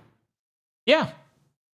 No, like Sony I think it leaked that Sony expects 1-to-1 sales with the PS4 Pro. Somebody's going to the fucking death house. How many more hundreds of dollars does it cost in the PS4 Pro? Oh, it's okay. It just costs literally twice as much because if you recall, when they came out with the Pro, they made it $400 and the Slim $300. Yeah. Well, Dan, Bob, if you adjust for inflation, it's still the most expensive one. More expensive than than the launch PS3 that completely blunted all their momentum from the PS2 and is the reason the 360 got to live at all. Yep. If Sony had just made a sane box and shipped it at 05, Yep. They would have been They fine. could have shipped it in 06, and they still would have killed them. You just can't be $200 more. And a nightmare to make games on. Yeah. And a nightmare to make games on. And a year late. You can't beat all of these things. Right. You gotta pick your battles here. This is an insane situation. I'm very excited to see what the Switch 2's effects on the industry will be. As everyone goes, these games are too expensive. We don't know what to do. Anyway, the biggest platform doesn't get anywhere near the fidelity necessary to do all the shit we keep forcing on games. What do we do? And some dev shit's gonna be like, FSR? Run the game at 640, 30 frames per second, and FSR up to 1080p, and then nearest neighbor upscale from there? I'll be like, wow, this PS1 game I'm playing because the entire industry is not worth paying attention to anymore is great. I think some other part of the interview that was like sipping it out on Eurogamer was about him literally saying, yeah, this death march of only doing AAA games and not doing any AA games is going to kill the industry. Yeah. And not investing in any new creators and new IP. Yeah. I'm convinced that every single one, and we have one in this news segment. Every one of those, we have all these experienced devs opening a new studio with investors. They're going to make a AAA game. No, they're not. They're going to shut down without making anything. Yep.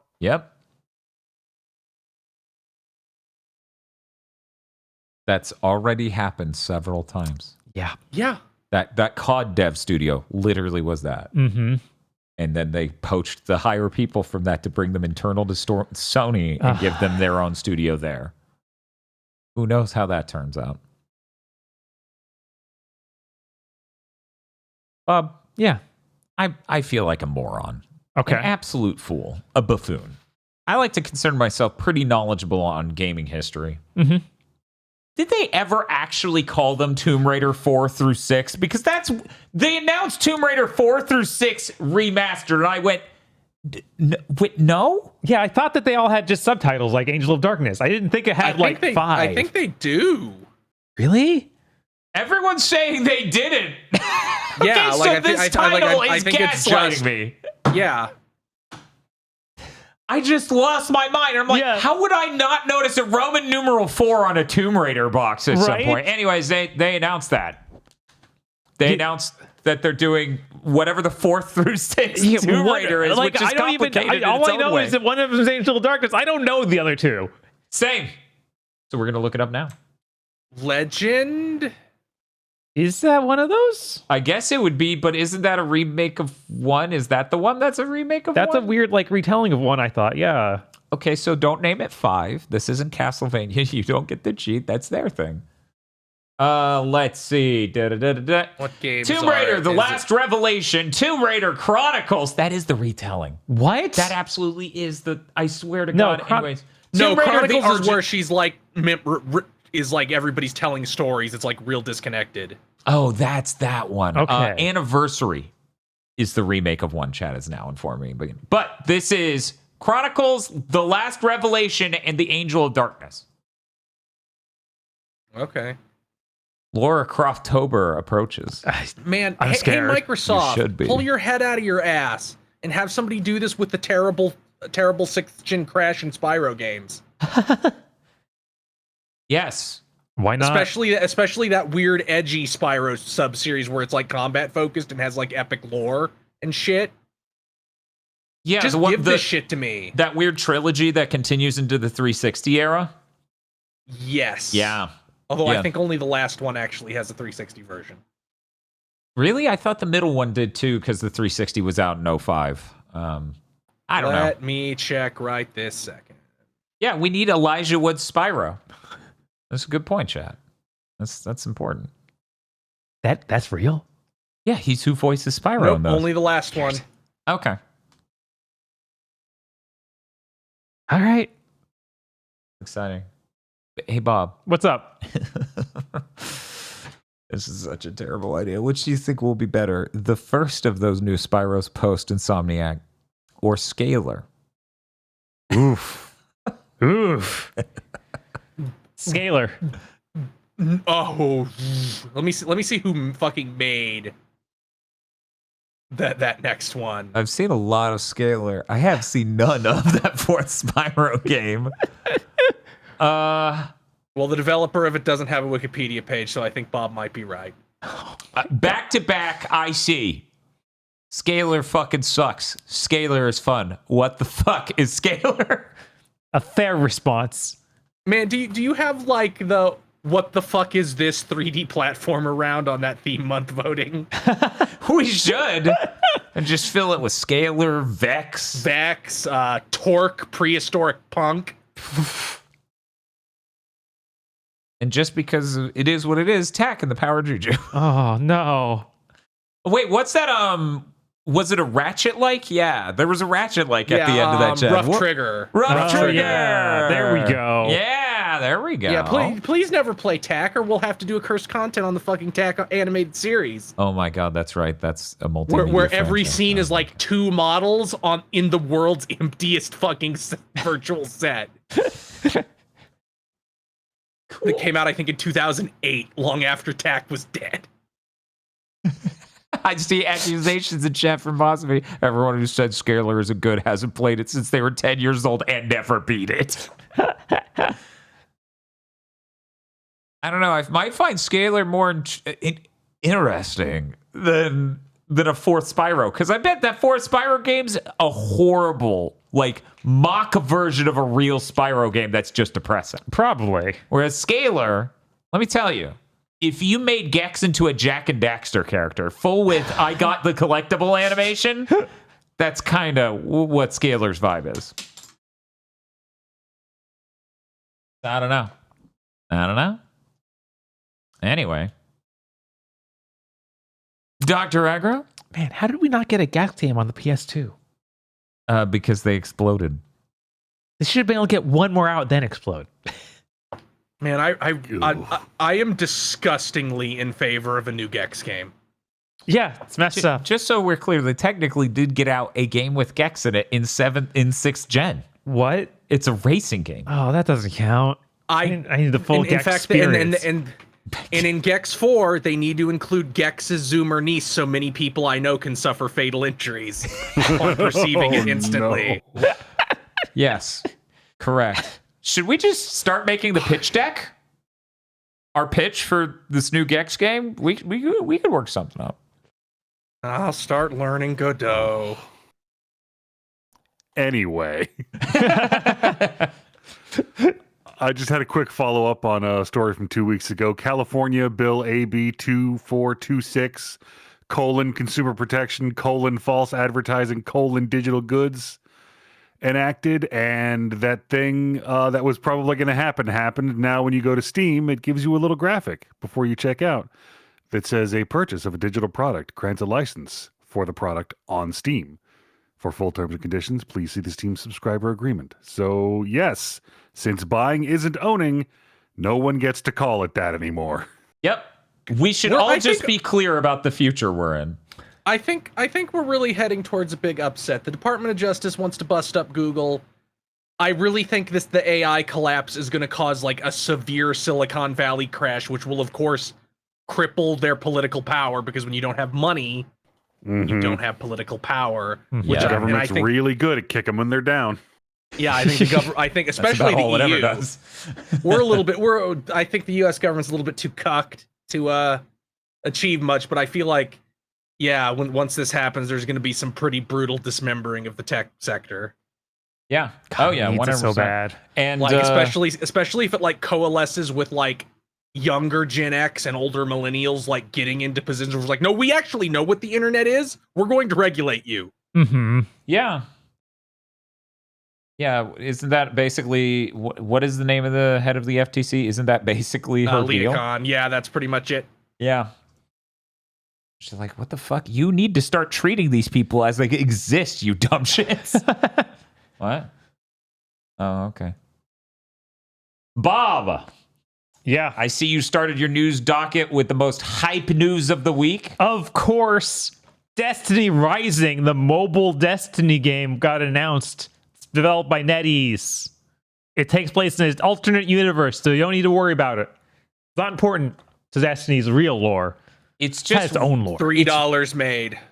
It's really interesting to see Destiny aesthetics, locations, characters, and monster designs just not be in a trailer made by Bungie at all, and act completely different. just in a way tonally that isn't like in a Destiny trailer. You wouldn't expect to see the crowd shot of all the denizens just standing there being like, and I'm like, that's not. There's just something about the cinematography here and lack of pompousness. Like it has a lack of self-importance that almost every piece of Destiny media does. It's really fascinating.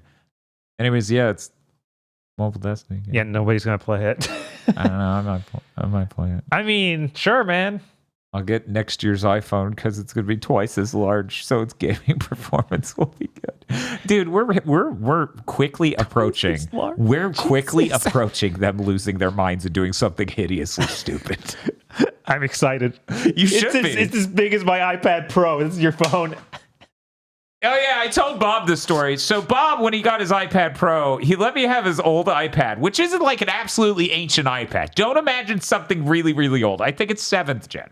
And I logged into it, and I was installing Discord, and then I went to say something, and I'm like, wait, what? There's a missing button. How do I do stickers? And then I look it up. The version of iOS it supports is so old that it cannot support a version of Discord with stickers. Amazing moment. As I'm just like, damn, how old are you, bitch? Right? Jesus. Anyway, let's move on. Project Ethos was announced. This is a brace yourself. Free-to-play third-person hero extraction shooter that mixes in roguelike elements. It's published by 2K. And this is one of those studios that we were talking about just a minute ago. Oh, yeah? Where some famous dude from the gaming industry. This is their first game, and it's... oh, shit, I didn't even realize that this was another one of those. Oh, they're screwed. This is made by 31st Unit, which is headed by Michael Condrey, co-founder of Sledgehammer Games, and COO/director of Visceral Games. That's Call of Duty and Dead Space and stuff. Why did they have him making a roguelike third-person extraction shooter? Sir? What's happening? Literally, the playtest starts today. IGN already has a preview of it. They had, I think, like exclusive billing right to get to talk about this. Even they're like, yeah, this feels really dated. So about games take too long to come out now, which was another point of the Jason Schreier interview with Adam Conover. It's like games take so long to come out now that tastes have completely moved on. So something that was acceptable when it started development is just completely not okay by the time it comes out. Yeah, I think they're like the headline is like, sure does feel like it started development in 2019. I'm like, oh my God. This studio has been doing nothing that long. So 2K's got almost certainly a bomb sitting on their hand. Oh my God. A bomb. 2K, it's a bomb. Oh my God, 2K, a bomb. A bomb. I guess we should move on. Oh my God, JC, a bomb. Anyway, okay, yeah, let's move on. Yeah, but why did you... Never mind. We've already covered why. An unannounced Death Note game got rated in Taiwan. Finally. How do you make a Death Note game? I assume it's like a visual novel or something, yeah, that's right? the only thing I can think of. Like, it would have to be like a visual novel, either just retelling the series or telling an original story. Right. Like that one shot they did years later where Donald Trump almost gets the Death Note. Or like, I don't know. That's like really the only thing, unless you make something really fucking stupid that nobody would want. It's like, okay, you're light and you know the police are watching you. You have to act normal and not get detected. That'd be so good. It would sell 2 copies. It would sell 2 copies, but it would be good. One of them would be to us. Yeah, but the funny thing is it would look like Loop on the third game on PS2. That's what I was thinking too. Yeah. Hell yeah. Yeah, it's like their insanely cheap version of Metal Gear Solid 2, but it's a Death Note game. That would be amazing.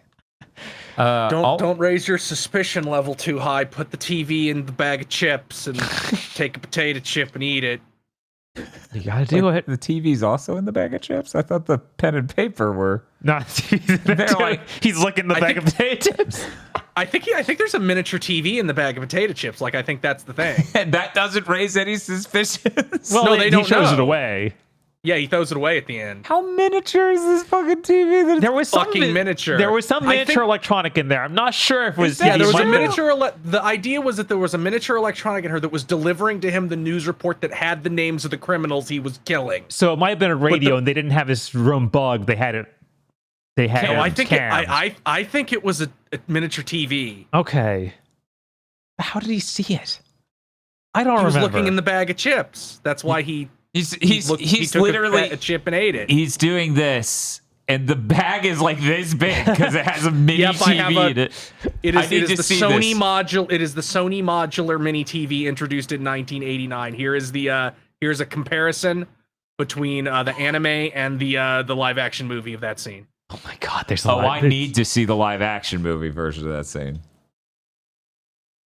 Oh god, I did watch that movie. I don't remember the scene though. He too well. also Yeah, had yeah, the pen we and watched paper this in there. movie. He had the little scrap of the death note in there. that Yeah, he could that's write the the main names on, part. too. Yeah, that was the main thing I remembered. I forgot there was a fucking TV that was supposed to fit in there. But the part that's supposed to be cool and crazy is he threw the TV away even though it was expensive. See, that didn't even fucking faze me. I didn't think a shit about that. Anyways, God, this is incredible. My constant shame as a human is we have not figured out a reason to do a review of this fucking movie. Fuck, dude, light the bag! But then you couldn't see the TV. It's not very bright. You know what's not really bright right now? Any Japanese movie, pretty much. Jesus, That looks Look, like look, shit. Dimness helps the visual effects. Man. Oh my god. Yeah, what a based moment from Light Yagami. Anyway, it's published by Bandai Namco, of course. So it's one of the games they didn't cancel, I guess. I'm really excited, genuinely. Okay. I'm genuinely excited because I'm curious what shape that takes. And Fair. also, I don't have to watch a whole anime to play it. That's true. I You read the already manga. You already read the manga. Yeah. Man, They're like it's based after the like Force movie we made. And I'm like, it shouldn't be. I ain't they- watching it. I'm still going to play this. Death Note sure should have ended when L died. Yeah. I think that's what year is probably. it? I think that's what the movies Right. do it. The movies Oh, do often no. do their own stupid things, though. Like I said, there's like 4 or so of those. We can't talk about what are we, boomers? It's not like we have a literal show about us being anime boomers. That's totally not a thing at all. I don't know what you're talking about. I haven't seen that podcast update in a while. I don't think it's real you anymore. definitely I have don't object permanence problems. you definitely don't bring up Lost Universe at every opportunity. At this point, you're bringing it up more often than me. I'm just Or here s- constantly or exuding the this Star energy. Ocean Oh yeah, 2 yeah. anime. No, this is Chris's fault, isn't it, Dan? This is It stochastic anime It terrorism. is. It'll be my fault when someday people wake up and it's like weeaboos all of Lost Universe. We're getting used to it because we do Bleach in these huge chunks now. I know. Isn't that fucked Messed up? up. We're doing the hyperbolic time chamber for some really awful content. Anyway, hey Bob, are you excited for that Death Note game? No, not really, but I am curious what it will be. But I know they won't get the dub actors back, and I won't get to hear Amuro Ray talking about how everyone should die. Yeah, nowadays I feel like I'd get a lot more amusement out of the anime just from the Aburo Ray part. Dub Right. Light is so fucking funny. I haven't even watched that any, but people post clips on Twitter, and I just see the clips of going, this in his internal monologue, and where he says, "This is the first time I've ever wanted to hit a woman." Yeah. No, it's a lot. It's a lot. We have some weird news to Yeah, talk we have about some this really week. weird news. Craig Duncan from Rare has been promoted to Xbox Game Studios head. That was apparently a role formerly filled by Alan Hartman of Turn 10. So the people who were making Forza, and then the latest Forza was weird. Uh-huh. Okay. Yeah. So they poached him from that to run Xbox Game Studios. But Bob, I thought that was Matt Booty's job. I did too. Matt Booty seems like last year at some point they promoted him to some slightly higher position that is over more than just Xbox Game Studios, like other Microsoft gaming projects. Okay. I'm not clear on all the nuances of how they restructured. So the Age of Empire game / Civ looking game, Project Aura or just Aura, is his fault? I guess. That shipping out way too early is his fault? Wow. Cool. And then at Rare, Joe Nita and Jim Horst are being upgraded to co-leading the studio. Those guys have apparently both been there for a very long time. Like one of them worked on Cameo and stuff. Do you think we'll ever see Everwild ever again? No. I don't. Yeah, I think we'll just see Sea of Thieves shit until that ceases being profitable, and then they'll shut them down. I did see a funny tweet this week, I think, from Jean Schwando. Yeah. Of head of studio that doesn't ship games gets promoted to bigger studio that does not ship games. I think he did a bit more eloquently than that, but that's the gist of it. Yeah, the funny thing is at least they shipped one game.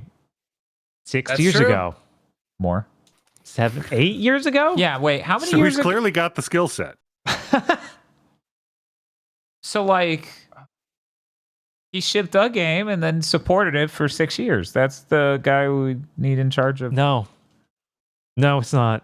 But Try again. Everwild spent all of that time in development and never came out. Maybe we should get someone who wouldn't be at the helm of. You know what's really funny? I'm going to say the meanest thing I think I've ever said about the game industry. Okay.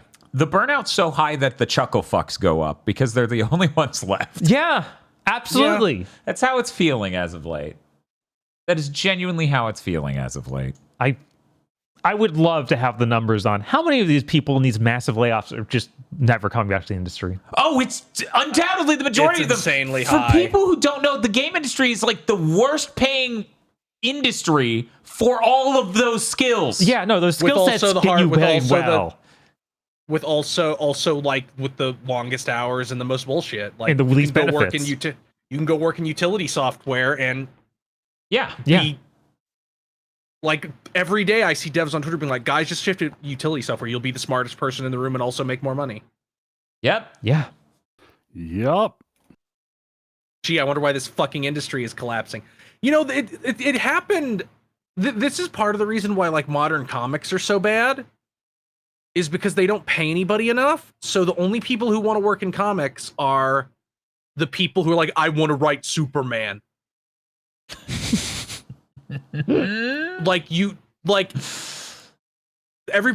Anybody who can make it somewhere else goes and makes it somewhere else, because that's just the more natural thing to do. Yeah, at some point you just have to give up on that dream. This is also, for the record, kind of why games media is falling into shit, because if somebody's actually good, why would they go work at a gaming site instead of doing their own thing? Yep. Like, hey, guess what? When alternate structures exist, you have to step up your game or you die.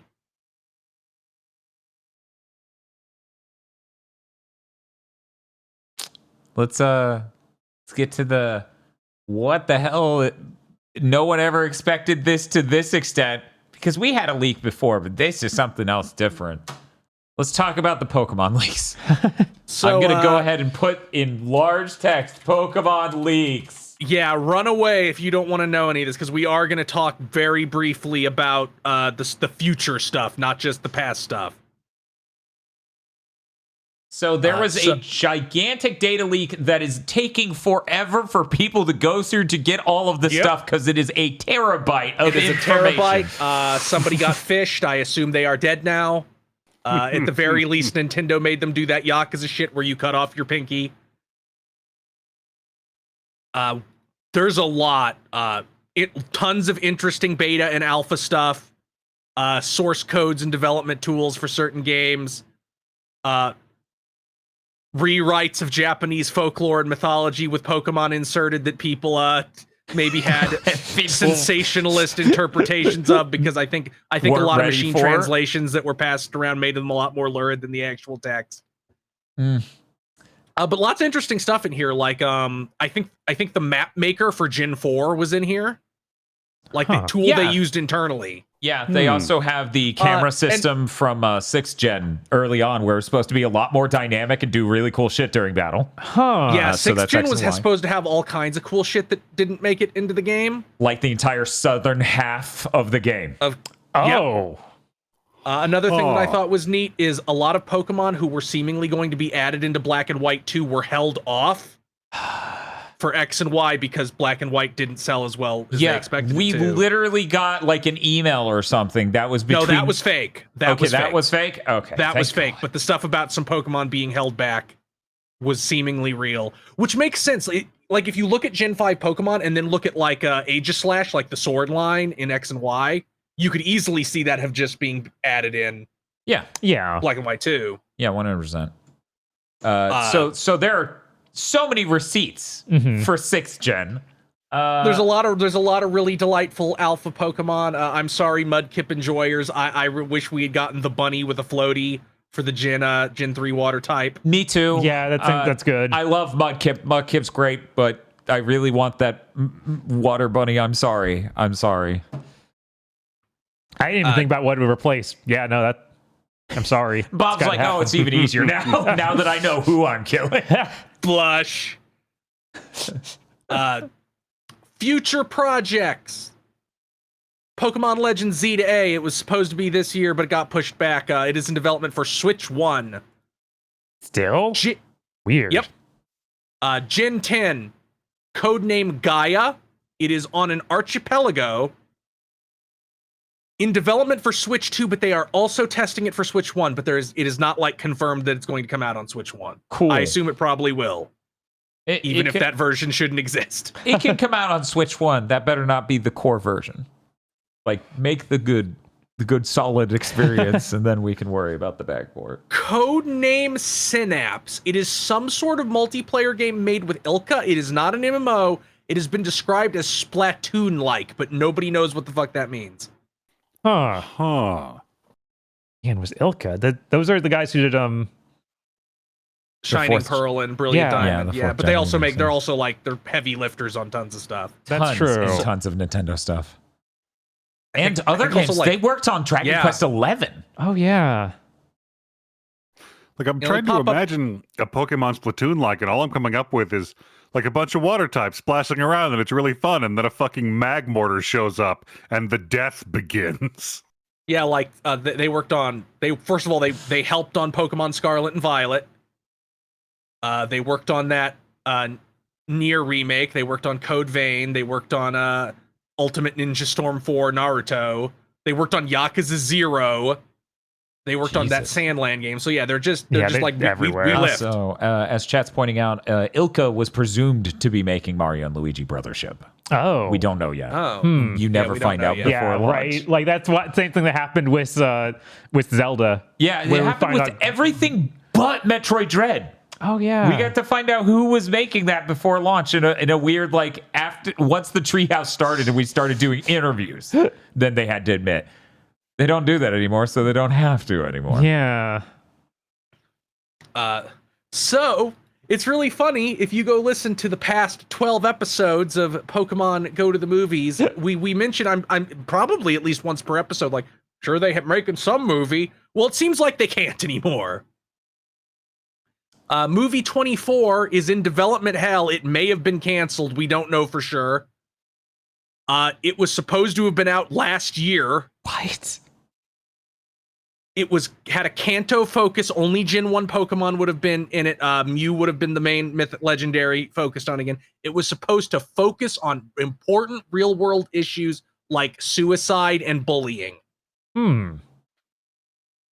They've approached doing stuff like that before, so it'd be neat to actually see them fully invest. That feels like partially like what the new Pokemon anime is, because I think the whole point is the main girl was initially a shut-in.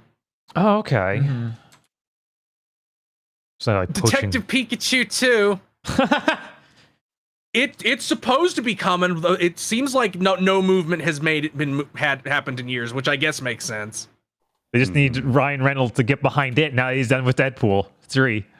I wonder if they'll even bother, because it feels like I feel like there's a real problem with kids focused media now, where it's like everything takes so long. You don't get the same kid twice. Ugh.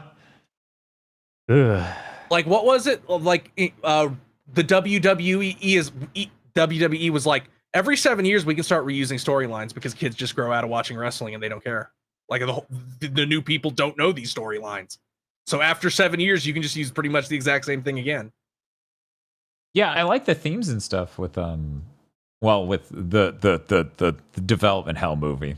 You know, the one that's actual Pokemon anime. I think there was also some kind of, this isn't from the leak, this is just stuff I heard, that there was some kind of drama with the producer of that horrible Mewtwo remake movie.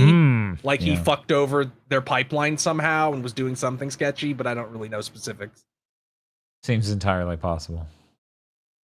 There's also a live action Netflix show in development, 8 episodes planned they have plans for 5 seasons, but it's a Netflix show. It isn't going to get to 5 seasons. Right. I wonder if they'll do any more of that Pokemon Concierge stop motion thing with Netflix. All about that. That was really cool. Yeah, that was really cool. Yeah. And it even ends with like, hey, maybe we'll make more of this. One thing we didn't talk about is the character bio background stuff, which was really funny. Oh yeah, it's really funny It's that they so were like, good. Skyla in Gen 5, she's a Latina. She's a sexy pilot who's busty and a Latina, and then it gets to like Iris, and she's like girl from the Middle East, like orphan, loves dragons, all this shit, and then they're just like the fucking Skyla thing is just like the cartoon wolf slamming the hand down, going ow. Shadow the Hedgehog Yeah, was in the room. He was always very like- excited. I always like, because most of them include like other characters or actors that they want these characters to evoke, which I always love seeing stuff like that. A thing that I really loved about the Kengan Asura manga is at the end of the volumes, the author would be like, here's this character, here's their bio, here's early prototypes and who I based them on. Like Bob knows Gao Long Wong Sawat, the boxer in Kengan. Dark skin, he throws flicker jabs. Does he also has kind of become a stone rocket? face. No. Okay, not that one. He fights Agito, the Fang of Metsudo, and loses in the second round. Oh yeah, that guy. He was originally based on Broly. Like human Broly, not Super Saiyan Okay. Broly, like when he's not transformed. Yeah. Really But that's all the relevant, like the news. There's lots of interesting info. You can go check out Centro Leaks on Twitter, CENTRO Leaks on Twitter, that are churning through this stuff. And they're being pretty careful about not posting fake shit, although they have a couple times and had to delete it and apologize. So the interesting thing about that Pokemon Legends ZA thing, someone leaked that was supposed to come out this year initially, and that was one of those like famous like this leak is them saying 4 different things, and one of them was it's supposed to come out this year. I don't remember what any of the other things were, but now I'm like, God damn it! Yeah, you might have been right. Man. At least they're also, letting like, them have time to make it, so maybe that'll be good when it comes. Yeah. No, delays are good. So we're gonna get some fucked up shit, because one of the things that leaked was the Heart Gold Soul Silver source code. Yep. Pretty dope. Also, apparently, like a pretty far in development version of Z to A leaked was in that data leak. Yeah. Yeah, and apparently it runs on PCs, if I'm not mistaken. But yeah, I expect anybody posting anything from that to be literally killed. Yep. Fucking Mario Team 6 is gonna kick down their door and ventilate them. Moving on. The Legend of Heroes Trails Through Daybreak 2 launches February 14th, 2025. I really hope that it comes out that they're trying to get us catched up next year. That's what it feels like, was how quickly they're getting this out. I mean, they're getting this out in, 8 months for something the prior like that. game? I will not have time to finish that first game. That's not happening. This is bizarre. 3 different studios on last Friday, 3 studios popped up claiming to be the spiritual successor to Zaum, the developers of Disco Elysium, making the successor to Disco Elysium. They are Longdo Games with unnamed Zaum devs, as well as people from Bungie and Rockstar, making a psychogeographic RPG. Nice. Dark Math Games making XXXX Night 4X Night Shift, which literally just seems to be we're making Disco Elysium again. It seems like the Zaum staff might have already resigned because Karkender, who was a big person at that studio and was deeply involved in the legal battle, already resigned like before they even announced this. So who knows if there's even actually anybody from Disco Elysium at that studio. Summer Eternal, which don't have anything, but they posted a big website full of communist iconography and like a fiery screed shitting on the rest of the industry and AI, and are like, we're a worker co-op, here's how we work, here's our like revenue share. Which I think is the most ballsy, but I also feel like this is the one least likely to actually produce anything. And this does not include Red Info, the studio headed by Kurvitz and Rostov, the writer and artist of Disco Elysium, that reportedly has NetEase funding. Oh, wow. Huh. So, if you wanted me to vote on... First of all, I can't believe the communists fell to factionalism and splintered into all these different groups. I would bet...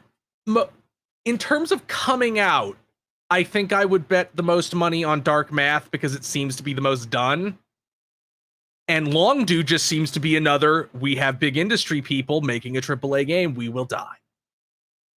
The one that probably has the highest chance of being good is whatever the fuck Red Info is making. Mm-hmm.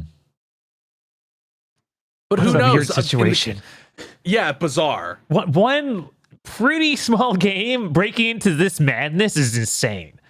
Well, it sold really, really fucking well. Yep. Mhm. So Overwatch put out this fucking we have to that's the Overwatch feat that's in the fucking title. We do have guys. to talk about this because this to me felt like this is it. They're done. And then we thought about it and we realized there was more context here maybe Uh-huh. of how done they are. They posted a really horrible video that is literally just Kiriko foot fetishism.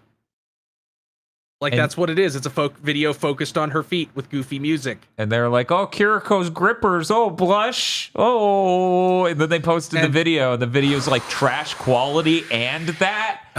And I'm and just then, sitting there like, what the? This is like worse than YouTube shit posts from fucking 7 years ago about this game. What's happening? Like in this thank you. specific circumstance, it's so weird because, like, this is how you can tell this is the turning point. Overwatch used to have a shit ton of porn, and its pretenders would try to porn bag on social media.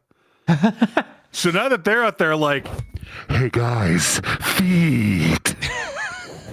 I think it would be so funny the if desperation. it would be so funny if Overwatch just continues to degrade. And like, no, we have to pander to gooners now. That's all we're gonna do. Well, yeah, as it's being brought up in chat, Zenless Zone Zero. Exactly. Like, they can't compete with that.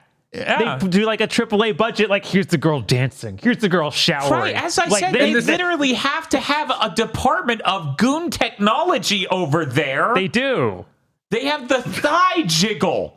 Jesus Christ! Overwatch, Blizzard is going to use that Microsoft money to start the Gooner arms race.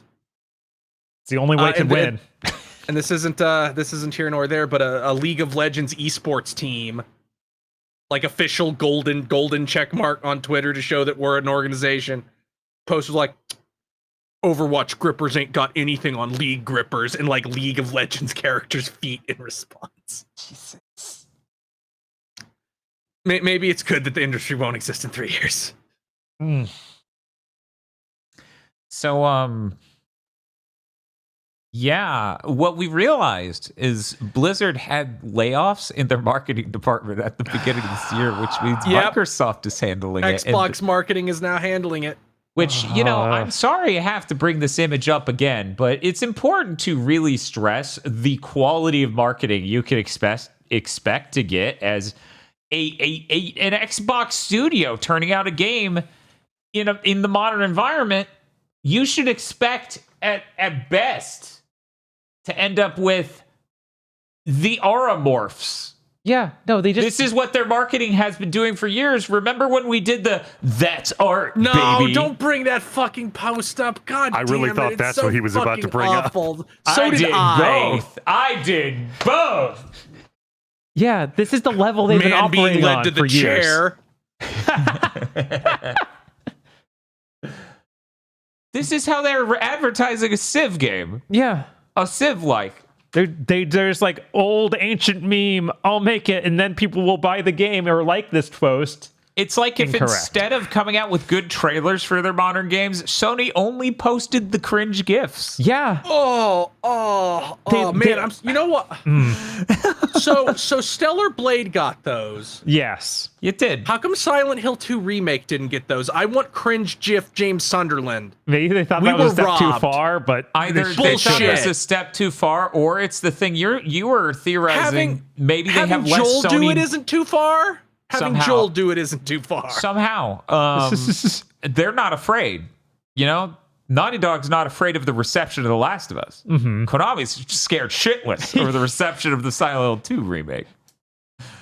But yeah, there was also the thing you were theorizing, Chris, of maybe not as much money from Sony is writing on this game on Silent Hill 2. right.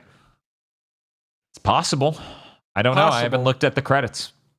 When I did, there was Sony Interactive Entertainment was at the very end in like a very small, like just in outsourced companies or Okay. just the whatever section at the very end where it's like other companies involved. Wow. I could see them helping with the accessibility features because those are just straight out of The Last of Us 2. They are, yeah.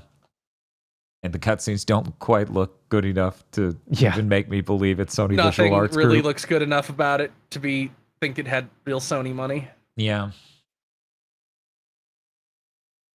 Yeah, Dragon- seriously. Anyway, let's move on. Dragon's Dogma 2 is in a state that I would now call finished. Hooray! They're And adding time. they're adding a performance mode. It will get up to 50 to 60 on the Series X and the PlayStation 5 in performance mode. 1728p rendering resolution. Now you could crank that down a little bit and make that a little bit more solid. I don't really need that high a resolution. 1440 Probably CPU would be bound. plenty. 'Cause, oof. For the record, I am never accepting. Oh, it's CPU bound ever again this gen, because every game anybody said that about has gotten up pretty close to 60. Yeah, but there's you're a just shipping the game too early. There's a world of difference between like a Dragon's Dogma scale systems interacting with each other, NPCs interacting with each other, your ability to climb all over everything, and Gotham Knights. Where Yeah, it's but just they like, still. But this and Starfield both got up to 60. Like I'm not gonna buy it anymore. I'm sorry. I mean, they even put an asterisk on the performance mode in case you didn't see, where it's They like, did. in heavy scenes, it may go even lower than 50. And I'm like, no, really? No shit. I had no idea. Which makes me think, okay, I guess I'll play Monster Hunter Wilds in November when they give it a performance mode. That game's coming out February 28th. It is into the fiscal year game. It is absolutely going to be hot. Yeah, that's just like Dragon's Dogma 2. Like, I think I'm just complete. Like, we've talked about how I won't buy AAA games. If there's one kind of AAA game I will absolutely never buy at launch going forward, it is one that ships into February, March. Wow. Yeah. Because Well- those are. Grand Blue. It's not a AAA game. Yeah, I had a lot of money. Yeah, it feels Had a pretty lot of money, but trippy, that's- It's not quadruple A. but it was that was That's- also late January and didn't Yeah, have that's late patches January. constantly. So Oh, I thought it was February. Okay. maybe it's February that- 1st or something, and something like that. Yeah, but anything from like a big publisher that's like, yeah, we're big and expensive. We're coming out 2 days before the end of the fiscal year because if we don't, investors will kill us. Just like, well, you're not going to be done. Yeah, the Yakuza games are fine. It's just the reason to hold back on those would be they're going to be way cheaper within 4 weeks. Yeah, Yakuza games ain't AAA games. no, No. Like, no, they're Dragon's not- Dogma 2 and Yakuza 8 look the same. What are you talking about? Yeah, like what the fuck? Like, what are you just gonna say? Any game is now AAA? No, the Persona 3 remake is also not a AAA game. Damn it, but it has ray tracing. They charge $70.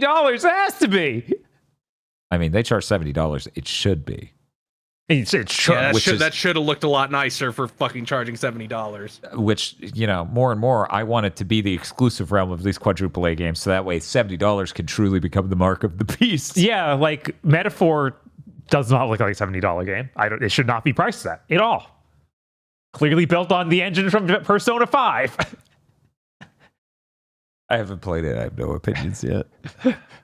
But yeah, that's good. I'm happy that happened. If they had this in at launch, they'd have tricked me. But now too many people told me, yeah, it just falls apart in the back half. It's about the same as one. Uh-huh. I'm like, oh, well, then I guess I won't buy it. But I might play it because I got that code from Capcom.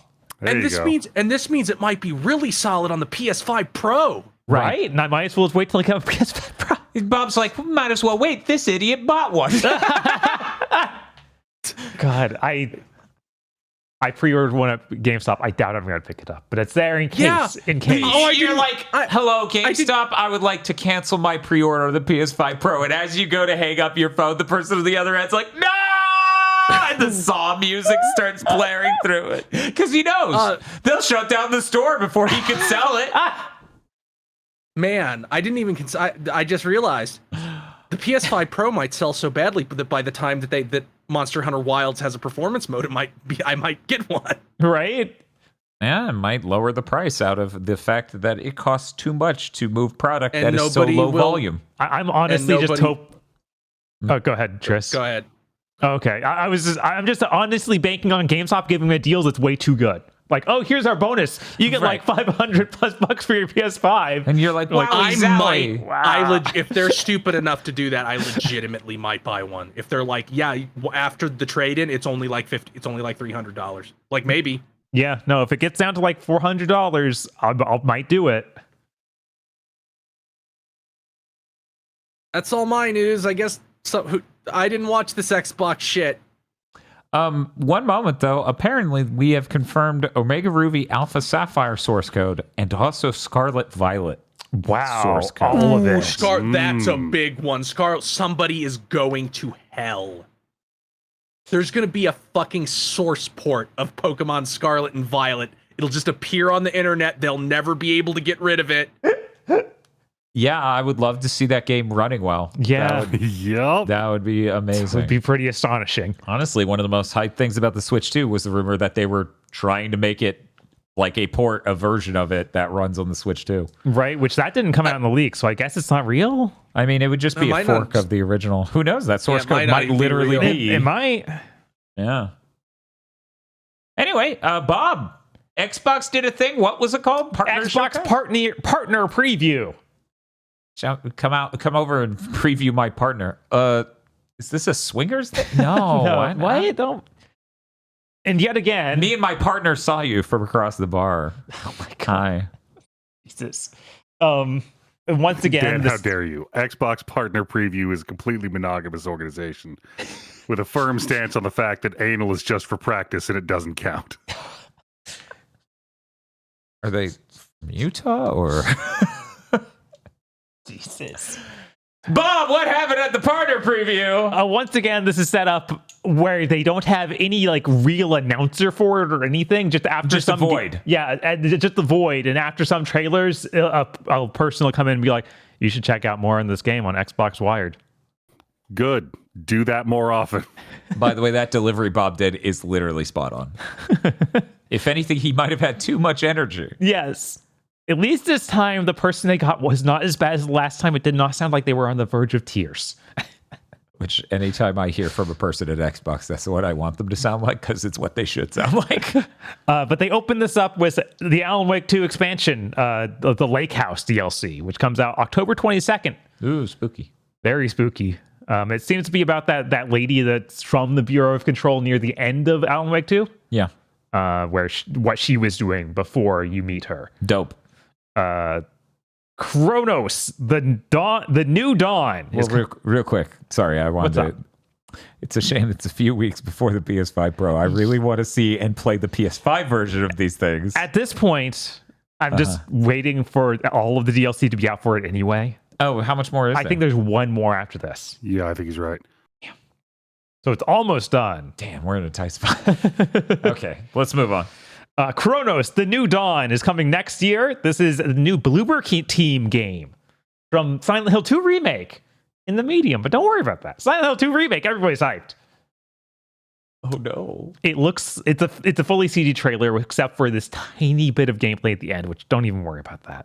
It looks like they're Dead Space, but then I read later that it's apparently set in 1980s Poland. Okay. But it's like low gravity and the main character is wearing a spacesuit all the time, and there's weird zombies they're fighting. Okay. Yeah, weird, horrible flesh monsters. The spacesuit has some serious H.R. Giger vibes to it. It does. I think the spacesuit looks pretty cool. Really cool design going on here. And then you maybe murder an old woman. It looks like he has a claw on his hand that almost looks like it's made for measuring skulls. Oh no, space phrenology. So I don't know. It's probably going to have a psychological element to it as well because of that weird thing where it's a chess game with an old woman you kill. Okay. Could be neat, but it's made by Bloober, so it'll probably play terribly. Or at very least has a completely heinous plot. Yeah, one of these two. Blindfire enters early access today. Are we supposed to know what that is? It's a brand new game. Oh, okay. Made by Double 11, who basically just did ports before this. Yeah, they're a porting studio. So we're talking Goat Simulator, Pixel Junk Shooter Deluxe, Pixel Junk Monsters. Yeah, ton of stuff. And every time you've ever heard me tell a story about people who worked on Perfect Dark Zero having deep PTSD and still being scarred to this day, those are people at that studio. Oh, no. Oh, no. This is a multiplayer first-person shooter, Dan. Oh, I didn't... This is a multiplayer first-person shooter. The only defining feature seems to be that everyone's covered in neon paint in a black light style room. So everyone close. More than that, it seems that it's the game I've been pitching for somebody to make since high school. Oh yeah, where it's a competitive shooter that's in a very, very dark arena, and you're mostly seeing from muzzle flash. That could be really cool. This is really weird for them to do their own original game this deep into being a studio. Mm-hmm. We'll see. It's another probably service game that will die on impact, I bet. Cool. We got to see more of Like a Dragon Pirate Yakuza in Hawaii. That comes out February 21st. It used to be February 28th. They moved the release date up. Whoa. Crazy. Yeah, to get away from Monster Hunter Wilds. Oh, yeah, they were on the same day. Yep. They showed a bunch of the ship battling and shipboarding. It literally looks like Assassin's Creed Black Flag. Again, another studio has released Assassin's Creed Black Flag 2 before Ubisoft. Even after they worked on one for 8 years. Are going to come out well, it doesn't fucking matter because Ubisoft's going to be gone before that Black Flag remake even gets anywhere close to done. What the fuck? Yeah, I don't know. This industry's number one trick is leaving shit on the floor for other people to eat. Yes. And it also showed a coliseum that was filled with water that you did ship battles in. I was like, that's pretty cool. That does sound That really even cool. looked like it was in miniature. Oh, was that the explanation for it? I believe that's what was happening. Okay, that's neat. That's a lot more sane, which is good and bad. I don't know. They also showed off Mouse PI for Hire. That's coming out next year. That is the Mickey Mouse looking first-person shooter we've been seeing for a while. So it looks really nice. Great art style. Cool. Subnautica 2 had a CG trailer. Apparently, this is the first time they announced it, I think. It's in early access next year. For some reason, I thought they already announced this. I thought it was out. Yeah, so did You I. thought it was out? I thought they already announced it. Yeah. I think this is one of the ones where there was like a weird game that was the sequel but not. Oh, that explain it. Like I think it was called like Subnautica Below Zero. Yeah, that is a thing. Mm-hmm. Okay, that's probably why I was confused. Animal Well releases on Xbox today. For some reason, they made a completely cringe trailer with Donkey talking about it. Well, I mean, that makes sense. Mild spoilers for Animal Well. Mild spoilers. I'm going to hit the spoiler music and I'll give you a few seconds here. You can just... They fucking ended the game with that donkey shit, so... Like in the Ultra ending shit. I'm glad the shit they had to hack out of the goddamn game. Playing. Wow. So anyways, we're gonna stop the... So anyways, I'm gonna stop the spoiler music. No one would have reached that naturally anyways. We still haven't to of this course. day. Anyway. Egro is a fan of Animal Well. How'd you feel about the trailer? You got it, Bob. That trailer was cringe. Yeah. Yeah, I don't get it. I don't know how they ended up making that. They're making an Eden Zero video game. It comes out next year. This is based on the anime/manga from the creator of Rave Master and Fairy Tail. It's just another one of his things. It's in space, though. Is he? Yeah. I don't know how he gets this many jobs. It keeps doing it. I mean, I think Eden Zero is over. I think it just ended. All right. What's it? Is it in Shonen Sunday? Or is it? I don't remember. I think it's in the same Meat magazine that Fairy Tail was in. Like, Okay, that would make sense. I was just wondering because I was thinking earlier of like, man, sometimes Shonen Sunday doesn't get the same level of burnout as Shonen Jump, and I don't know why. Weekly Shonen magazine. Hiro Mashima is just he is actually built different. Like he has solidified his workflow where he can do multiple weekly, like he can do a weekly series and a monthly series and write for the Fairy Tail sequel. He doesn't draw it, he writes it though. All at the same time without dying. Like he has his shit on lock. All right. He's just doing it like the Control-Alt-Delete guy where he's like, I just add the mouths. He really seems he seems to cook up a character and be like, okay, I use them forever. Here's the stoic redhead, and here's the dude with the face tattoo that's her love interest in every single series.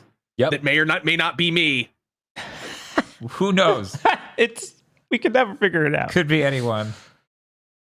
They did a new trailer for Eternal Strands. It comes out early 2025. This is the game we've seen a few times where it's basically Shadow of the Colossus, but you have a lot of magical powers. Yeah, you have like ice powers. I feel like there's some other games with story worlds this might be performing comparably to. I think it's at least going to have a leg up on that because it looks cool at all on any level. Yeah. Unlike Unknown 9, which, no, zero. I'm not nothing. even sure that helps anymore. I think it's going to be like, what is this? Somehow this didn't pierce the veil at all. That's fair.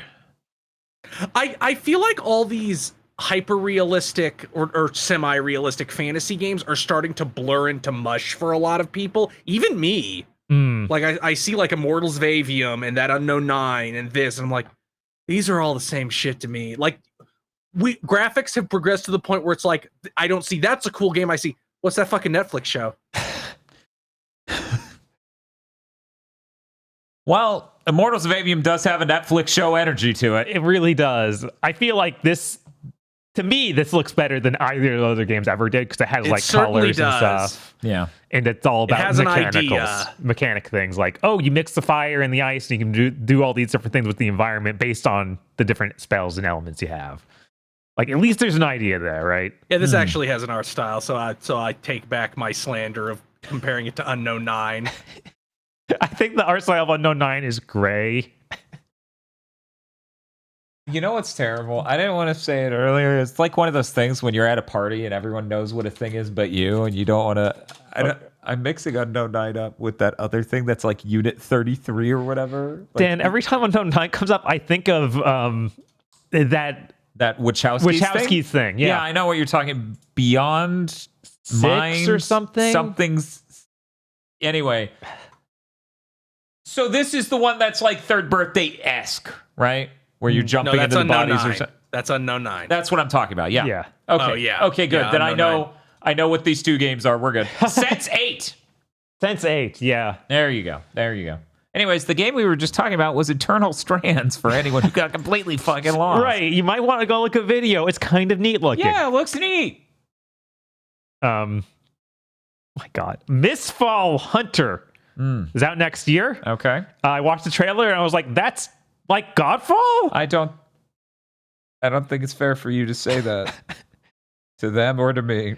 It actually has distinct classes, though. Like you have a wizard, a warrior, and a rogue. Okay. Unfortunately, immediately after the trailer played, the lady comes on and she's like, No. it's a cross of souls like an extraction game. Wow. Like what? I feel like I feel like we've gone beyond me not buying it, and now I feel like they should pay me for even hearing the concept of their game. Man, this extraction shooter genre that was one video game and it exploded out into a bunch that won't ever sell is kind of funny. It's the fastest that's ever happened, I feel. Isn't it weird that game genres used to be broad and now they're so hyper specific that it's like, oh, you said the name of the genre, I'm so fatigued already. Yeah. Isn't that weird? That is weird. 3D platformer is a pretty broad description compared to Souls-like. Right? Or extraction game. I mean, I'm still not entirely fucking certain of what an extraction game is, so I guess there's still some Exactly. degree of broadness. I feel like there's broadness, but also so much vaguity that it's like, what is it? I haven't played that one game, and no other game's popular enough for me to All have played. I know is that you desperately want your game to be big. Yeah. I think Deep Rock Galactic is kind of considered an extraction shooter. I think. Okay. Maybe. Tarkov's the extraction shooter. Yeah, that's the one, but I think it's just like you load in and do stuff and you have to get to the extraction point or you lose your progress. Oh man, your if progress only like persists through seasons. only Marathon would come out, then we would all know. Come on, Bungie, ship a game. Just release the game. We'll all go see it, just like we want to see Morpheus. Re-release Concord too. And while we're at it, bring back the Joker. Yes, Joker 2 already left theaters. In case you didn't know. Did it? That makes sense. It is already vacating theaters. I am not exaggerating. I'm trying to remember with the insane stat that came out of like, yeah, it was seen less than this. Morbius. Yeah, it was less than Morbius, absolutely. Which God. is its own level of insane. Yeah. Was it being bodied by Megalopolis or something? I don't think it was. That would have been something though, man. Jeez. Anyway, let's move on. I think like the ace week of Beetlejuice 2 being in theaters was demolishing it. I mean, that makes sense. It's Beetlejuice. It's Right? October now. Uh-huh. Man, I should see that. That's probably good. Now, the question is, do you want to see it at a theater? Yeah, I don't know. Theaters kind of suck. Right, and I still haven't rewatched Beetlejuice original since I bought it. Right. I haven't seen that movie since I was 10 or something. Oh, really? Yeah. Oh, wow. Okay, I guess we should move on from the Souls-like extraction game. Yes, we should, as a society. Wheel World. It comes out early next year. This is a bicycle-based cel-shaded game that seems to have bicycle racing and bicycle exploration in some sort of open-world environment. It looks like it could be neat. You always have a little ghost going around with you, and you can highly customize your bicycle. Cool. No idea what to really expect from it, if it's going to just be a bunch of races or if it's going to have some secret storyline. Hey, remember when Q Games launched on the Tokyo Game Show Xbox broadcast, their game? Yeah. They did a stealth drop for that. What were they thinking? I don't know. Literally no one knows that it came out. It could have been this, and anyone would have known. Right, someone would have seen it. Just bonehead decisions. I assume it was super cheap. It better super cheap for them to get in there. Oh, I assume Xbox paid them. If they didn't pay them, then why were they there? That's what I'm confused about, because legit, their prior game was a Stadia game for similar reasons. Yeah. Anyway, Phasmophobia is coming out October 29th on Xbox. Where's my VR Watch version? out. On PSVR 2. Where is it? I don't know, man. Bro, it was supposed to come out last Halloween. Oh my god, really? Yeah, and then it got delayed to like February or something, and then they had a massive delay again. I think there was a studio fire, if I remember correctly, or something insane like that. Wow. That was the reason for a bit. Wait, hasn't Phasmophobia been out for years? On PC. yeah.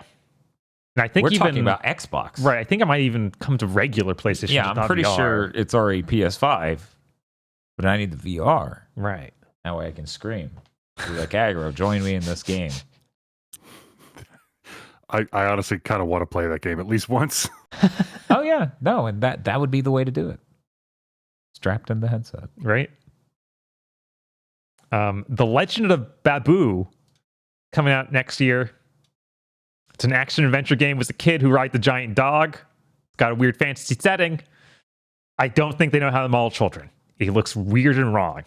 Like the visuals are equal parts jank and really charming. Yeah, a lot of it is like charming, and then you see the main character and you're like, bro. And we're talking about the 3D model, right? Yes. Okay, so I won't even show the concept art. We'll just go ahead and show this one frame that the internet has brought me at random. Here you go, chat. You can decide. There's a lot.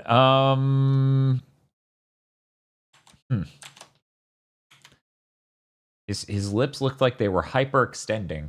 Oh yeah, I left the word Pokemon leaks up there forever. Oh, whoops. Whoops.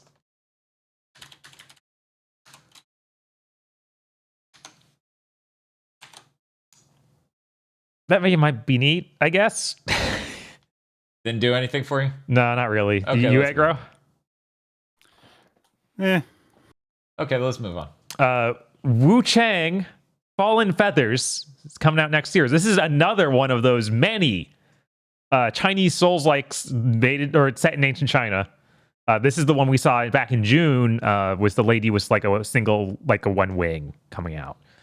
Oh yeah, that one. Now this trailer showed up a bunch more weapons and a bunch of magic. Still looks pretty neat. It's looking more and more Soulsy every time we see it. So, and then they ended off on their big One more thing, which there's no like pomp to any of this. It's just another trailer then plays. Why do they like this? I don't know. How do they not get it? FPC Firebreak. FBC Firebreak. Yeah, Federal Bureau of Control Firebreak. Yeah. It's coming out next year. This is a 3-player co-op shooter in the Control/Alan Wake universe. I could see this working a little bit if they like capture that Lethal Company energy, because that game's real popular. Like if they capture that energy of you're on voice chat with your friends and you open a door and there is 700 giant spiders on the other side. If they replicate that energy, I feel like it could be okay. I feel like this is definitely going for a sort of Left 4 Dead vibe, where there are distinct levels you can see in it, and you're traveling through them, presumably fighting off the horrible cryptids. And there's definitely an opening for a Left 4 Dead thing, since Back 4 Blood just completely killed itself with its structure and monetization. Yeah, I feel like there's a lot of openings in the industry right now. There's a lot of food Wait left for on it. the floor. Wait for it. Just fucking make a multiplayer game. Just make a multiplayer game that doesn't cost a huge amount of money. You don't plan this enormous roadmap. You make a game, you ship it, and then if it does really well, you can start thinking about DLC. You know who depressingly understands that? Randy Pitchford in Borderlands. It's a radical concept. It's so disgusting that I have to keep going. Randy Pitchford is more competent than any of you motherfuckers. Does that make you feel good? Does it make you happy that I'm saying that Randy Pitchford is more competent than you? Is that what you want? Do you want to look at that motherfucker? Look at him. He's waxing you. Yeah, I really hope this is not super service gamey, because that's all I can think of when they announce these big multiplayer shooters. Like, oh, it's just going to be some service nonsense. Their other thing was service nonsense, though. The one through the publisher, the one that got canceled. Yeah, I think this is probably closer to a sane, structured thing. Yeah, like I'm desperate for this game to be good, because conceptually, based on that trailer, it's this is the crack team we send in when the FBC is real fucked up. Not regular fucked up like it was at Control. Real pants-shittingly everything's out in the open fucked up. Yeah. Yeah, even the whole news post from them over on the Xbox Newswire, I think is what they call it, was about how they're not, like, it's not games as a service. And thank God. And a lot of this seems to be reused stuff from Control, like the weird quarry dimension is explicitly a thing in Control. Yeah, they showed a specific silo area. I'm like, hey, I recognize that. That's when I stopped playing the game. I'm sure the ray trace mode on the PS5 Pro will finally grab me. Yeah, you'll just get right back in. I'll be like, oh, this is so good. But they did make turning it down to easy. Pretty large set of things, like a pretty good amount of area to traverse in Control because it was a Metroidvania thing. So I guess they would have a lot of assets sitting around. A massive amount of environments. It's kind of nuts. But yeah, that's the most exciting thing out of this conference for me because I sure do like Remedy games. Yeah. I would really like all of the Alan Wake DLC to be out and for the PS5 Pro to be out as well. Because even though I have a 4090, I sure am interested in seeing how well you can make that thing run on a Pro console. Yeah, it's kind of crazy. This is apparently their first multiplayer game. Oh my God. Right? Oh my God. Yeah, I thought that like Max Payne 2 or something would have had a multiplayer mode, but I guess not. Yeah, that's exactly what I was thinking too. I'm like, if it happened, it would have been a Max Payne 2, I guess. Quantum Break. Oh my God. Yeah. That's crazy. Anyways, we did it. We survived. Yeah, how many hours was that? An insane amount of hours. This is the longest Big Think ever. That makes sense. We did a spoiler cast in it. We did. Yeah, we did a spoiler cast in it. We did a spoiler cast. We did a Steam Next Fest that was 18 games long. Yeah. We talked about Silent Hill 2. We talked about other video games. We had a massive amount of Podlord. We forgot to plug our shit halfway through so people would still be awake when it happened. Right. Shame, because people don't realize, but tomorrow, Bob and I are streaming Clive Barker's Jericho, made by Mercury Steam on the PS3. Can't wait. I have only ever played this in a kiosk at GameStop. For people who don't know, that is a first-person shooter made by Mercury Steam, written allegedly, possibly not allegedly, by Clive Barker. I'm so excited. That is where we have our iconic line. God. Yeah, this is where the line comes from. We finally get to play to the line. When I get out of here, I'm going to eat your soul. Nice. And he says it to be cool. I think it's Steve Bloom, too. This is going to be a great stream. I only vaguely remember this as the edgiest fucking thing to ever be a weird, bad 7th gen shooter with a terrible gimmick. And this is like their first game, basically. Oh my god. If it's not literally their first, it's damn near. Let me look it up real quick. I'm excited. This has been a long time coming. This is the game that got them sold, or got Konami sold on they can make a Castlevania. Yeah, after this, they go to show Konami Mask, and they say, this could be really good if you just made it a Castlevania game.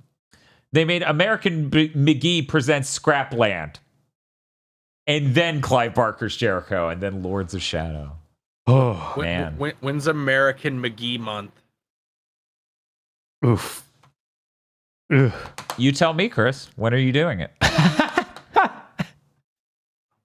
Man, how many American McGee games are there even? Should only be the ones that have his name in it. So American McGee's Alice, American McGee's Scrapland, American McGee's Bad Day LA, American McGee's Grimm, and Alice Madness Returns. Yeah, I was like, are there 2 or 3 Alice games? There's only 2. Okay. I tried really hard back in the day, like the first one. I had like a demo. Alice? Yeah. I'm gonna have to go get that sound. The when I get out of here, I'm gonna eat your soul. I'm genuinely surprised I don't already have it. You should edit it so it's like, when I get out of here, I'm gonna, and then you have the shotgun sound from that Mario clip. Yeah, when I get out of here, I'm gonna eat. And then the shotgun. Hey Chris, what are you doing? I'm streaming Until Dawn this weekend. Oh my god. Cool. Like the original though, not right? the fucking remake. Chris didn't just jump out and buy a $60 terrible remake, did he? No, I bought a $20 game that was Better. better. You'll look at one thing and go, "Oh, that looks terrible." And that's the lamp you hold because the physics are done at 30 frames per second. That's the only problem. Uh-huh. That's what I hear, anyways. You'll be able to tell us. Hey, Dr. Agro, Yes, sir. what are you up to? Turning into a skeleton after this big thing. Well, we got to get to it. It's the spooky season. Right. We will see you all. Technically, oh, no, we just barely. It's still Thursday, barely. Yes! We'll see you next week at this same bat time. Goodbye. I can't believe Timer Chan survived Big Thing Dimension. Y'all better not let her die during Fly Park with Jericho, or she'll be in hell. She'll be the most killing shit. She's there next to Hellraiser. She'll be stuck in that one story about the people who all tethered themselves together into a giant person. Thank you very much for listening to this episode of Big Think Dimension. Big Think Dimension is possible because of you and your support over at patreon.com/gbpodcast, where you can get access to Armchair Devs Extras, Gamer Premonitions Extra, the movie Isolation 119, the most recent episodes of Chucky Bleach and Pokemon Go to the Movies, and so much more. That's patreon.com/gbpodcasts.